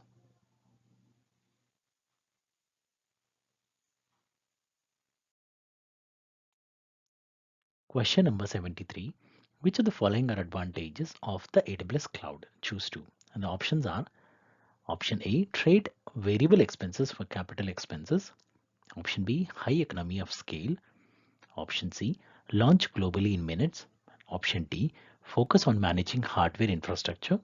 Option E, over provision to ensure capacity. So the right answer here is option B and option C. High economy of scale, launch globally in minutes. Ability to quickly change required capacity. With the AWS cloud, users can easily scale their infrastructure up or down based on demand. This flexibility allows for rapid adjustments of resources to match application needs, enabling cost optimization and efficient resource utilization. High economy of scale, AWS operates at a large scale, serving millions of customers globally. This scale allows AWS to achieve cost efficiencies and pass on the benefits to customers. By leveraging AWS services, users can access enterprise-grade infrastructure and services without the need for significant upfront investment in hardware or infrastructure.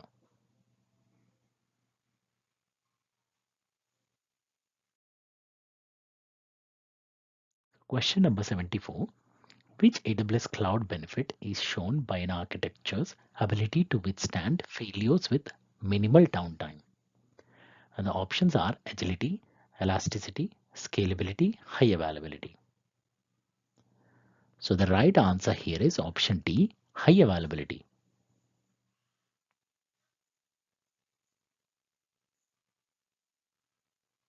The ability of an architecture to withstand failures with minimal downtime is a characteristic of high availability. High availability ensures that your system remains operational and accessible even in the face of component failures.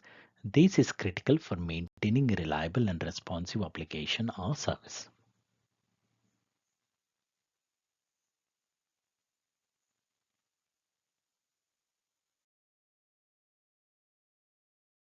Question number 75.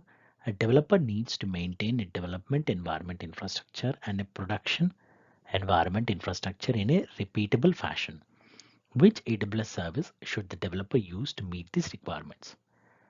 And the options are AWS Ground Station, AWS Shield, AWS IoT Device Defender, and AWS Cloud Formation. So the right answer here is option D, AWS Cloud Formation.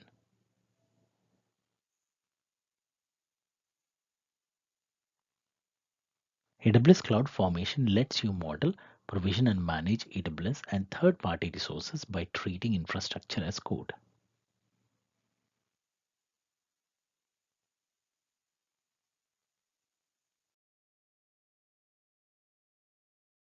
Question number 76. Which task is the customer's responsibility according to the AWS shared responsibility model? Option A, maintain the security of the AWS cloud. Option B, configure firewalls and networks. Option C, patch the operating system of Amazon RDS instances. Option D, implement physical and environmental controls. So the right answer here is option B, configure firewalls and networks.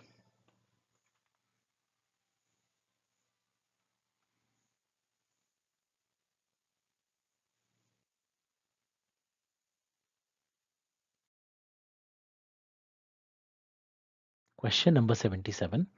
Which AWS service helps deliver highly available applications with fast failover for multi-region and multi-AZ architectures? And the options are AWS WAF, AWS Global Accelerator, AWS Shield, AWS Direct Connect. So the right answer here is option B, AWS Global Accelerator.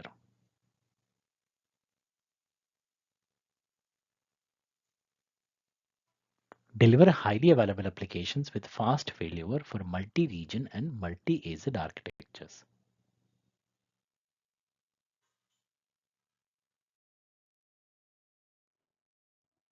Question number 78. A company has a set of e-commerce applications. The applications need to be able to send messages to each other. Which AWS service meets this requirement? Option A, AWS Autoscaling. Option B, Elastic Load Balancing. Option C, Amazon Simple Queue Service, Amazon SQS. And option D, Amazon Kinesis Data Streams.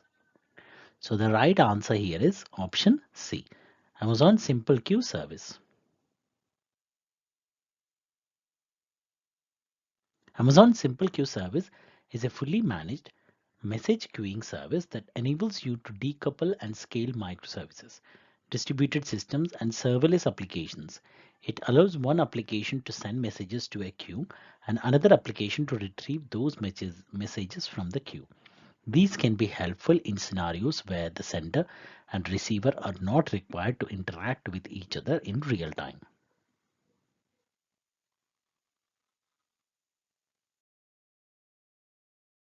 Question number 79. What are the benefits of consolidated billing for AWS Cloud Services? Choose two. Option A, volume discounts. Option B, a minimal additional fee for use. Option C, one bill for multiple accounts. Option D, installment payment option. And option E, custom cost usage budget creation. So the right answer here is option A and option C. Consolidated billing has the following benefits. One bill, you get one bill for multiple accounts, easy tracking. You can track the charges across multiple accounts and download the combined cost and usage data.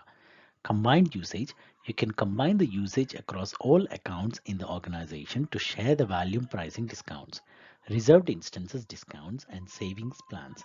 These can result in a lower charge for your project, department, or company than with individual standalone accounts. For more information, see volume discounts, no extra fee. Consolidated billing is offered at no additional cost.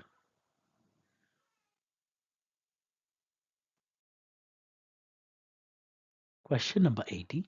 A user wants to retrieve all Amazon S3 buckets with ACLs and S3 bucket policies in the S3 console. Which AWS service or resource will meet these requirements? Option A, S3 multi-region access points. Option B, S3 storage lens. Option C, AWS IAM Identity Center. Option D, Access Analyzer for S3. So the right answer here is option D, Access Analyzer for S3.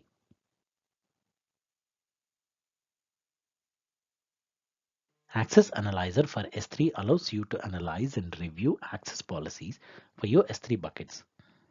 It helps you identify and resolve unintended access to your S3 resources. With Access Analyzer for S3, you can review both bucket policies and bucket ACLs to ensure proper access controls.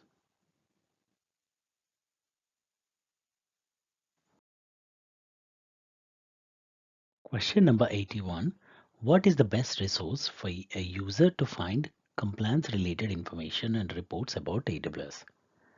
And the options are AWS Artifact, AWS Marketplace, Amazon Inspector, AWS Support.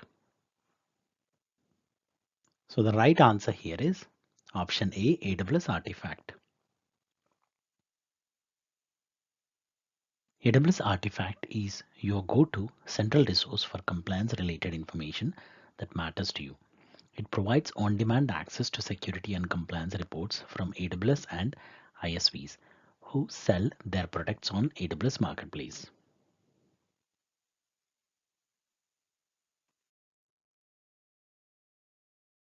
Question number 82. Which AWS service enables companies to deploy an application close to end users? And the options are Amazon CloudFront, AWS Autoscaling, AWS AppSync, Amazon Route 53. So the right answer here is option A, Amazon CloudFront.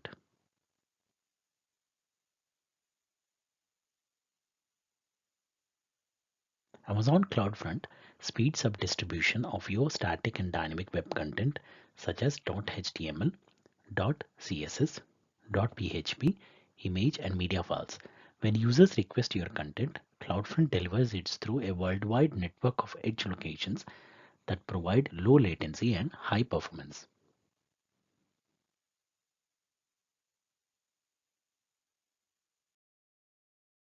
So question number 83. Which AWS service or feature improves network performance by sending traffic through the AWS worldwide network infrastructure? And the options are Route Table, AWS Transit Gateway, AWS Global Accelerator, Amazon VPC. So the right answer here is option C, AWS Global Accelerator.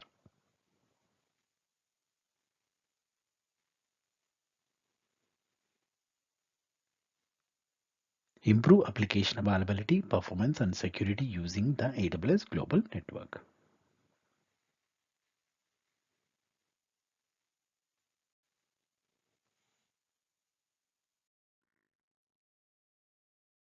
Question number 84.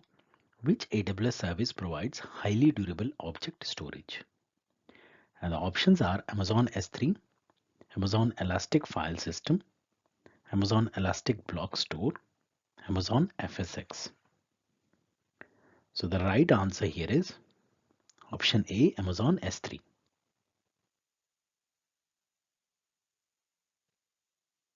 S3 standard offers high durability, availability and performance object storage for frequently accessed data.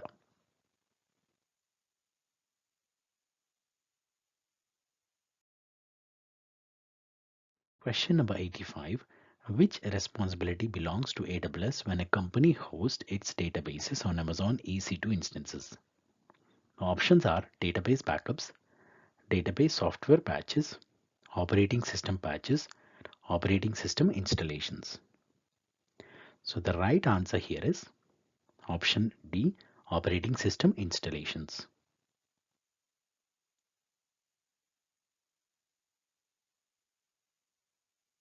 AWS provides the infrastructure and services that include a range of Amazon machine images with pre-installed operating systems.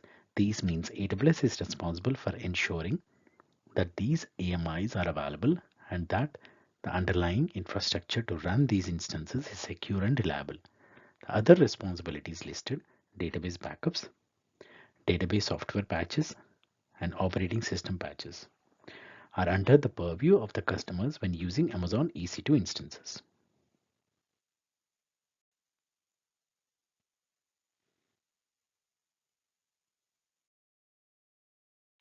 Question number 86. Which of the following are advantages of moving to the AWS cloud? Choose two. Option A, the ability to turn over the responsibility of all security to AWS. Option B, the ability to use the pay-as-you-go model. Option C, the ability to have full control over the physical infrastructure. Option D, no longer having to guess what capacity will be required. Option E, no longer worrying about users' access controls. So the right answer here is option B and option D.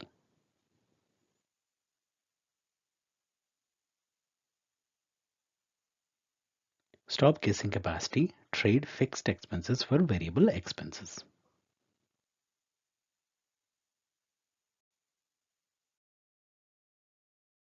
Question number 87.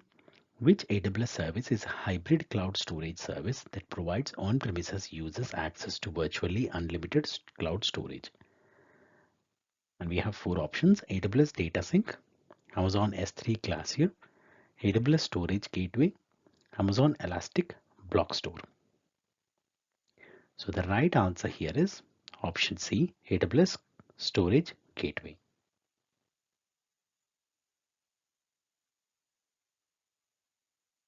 AWS Storage Gateway is a set of hybrid cloud storage services that provide on-premises access to virtually unlimited cloud storage.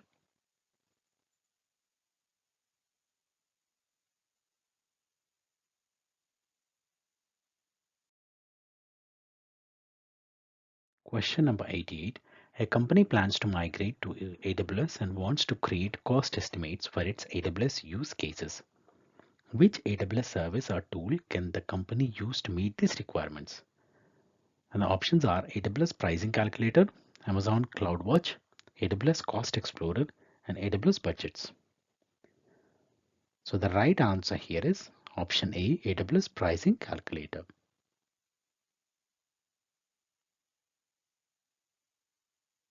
AWS Pricing Calculator is a web-based planning tool that you can use to create estimates for your AWS use cases. You can use it to model your solutions before building them, explore the AWS service price points, and review the calculations behind your estimates. You can use it to help you plan how you spend, find cost-saving opportunities, and make informed decisions when using Amazon Web Services.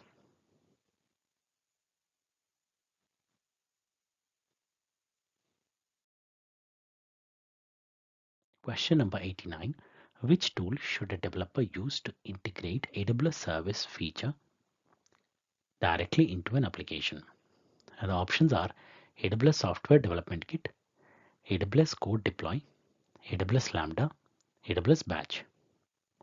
So the right answer here is option A, AWS Software Development Kit.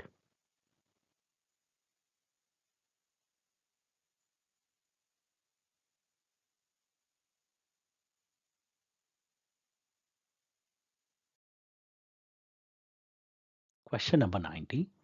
Which of the following is a recommended design principle of the AWS well-architected framework? Option A, reduce downtime by making infrastructure changes infrequently and in large increments. Option B, invest the time to configure infrastructure manually. Option C, learn to improve from operational failures. Option D, use monolithic application design for centralization. So the right answer here is option C, learn to improve from operational failures.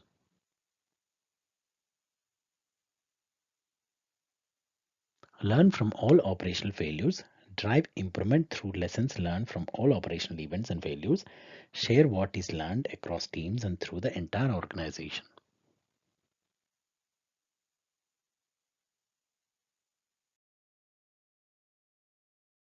Question number 91. Use AWS Identity and Access Management to grant access only to the resources needed to perform a task is a concept known as, and the options are restricted access, as needed access, least privilege access, token access. So the right answer here is option C, least privilege access.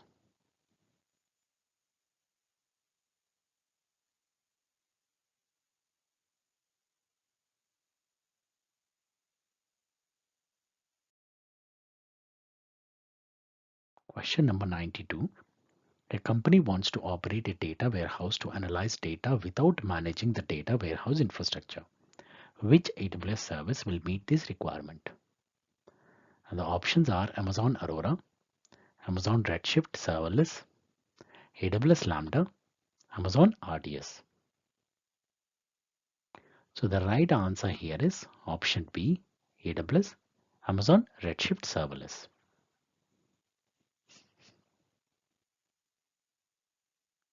Amazon Redshift Serverless makes it easy to run analytics workloads of any size without having to manage data warehouse infrastructure.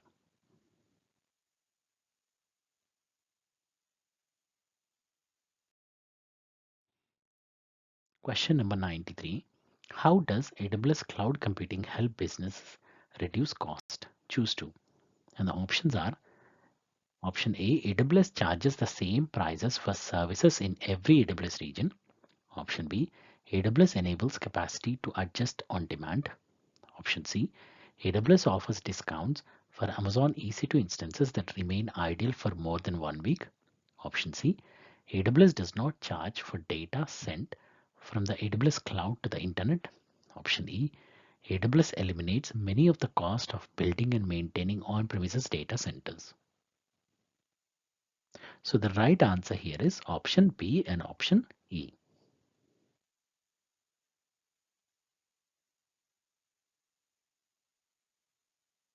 stop spending money running and maintaining data centers, benefit from massive economies of scale.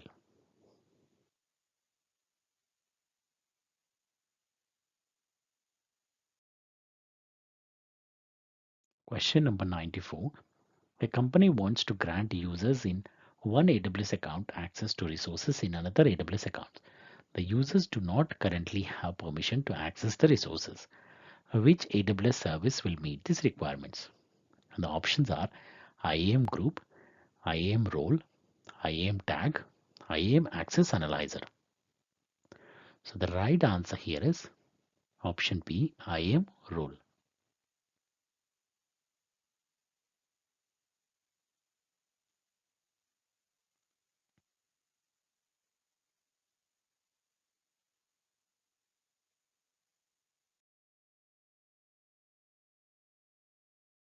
Question number 95. Which task is the responsibility of AWS when using AWS services? Option A, management of IAM user permissions. Option B, creation of security group rules for outbound access. Option C, maintenance of physical and environmental controls. Option D, application of Amazon EC2 operating system patches. So the right answer here is option C, maintaining of physical and environmental controls.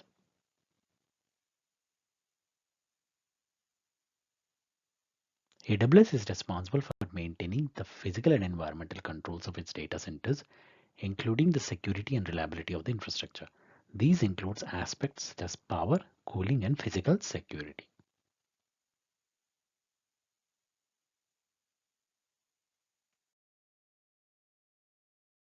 Question number 96. A company wants to automate infrastructure deployment by using infrastructure as code. The company wants to scale production stacks so the stacks can be deployed in multiple AWS regions. Which AWS service will meet these requirements? And the options are Amazon CloudWatch, AWS Config, AWS Trusted Advisor, AWS Cloud Formation. So the right answer here is option D, AWS Cloud Formation.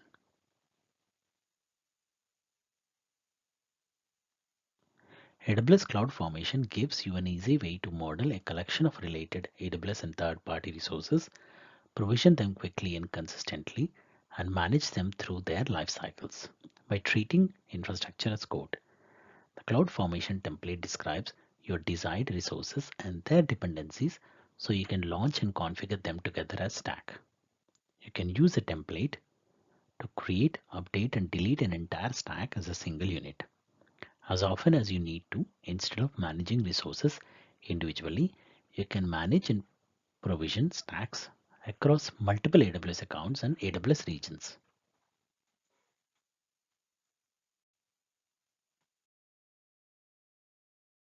Question number 97. Which option is an AWS Cloud Adoption Framework platform perspective capability? And the options are data architecture, data protection, data governance, data science. So the right answer here is option A, data architecture. AWS Cloud Adoption Framework 7 platform perspectives are platform architecture, platform engineering, data engineering, provisioning and orchestration, modern app development, CI/CD.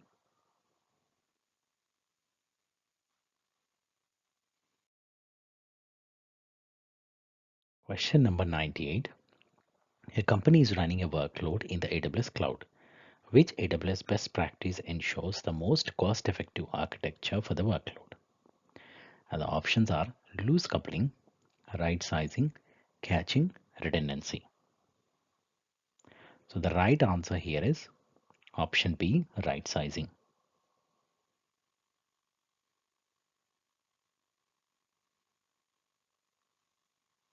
Right sizing is the process of matching instances, types, and sizes to your workload performance and capacity requirements at the lowest possible cost.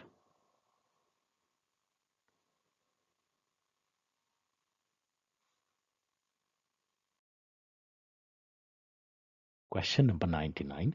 A company is using a third-party service to back up 10 terabyte of data to a tape library.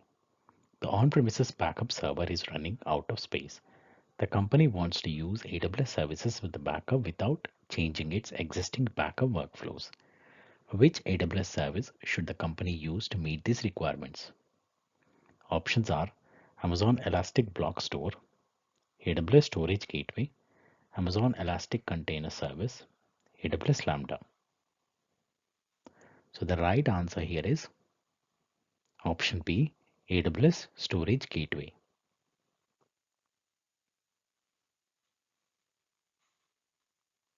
AWS Storage Gateway is a hybrid cloud storage service that gives you on-premises access to virtually unlimited cloud storage. Storage Gateway provides a standard set of storage protocols such as ISCSI, SMB, and NFS, which allows you to use AWS storage without rewriting your existing applications.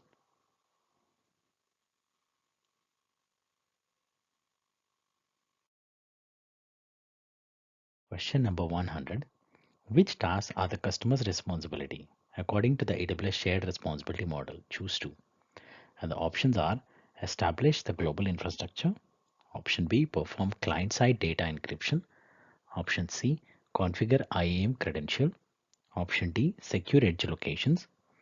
Option E, patch Amazon RDS DB instances. So the right answer here is option B and option C.